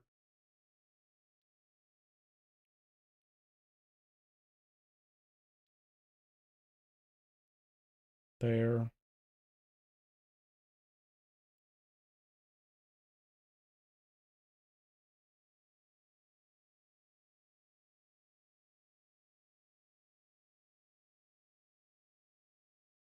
Let's get you to there.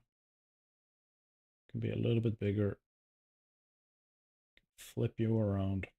Take you. Flip you around.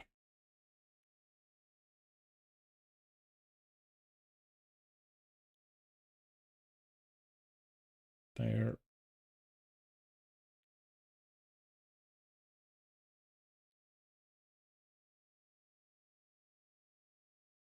Put you a little bit crooked, like so.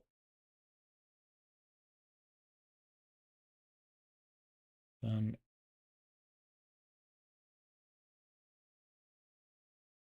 put you up one layer there.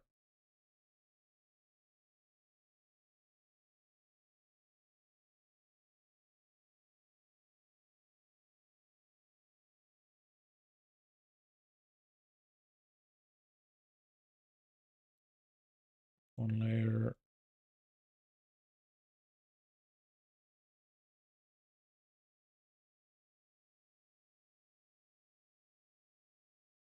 There. Finicky, but I like it. It is soothing to my brain.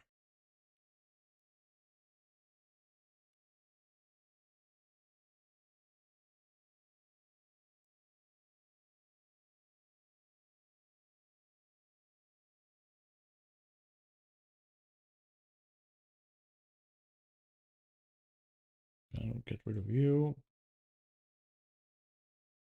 Do this.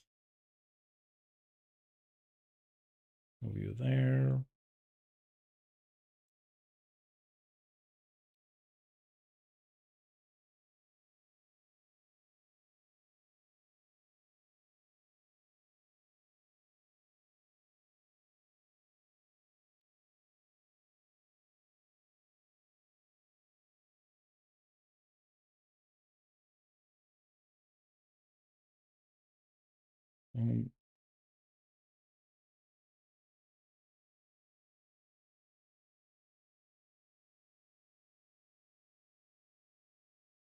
Here, no, 0.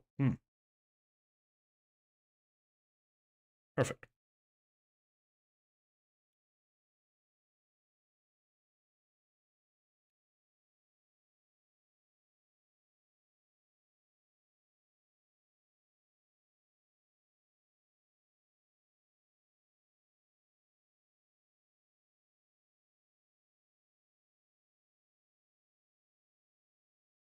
Then we can put you there.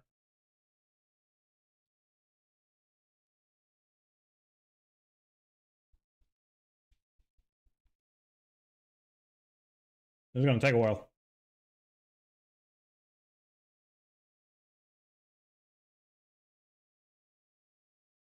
But I do like playing around with the blocks. Because it's less block, more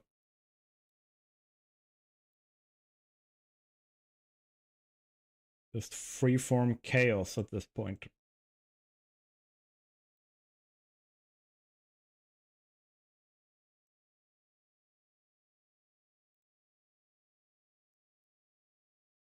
Then we can grab this section, copy, paste.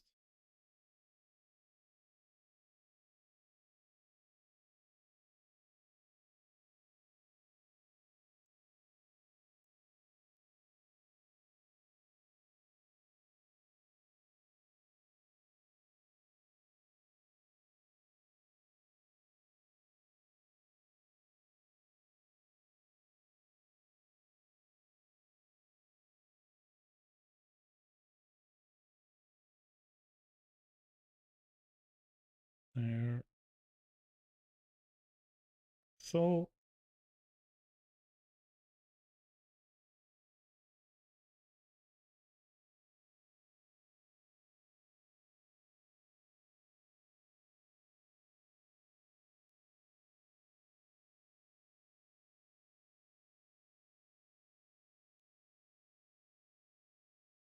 and then we can put you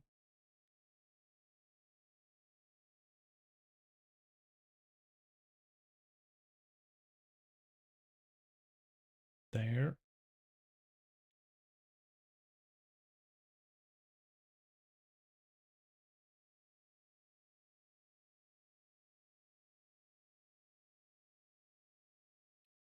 So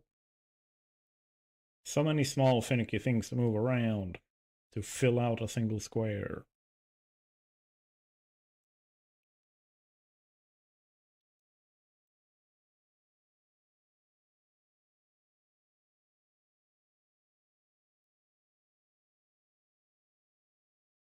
And then we can take the line tool and help ourselves out a little bit. So if there's a road here,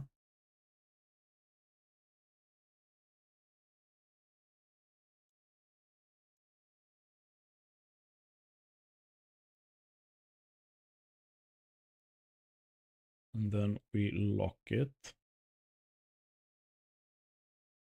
Now we have a firmer grasp on how to fix that bit.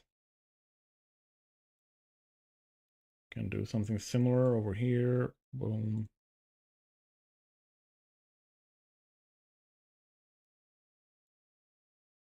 Ta.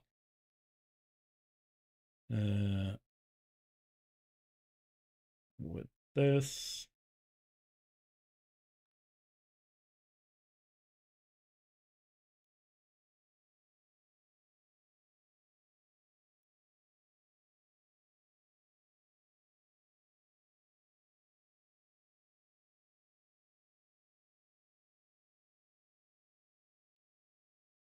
And then we grab that one. Let's make those a little bit bigger. Move them out like so.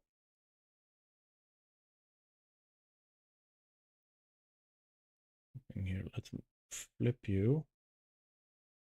Put you like that. Move you in a little bit.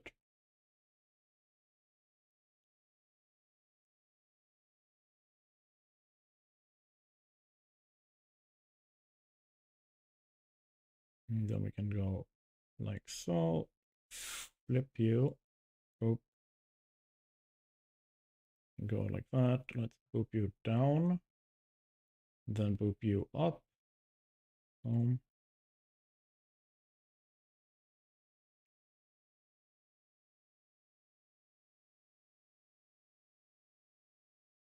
Go there. And then line tool. Then we can put a little bit of a road here. Boop, boop, boop, boop, boop, like that. Goes up, up, and then down here again. And then we can just fire it up like this.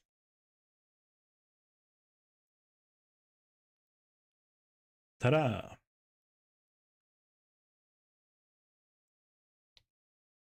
Now we can lock both of you.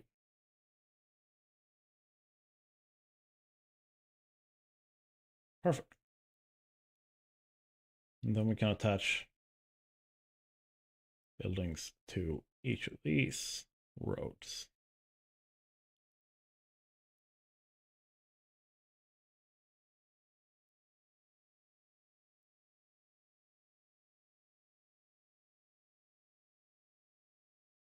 And like so.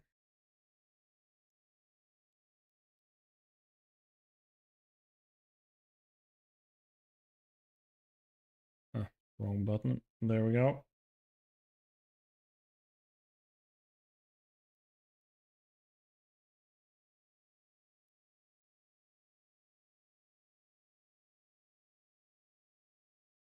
And let's grab one of you.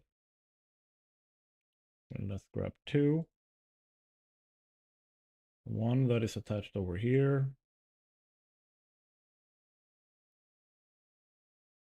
One that is attached down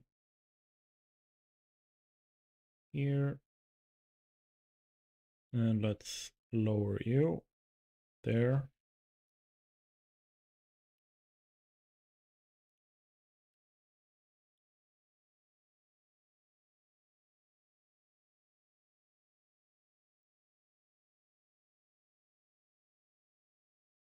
And let's flip you. Put you like that.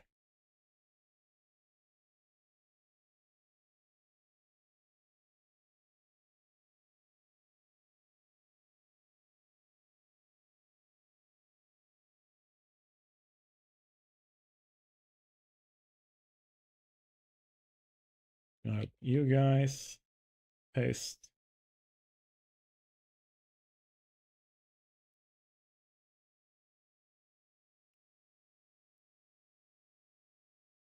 Let's just move them around.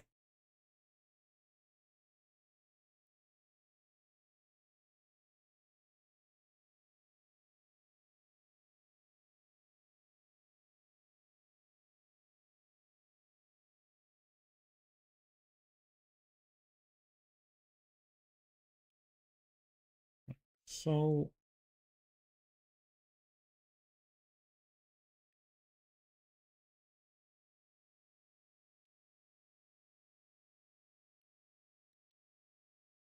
grab that.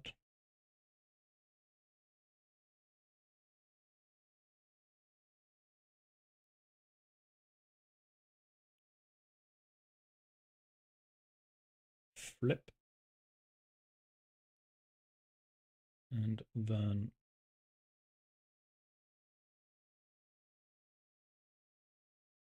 go there, make you smaller. Move down a layer. Boom. And then we just need to smack in a bunch of houses here in the middle as a back alley kind of thing.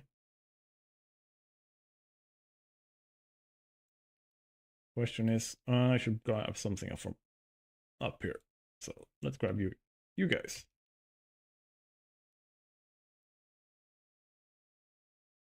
Not bad. Not bad at all.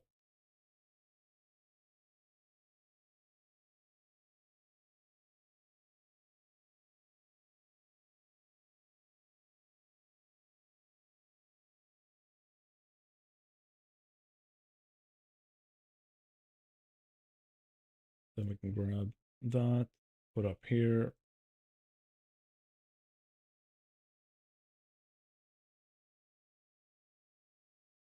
There's a lot of houses.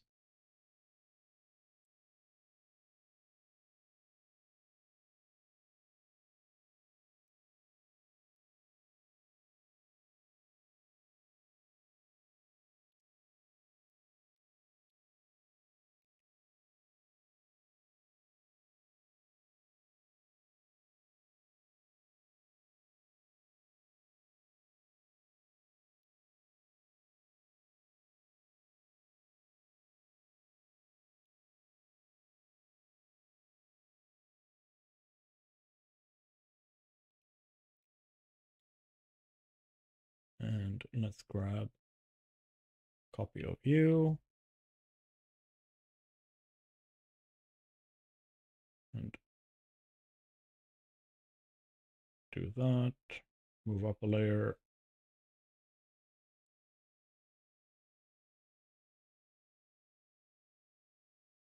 All right.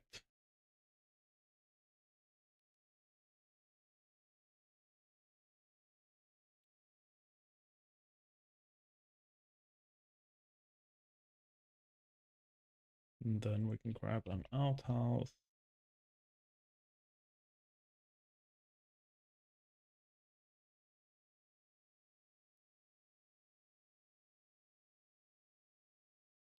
There we go. The big section done.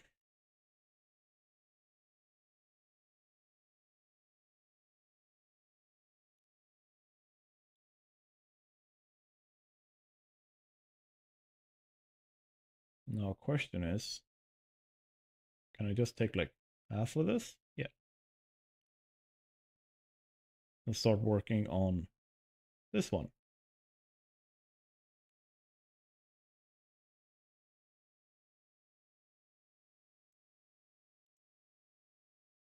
All right.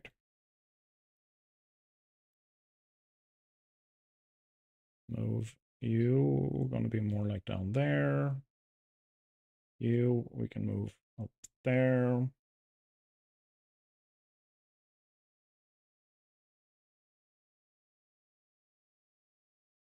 So much more about the shape of these big neighborhoods than it is anything else.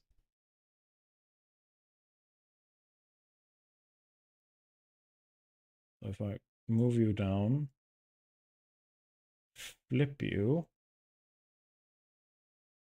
and then do that. Let's move you over.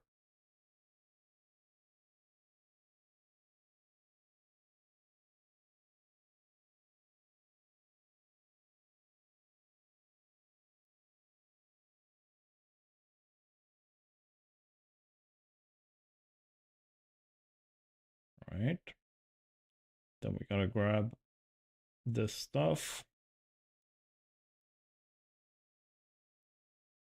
Big house like that is not gonna be by the back. It's gonna be out towards the road.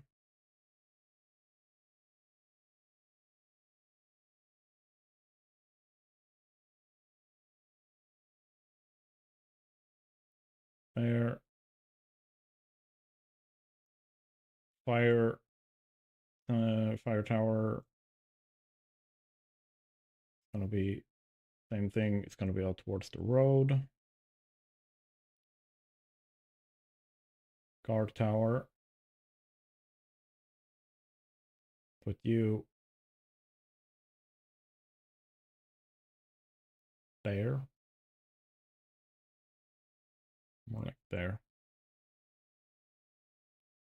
Let's brush.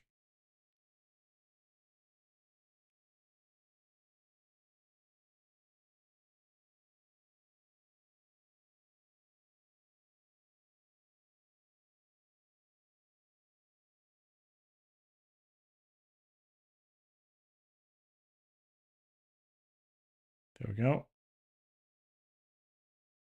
And then we can do more moving around.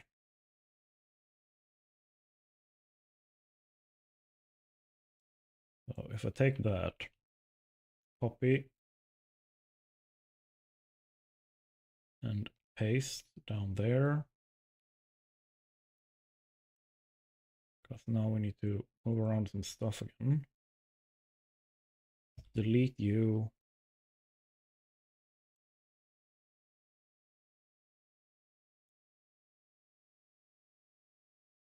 And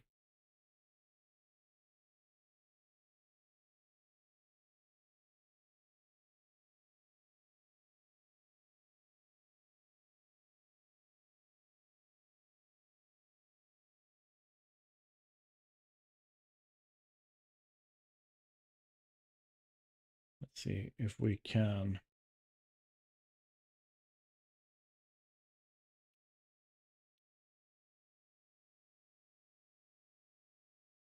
be more conscious of the direction is going to come later. But for now, we move it like so.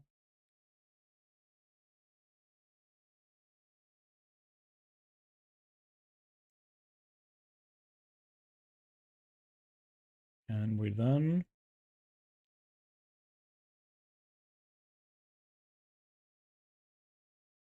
move you up there.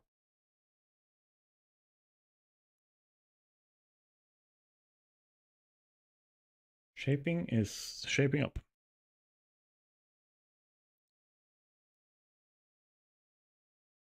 Double checking what's happening in Discord. Nothing so far. Boom, ba-dum, and there we go.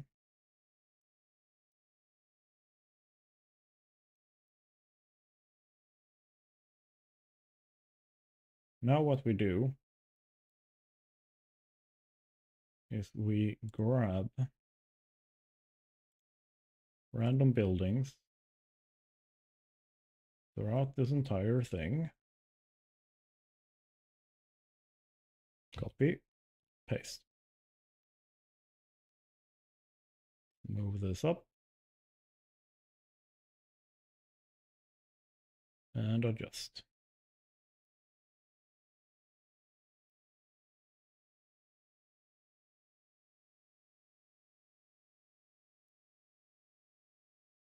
And then we adjust.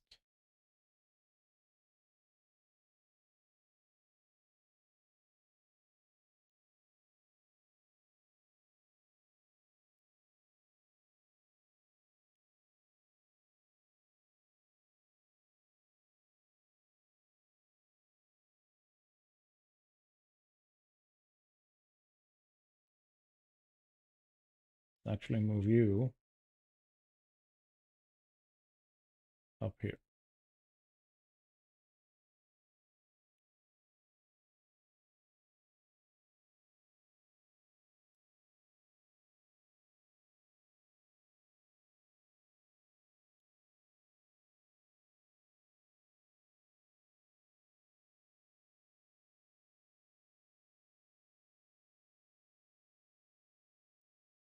Then you look a little bit weird.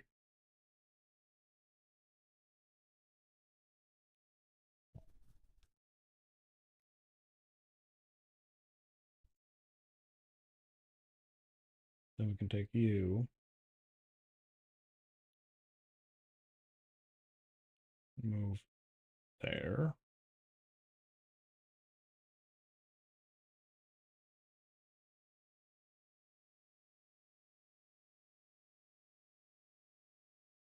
Let's see if we can grab some fun stuff from up here. Copy, paste. We need that to be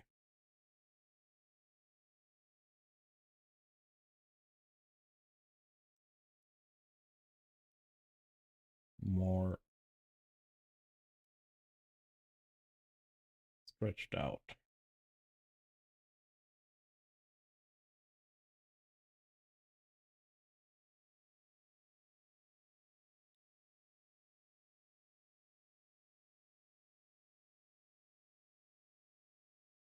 But more in that shape.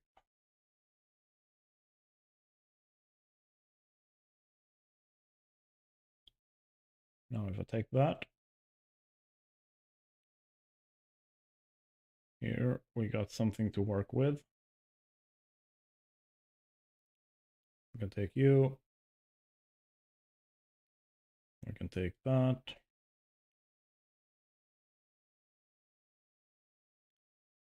See, let's just go there and move you down. Let's actually make you a little bit smaller too, like that.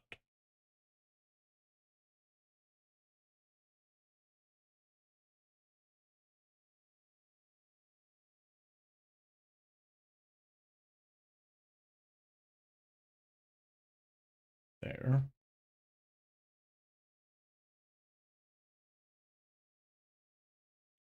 Let's grab that. Put one of you right there.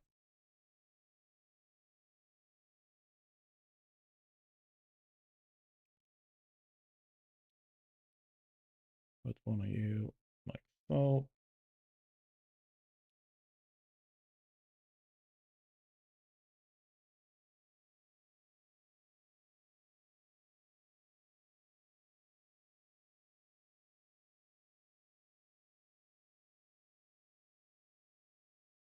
Flip those around.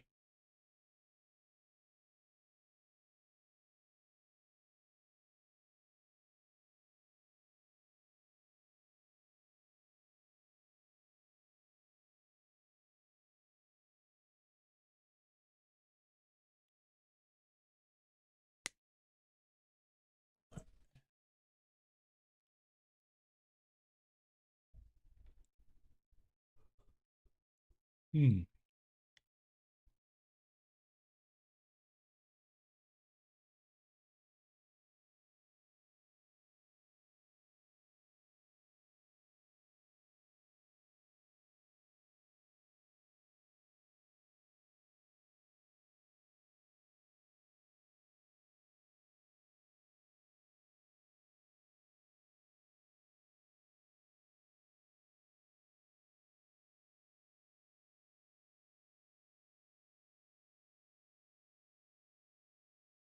Hmm.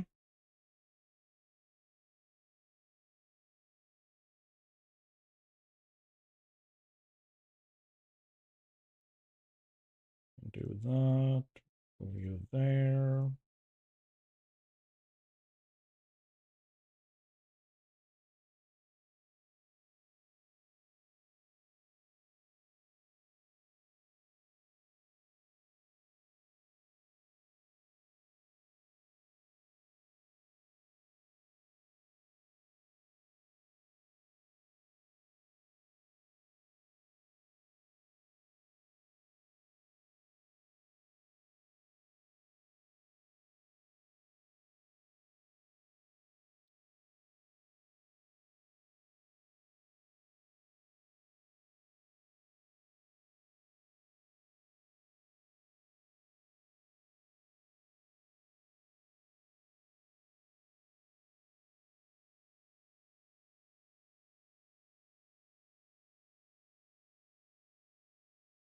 Just saw something over here that I want to fix. This looks a little bit too perfect over here. And also the houses are flipped the wrong direction.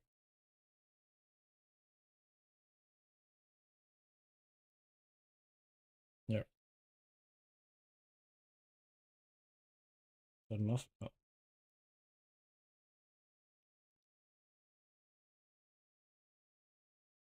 Okay.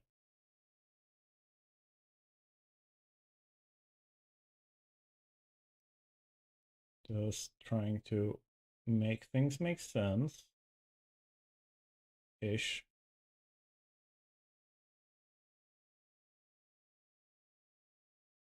As much as they can in a world like this.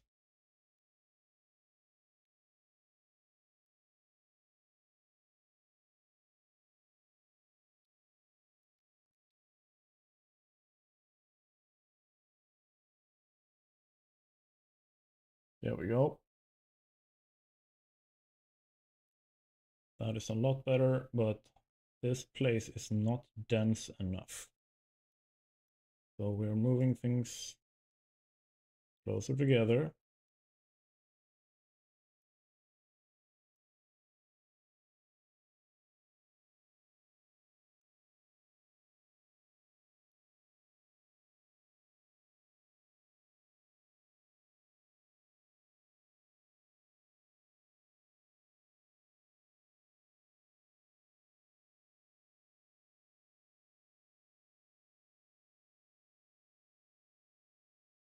It's not just that, it's the color too. It's too bright.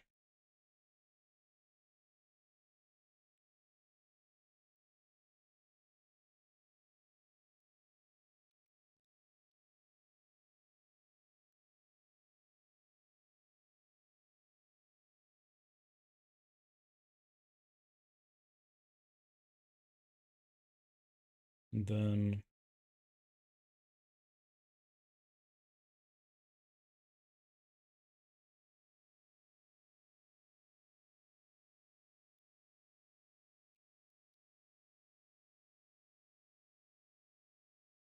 there.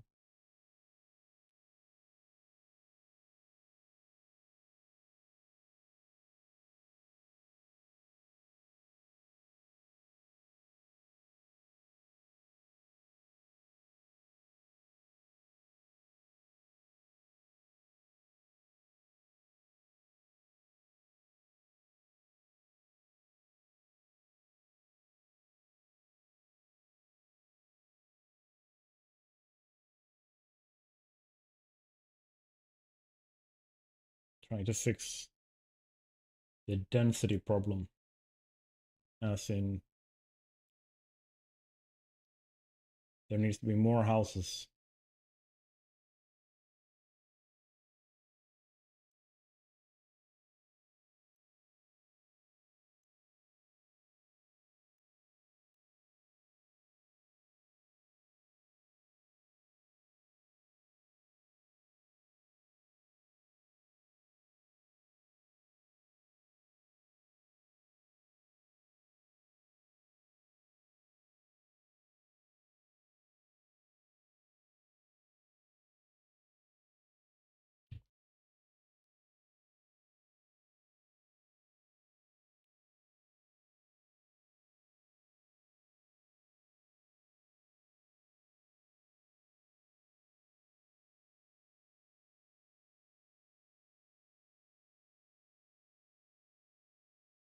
Then we can put you there. We can grab you and place you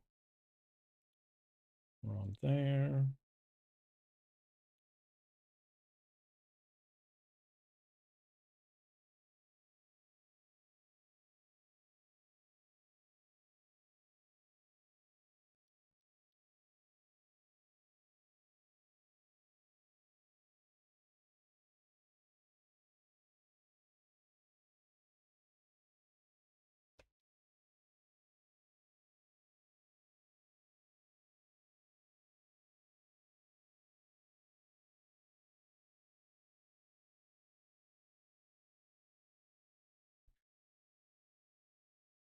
Then we can take the line tool, and that is all correct. Then we can just make a little bit of a road.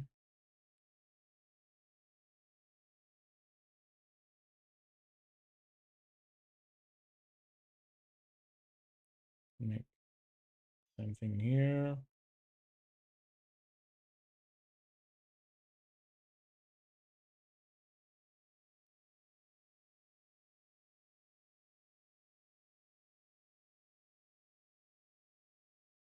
Then let's brush this.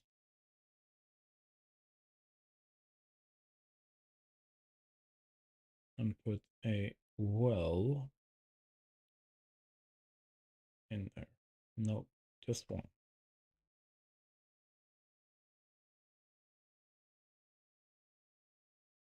That's a little bit better. Now we're looking at something. Now we're cooking. Now we're cooking with fire. Not napalm, but it's a start.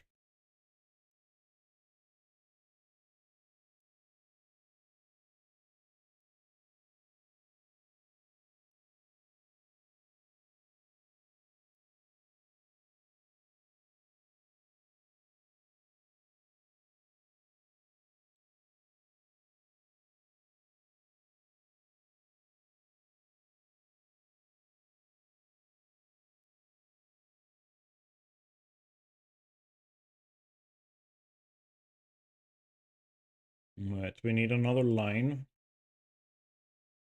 That line is going to be here.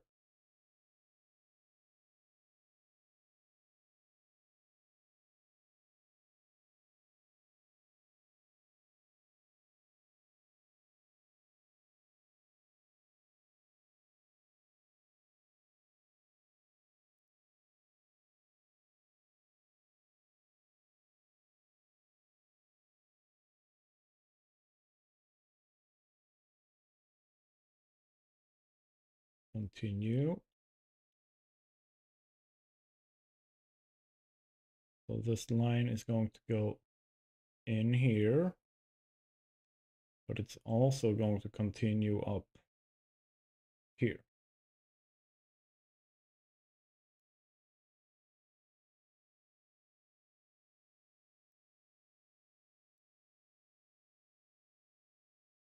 Grab the lines.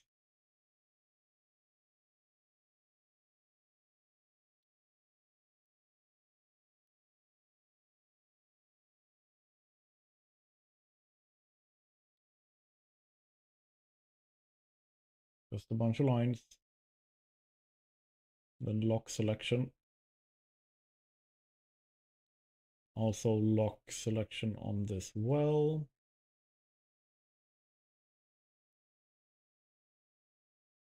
Can also lock selection on this so it's not messed with.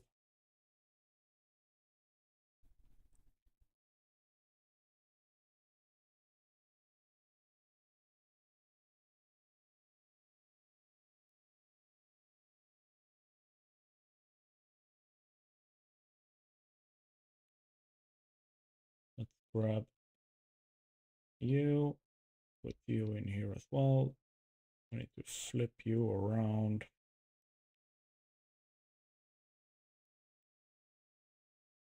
Put you like that. Increase layer there. Flip you as well.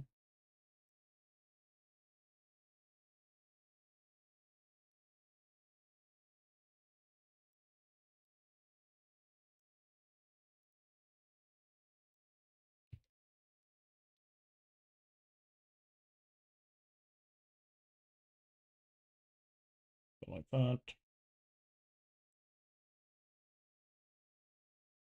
The density for most part is starting to come together, but not really, not yet. We're still a ways away from this being good.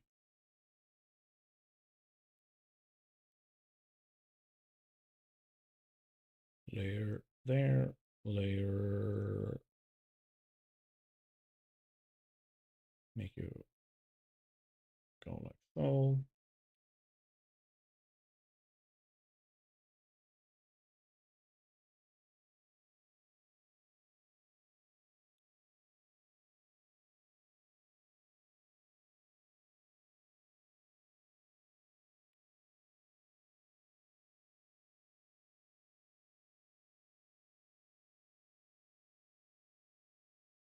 More layer, layer, layer. So much layering of this stuff.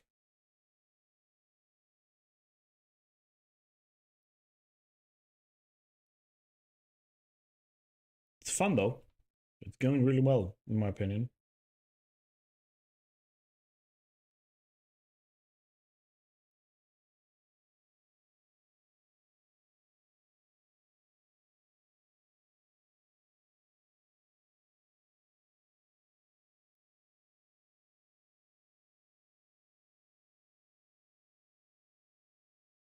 And this, I could be adjusting this for however long as possible. Like the main thing that I want to achieve is that when you're looking at it from here, that it doesn't look like completely different places. I want to have a like clear cut off here. So this here, the outside stretch, so to speak, it's going to very much be more of this. But then here is also going to be like super fancy, like rich muckety muck districts. But first we do this.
Then we can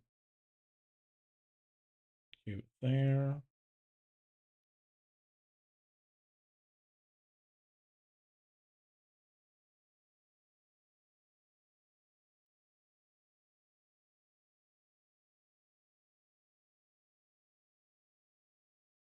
Whoop, like that.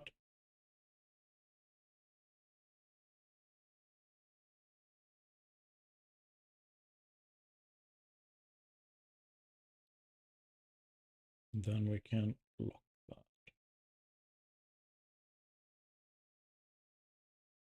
Then we just need to fill this in. Let's grab a couple of these.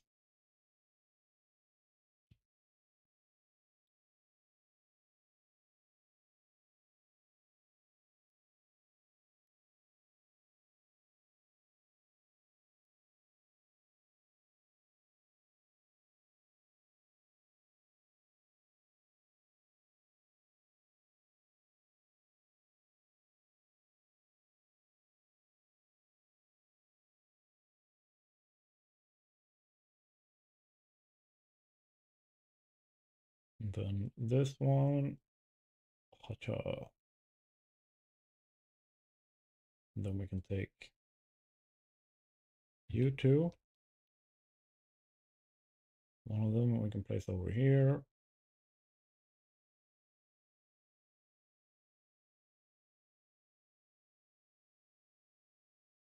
You, we can make a little bit bigger. And place you like so. And then we want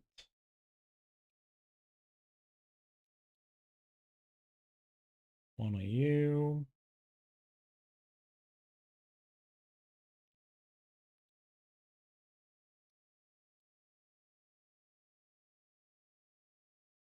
There.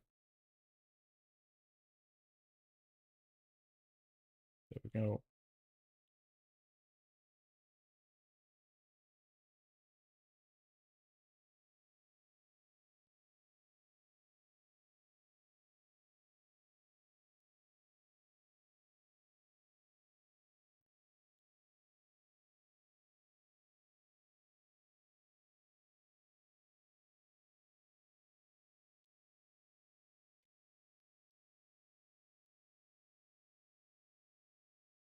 And then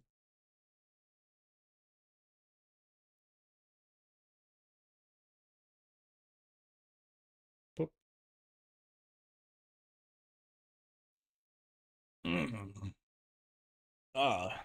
I've gone over by an hour. Or I haven't actually. I'm adjusting, so I'm streaming an extra hour on Fridays. But I feel pretty happy with what I've done. I'm not gonna push on because it's going to burn me out. So I'm gonna chill a little bit. And see you guys in the next stream, next video, next whatever. And let's have a, like, tell me what you think about this. If you watched the VOD or if you've been here in chat or whatever. Tell me what you think in the comments. Remember to like, subscribe, join the Discord, you know, all this stuff. For now, thank you so much for being here. Have a good one. Bye!